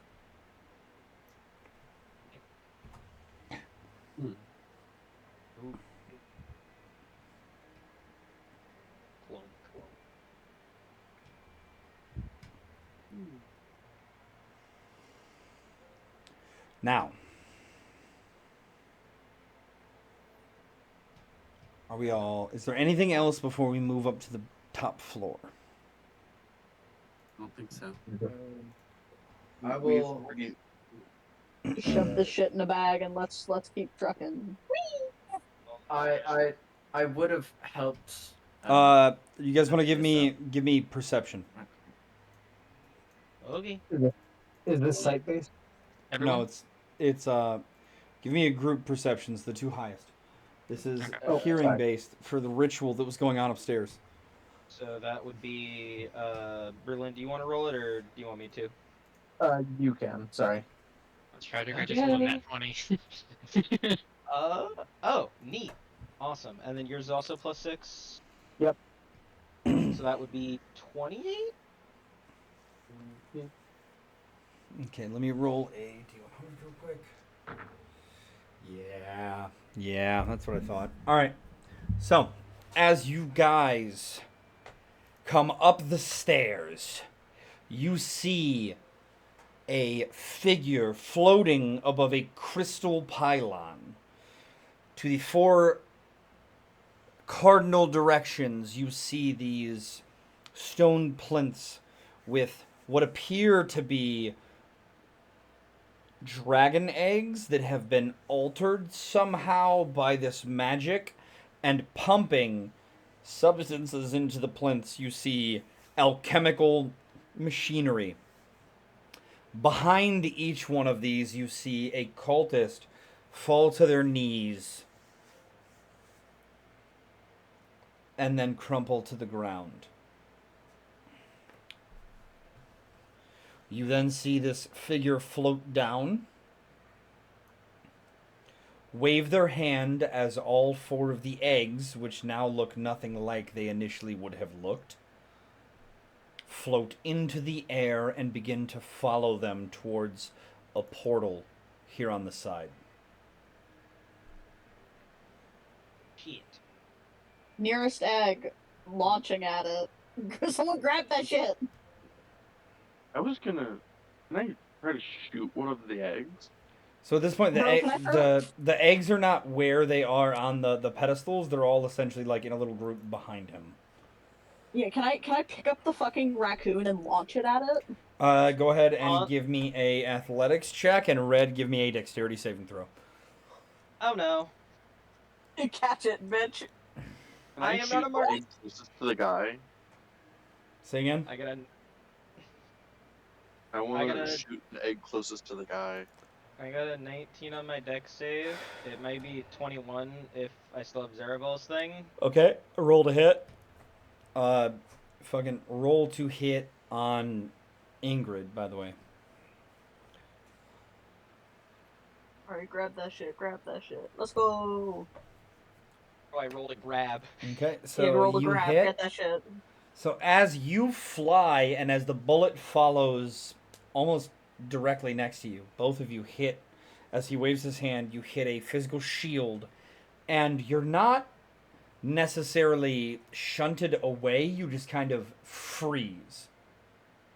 Staring at an egg that's about a foot from you, looking to your side, you see a bullet just hanging next to your head. The figure turns and looks at the group of you.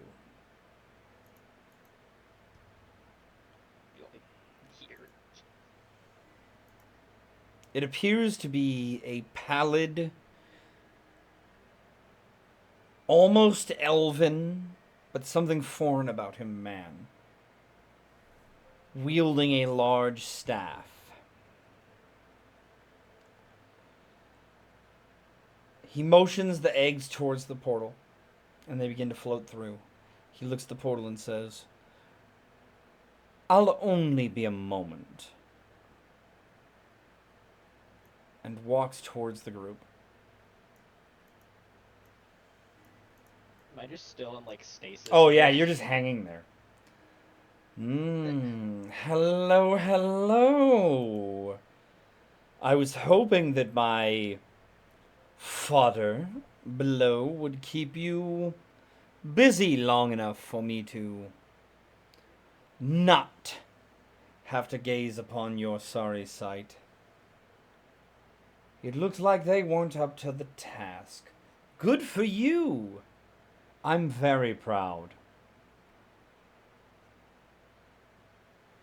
Would I recognize this voice? You can roll me insight if you'd like. But I recognize this man. Go ahead and roll me a either insight or history, Uzi. Either one. So upsetting. That was almost a nat 20. You know, I'm lucky. You know nothing about this person, Morgrim. Uzi, in your gut, there's something familiar, but at the same time, you're like, I've never seen this motherfucker in my life. But seeing you in particular, struggling, staring at them, they walk over and they stroke the side of your cheek with their hand and they go, "Oh, Puck, my dear boy." And as they walk behind you, you feel the faintest shimmer of magic. And they come out the other side around your back. And they whisper in your ear, "You've done so well." And as you see them walk around the other side, the guise of a very familiar satyr.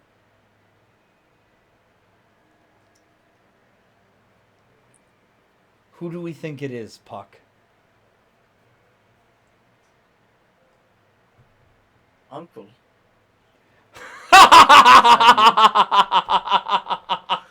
You are such a dunce, child! And he waves his hand and turns himself back to his true form. You truly thought I was kin of yours?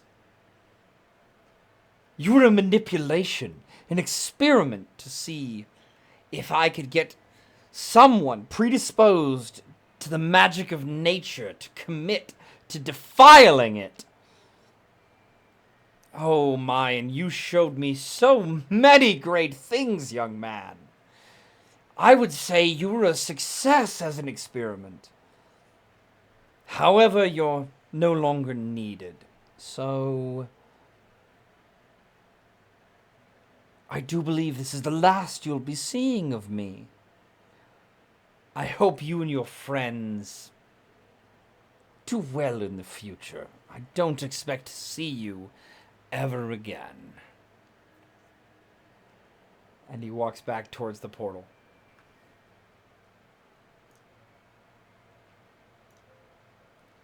Is anyone else gonna do anything? Try anything? Anything? Yeah, no, you're just hanging in space. I don't even know if can I do anything. No, you can't. You're frozen, essentially. It's not expecting a bullet to work a second time when it didn't the first. So. Anybody else? Nah, not for me. Nothing from the witchy corner. Okay. As he walks back, the eggs are now just floating in front of the portal, and he assesses each one in turn and pushes it through the portal. 1, 2, 3, and on the fourth one, he stops and he looks at it, and he goes, "Ah, a failure." And he looks over at Puck, and then at Mallory, and he goes, "To be cast aside as all failures should be." And he chucks it back towards the pillar. And then he steps through the gate, and he disappears. Am I just still in stasis? As he disappears, the spell that was holding stops. The bullet pew, pew, shoots into the stone pillar over here. And you drop to the ground, Morgan. Warn me next time you're going to chuck me. Bro, can I try to catch this egg, or is it, fucked?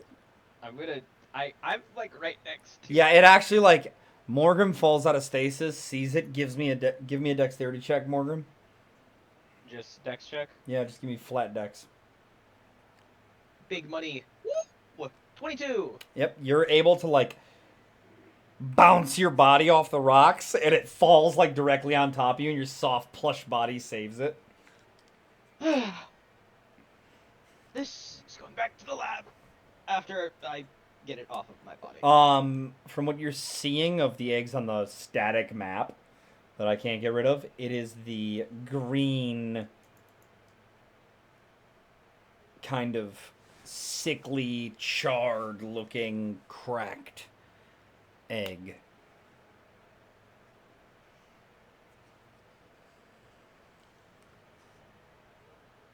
Okay. And with that, your handler appears over by the main group. Hello, Z. Seems all of you are alive. The tower has been cleared, so to speak. I guess we can call that a success.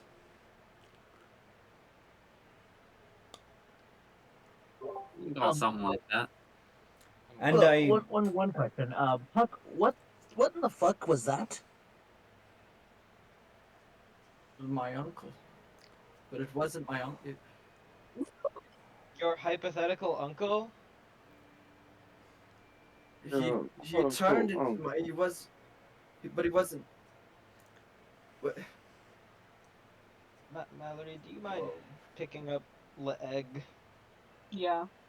Mallory has the egg now. This is my son. Z looks at all of you and goes, "I was able to find our informant in one of the lower floors.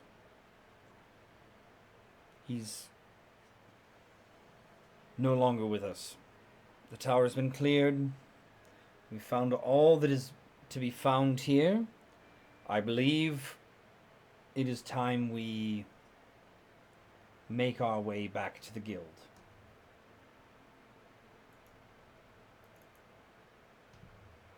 More research to do.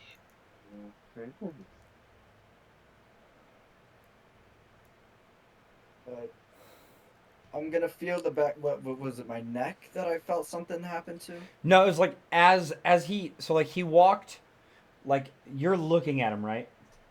And he Yeah. walks towards you and goes like to your left side. And as he goes out of view on your left side, you felt a shimmer of magic, and he came around your back and walked back on your right side. And as he came back into view on your right side, he was all of a sudden your uncle. He was Bob. Does that make sense? Yes. It was essentially he was, as he walked behind you, he cast an illusion or an alter self or whatever, and as he came back around, he appeared to be what you knew to be your uncle. Did everybody else also see that? Oh yes, 100%. In fact, anybody but you that was watching it would have seen him shift. And then you and everyone else saw him shift back after he did the little display.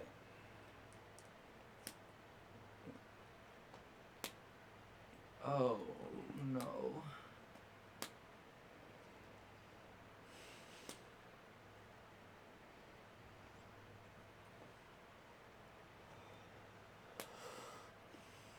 So, are you going to sit here and cry? Are we going to picket rocks in the tower? Or are we going to fucking leave? Let's go. And he motions towards the portal he's used some scroll magic to summon. On the other side of it, you see the portal room back at the guild hall. For once, Did you know Ziraval's gonna he go would- first. Did you know he would be You here? don't know how to talk me twice. Yes, I'm just gonna it's- make my way over to the fucking portal. Yeah, I guess it's just that's gonna nod at him and then go on through. I don't Okay. think. Ingrid also nods before walking through. I don't So think Randall any of takes immediately large steps through the portal. Okay. Who was Puck asking that question to? I asked that to Z. I think his name was right. Who the fuck even was that? Why would I know who they are, why they'd be here? I don't know. I'm surprised that they were here. Yeah, no fucking shit. Now, are you gonna stand here and be a fucking weirdo about it, or are we going back to the guild? I will go back to the guild, but Then I'm fucking shut up and get through the fucking portal, you I'll go loose through the portal. mouth Oh my horned God. fuckwit. Dr. Morgrim's gonna go through the portal. Yeah, obligatory Mallory went through the portal while all that was going on. Like, as he's getting yelled at, like, Dr. Morgrim's Morgan and Mallory look at each other Like- and I'm just like, and we're leaving. Yeah, and Z's like literally looking at Puck like, why are you being weird about this? Just go! Fuck!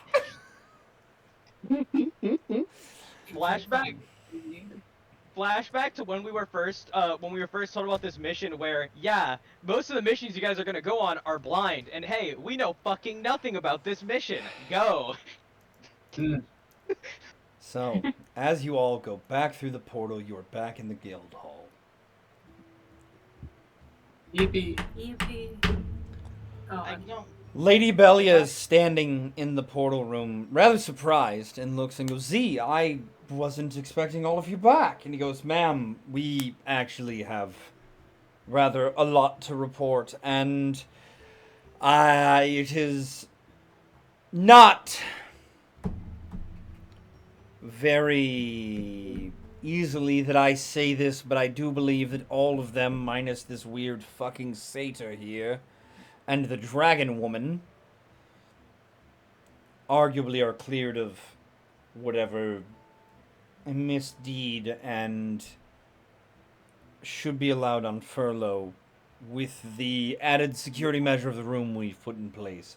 The dragon woman and the satyr, however, I believe we need to have an additional conversation with to figure out what the fuck is going on here. And maybe the fucking stuffed animal, too.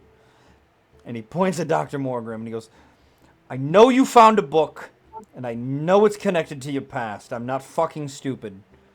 So yes, actually, I take it back. The three of them. Do you want to see it? No, however, and he gets cut off by Lady Belia. That's enough, see. Dr. Morgrim, Yes. Lady Mallory, and Mr. Puck. Would you prefer to have the conversations in private, or would you like to have them as a group with the rest of your companions? I've already gone over all of the information I found with the group. Oh, I so do believe there will be more to this than what you have revealed. And you see just like this weird, shimmering blue, dark energy in her eyes, and you smell the smell of the deep ocean around you. Could I be the? I think the party would be fine. Miss Mallory? You know more than I do, so sure. Mr. Puck. He's seen this look before. Yeah, fucking. Public or private, Puck? Public or private? Public. We'll do public. Okay, now, Mr. Puck, let's start with you then. So your uncle was present? Yes? You turned into my uncle, at the very least. She snaps her fingers, and a rather large area of magic pops around the entire group. You are all now effectively under a zone of truth and cannot lie. Mr. Puck, did you know that this creature, which has the ability to turn into your uncle, was your uncle, or were you completely surprised by their presence at the tower? I had no clue they would be at the tower. Interesting. Miss Mallory! So these cultists were attempting to recreate your birth, so to speak, on normal mortals? Something like that. Do you have any idea who would wish to do so? Literally not a clue. Not a single person you can think of would wish to take and create you, but different. Not a one. Nope.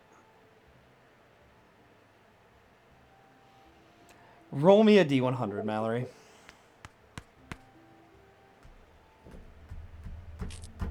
Hold on. Let me roll a dice. Because you may not be intending to, based off of what you're saying, but you kind of are lying. Am I lying? Who would want to make... She's asking a very vague question of, who would want to have you, but different?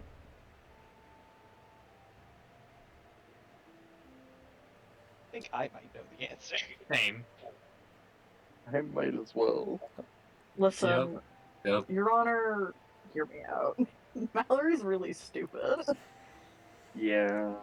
Mallory, Yeah. look down at your armor.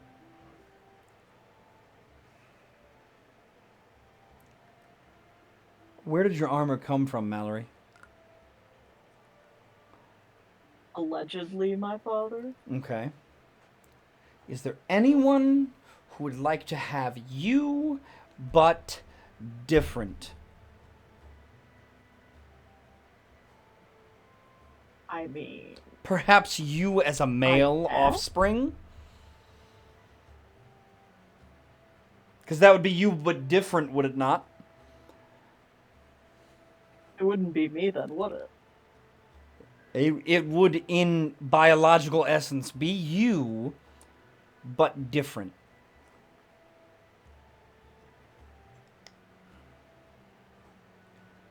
Because both male and female offspring start from the same building blocks and are altered during growth. This is such a stupid way to go about that. Ain't no... Okay, but I'm saying the question that was asked and the zone of truth you are in, technically your answer, based off of those parameters, would have been a lie, because your father does indeed desire an offspring that is just like you genetically, but a man, right? Okay, yes, we've established this. Okay. Mallory, however, Yes, would fully the group. say Yes, she doesn't know. yeah, but like knowing that, and knowing the zone of truth pinged it, and it caused further discussion. We'll say that you were helped to the conclusion, and the rest of the group now understands that as well. Whether it's pertinent or not, Lady Belia says, we will find out through further investigation.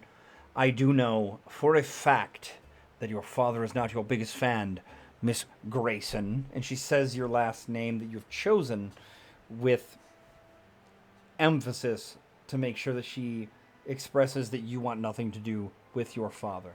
And then she levels her stare at Dr. Morgrim. I've never liked you. She points her finger. Fucking loser. You bother me. And you, she points at Puck when he says that, without looking at him, and goes, you were born on thin ice and in the deep ocean. The warmth of the top current does not allow ice to form. And so I want you to understand that the thin ice that you are on in life is almost non-fucking existent with me. And I will drag you to the depths, and no one will ever find your fucking body if you continue to be a fuck when I am trying to get answers and focus. Am I clear? Very sorry. Now you, and she points back at the stuffed animal. You bother me. I don't know why, and I'm wholly unsure, but there's something about you that makes my skin crawl. What was in the notes? From my, well, previous master, which, I'm not gonna get into the weird gender things. It was, detailing all of his experiments that he did for them by mixing draconic, aspects. Pause. Your former master, the two of you, and she points to you and Ingrid, killed accidentally, I understand, the professor. I had one before that. My creator, Dr. Bleakmeadow. Her eyes kind of unfocused for a moment. You said Blinkmeadow? Yes, he was my creator, and possibly a she. That's... She... And...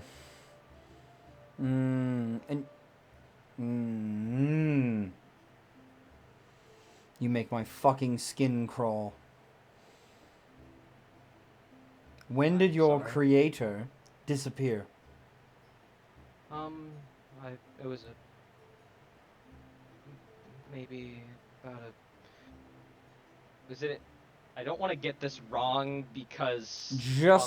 Just shy of about 20 years ago. Somewhere between 20 and 15. Been about 20 to 15 years. This was... He's gonna pull out the old journal that he has. This was the last thing he left me, and from our research, this other book detailing the alchemy that he / they were doing, according to my friends, the ink was dated about a month. She bites her thumb. Doesn't make sense. The timeline doesn't add up. It couldn't have been him. She points to a picture on the wall. You see a dark elven man dressed in beautifully done red robes with gold filigree, a immaculately embroidered spell book in his hand. Looking remarkably close to Ziraval. Oh no. Is this your master? Does it look in similar like facial appearance? Give to me what I... a D100.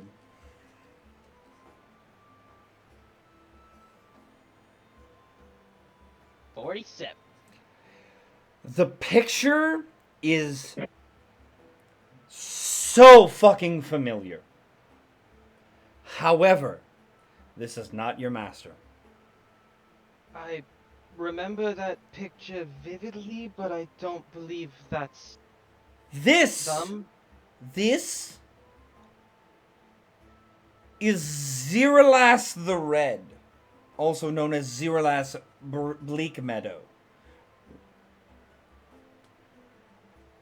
That's a Z, Zeralas, which, if I'm correct, which is the same initials that were given inside of this. Except this is a man, and he died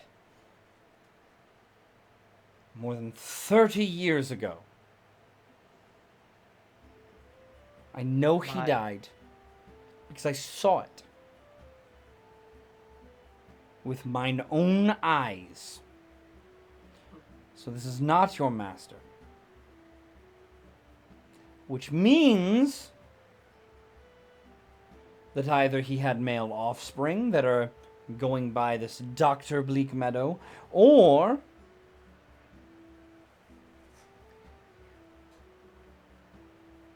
we will have to do further investigation. But potentially, your little stuffed memories have been fucked with, and it is his daughter, Zerandriel Bleak Meadow.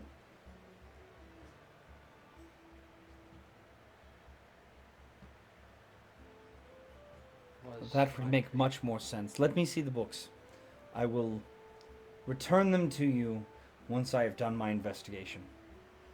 Yep, I'll hand both of them to her. And I'll try to raise it up as high as he can. She takes the books. My skin crawls less every day. Thank you. Zerval's gonna raise his hand. Yes, Zerval, little cousin. Excuse me if I may, boss. I also ran into this, and he's gonna pop out his now necklace. My new friend, Mr. Lamp, the Soul Eater here. I just wanted to Light Eater, Master, Light Eater!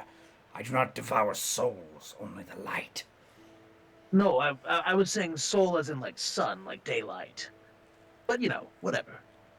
What you do with your paltry parlor items, Zeroval, I care not for. Wait, wasn't that the previous owner? Wasn't his previous owner whoever wrote this? So we could. Is this? Okay. Exactly why I brought it up. You guys already had a whole conversation with Lamp about gender norms. Do we really want to do that again? We now have a. Is this your master? Are you gonna hold the lamp up to the picture of Zeralas? Mind you, Zeraval, go look at your messages from today. You're gonna hold the lamp up and have it look at this fucking painting of a red wizard dark elf. Oh shit, I didn't even realize. The lamp is going to go, I don't know who this old man is, master. Why do you hold me up to his painting so?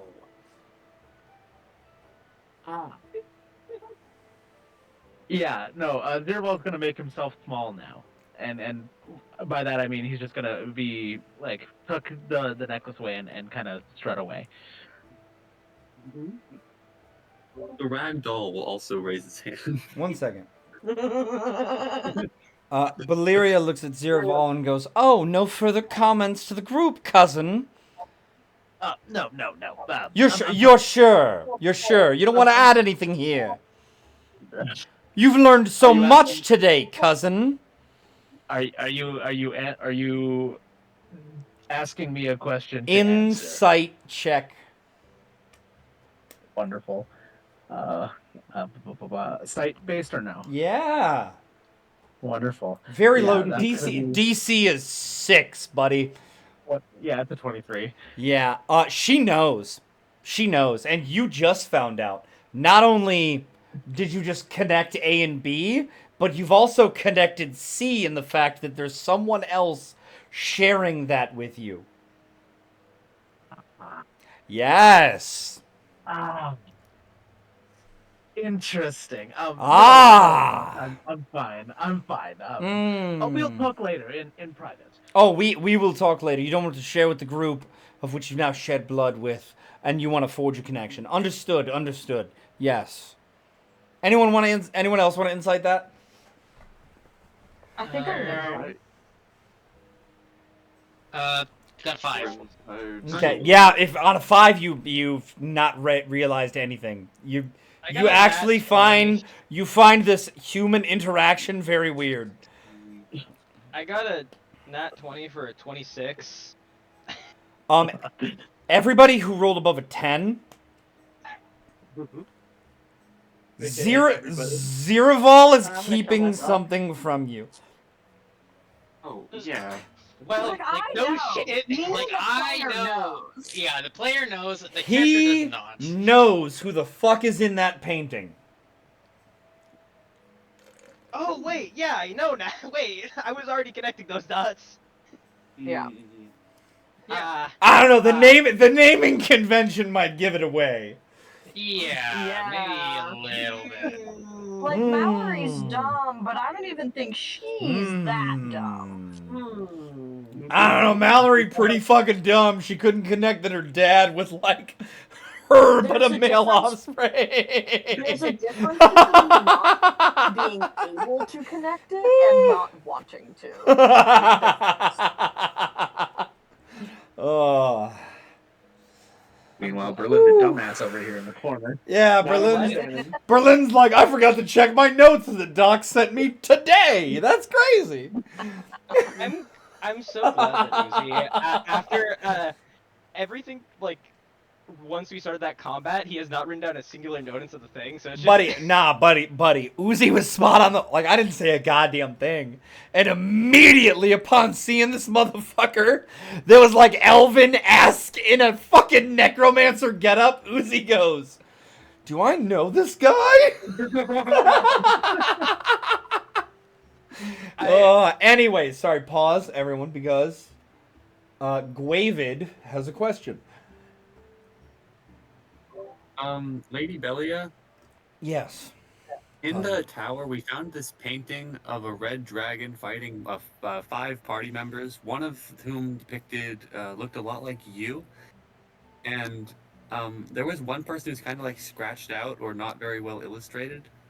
And I was wondering, who was the person who wasn't the dark elf with fire magic, the holy one with the great sword, or the person in the white cloak?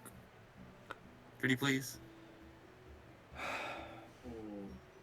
You're in the zone of truth too. Ooh.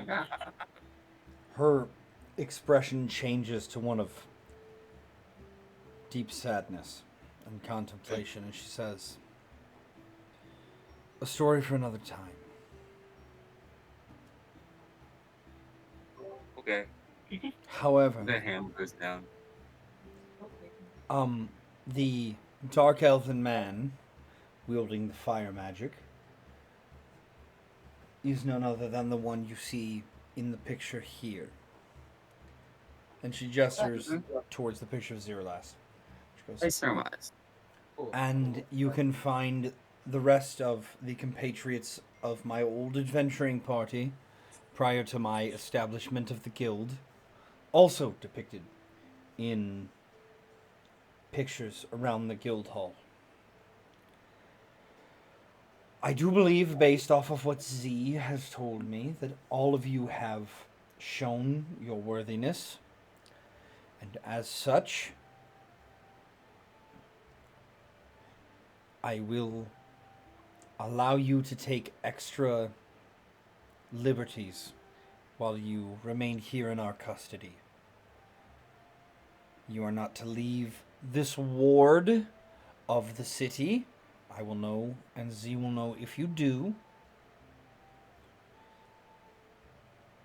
But you are allowed to leave the guild hall itself to adventure out and experience a little bit of the city. You can utilize the facilities here at the guild and intermingle with the guild population. And she holds out a small. Sorry, she doesn't hold out, but she gestures her hand, and the Warforged to the floor comes up and holds out a little tray with necklaces that have adventurers' insignias on them. One for each of you. Hmm. Yippee. Is there a really small one for the? There are 8 of them. Mirval will take his.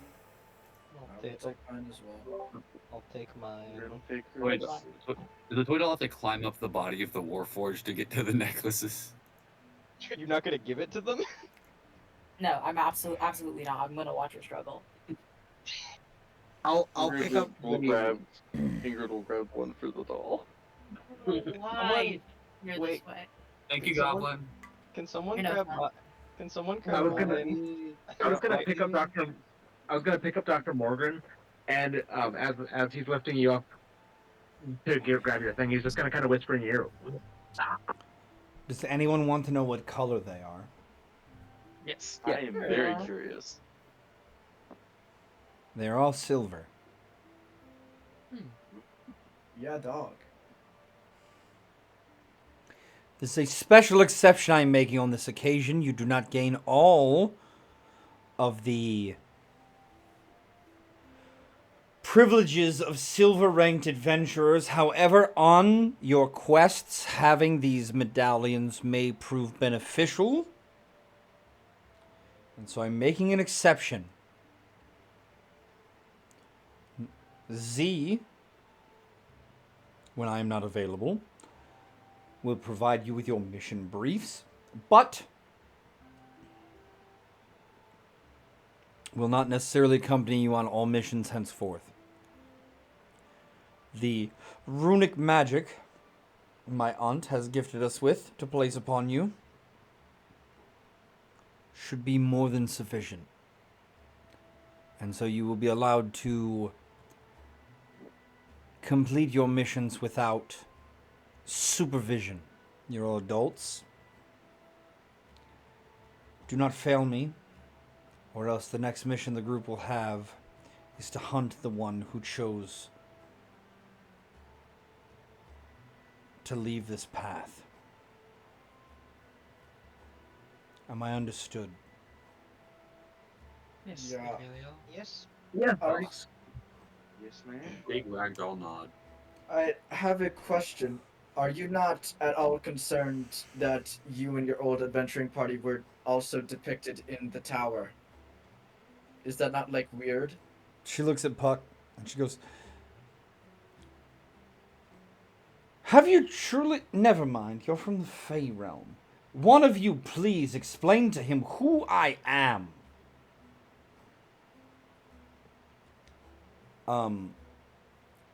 Not necessarily motioning to the group, since all of you are really fucking weird, but like more to like the adventurers that are kind of like gathered around watching what's going on, because there is an audience at this point. One of them goes, "Lady Belia was with the heroic party that saved the world."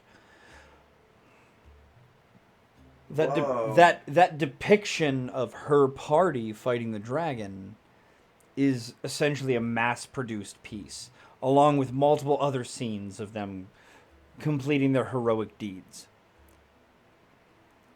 Well, damn, okay. I didn't know you were, like, mega hotshot #1. That's pretty crazy. Does that dragon in the photo have anything to do with the new dragon stuff going on, or is that all Mrs. Your name? Mallory, yes. Belly's gonna look and go, "Well, seeing as that dragon in the photo was very, very dead when we left it, I would assume no, unless it's reincarnated as a Draco Lich or a Ghost Dragon or some other bullshit that it could come back as. But we did turn 99.9% of its carcass into weapons material and meat to feed our friends. So I would assume not the dragon that has anything to do with whatever it is you guys are in on. Also, really weird that all of you have connections to this shit, except for like a couple of you. That's what I'm thinking. And she winks Why at not? she winks at all of you and then just walks the fuck away. And that's all we have time for this week on the Eldritch Adventurers. Wow. That We'll see you guys What a next sec. time. What a sec.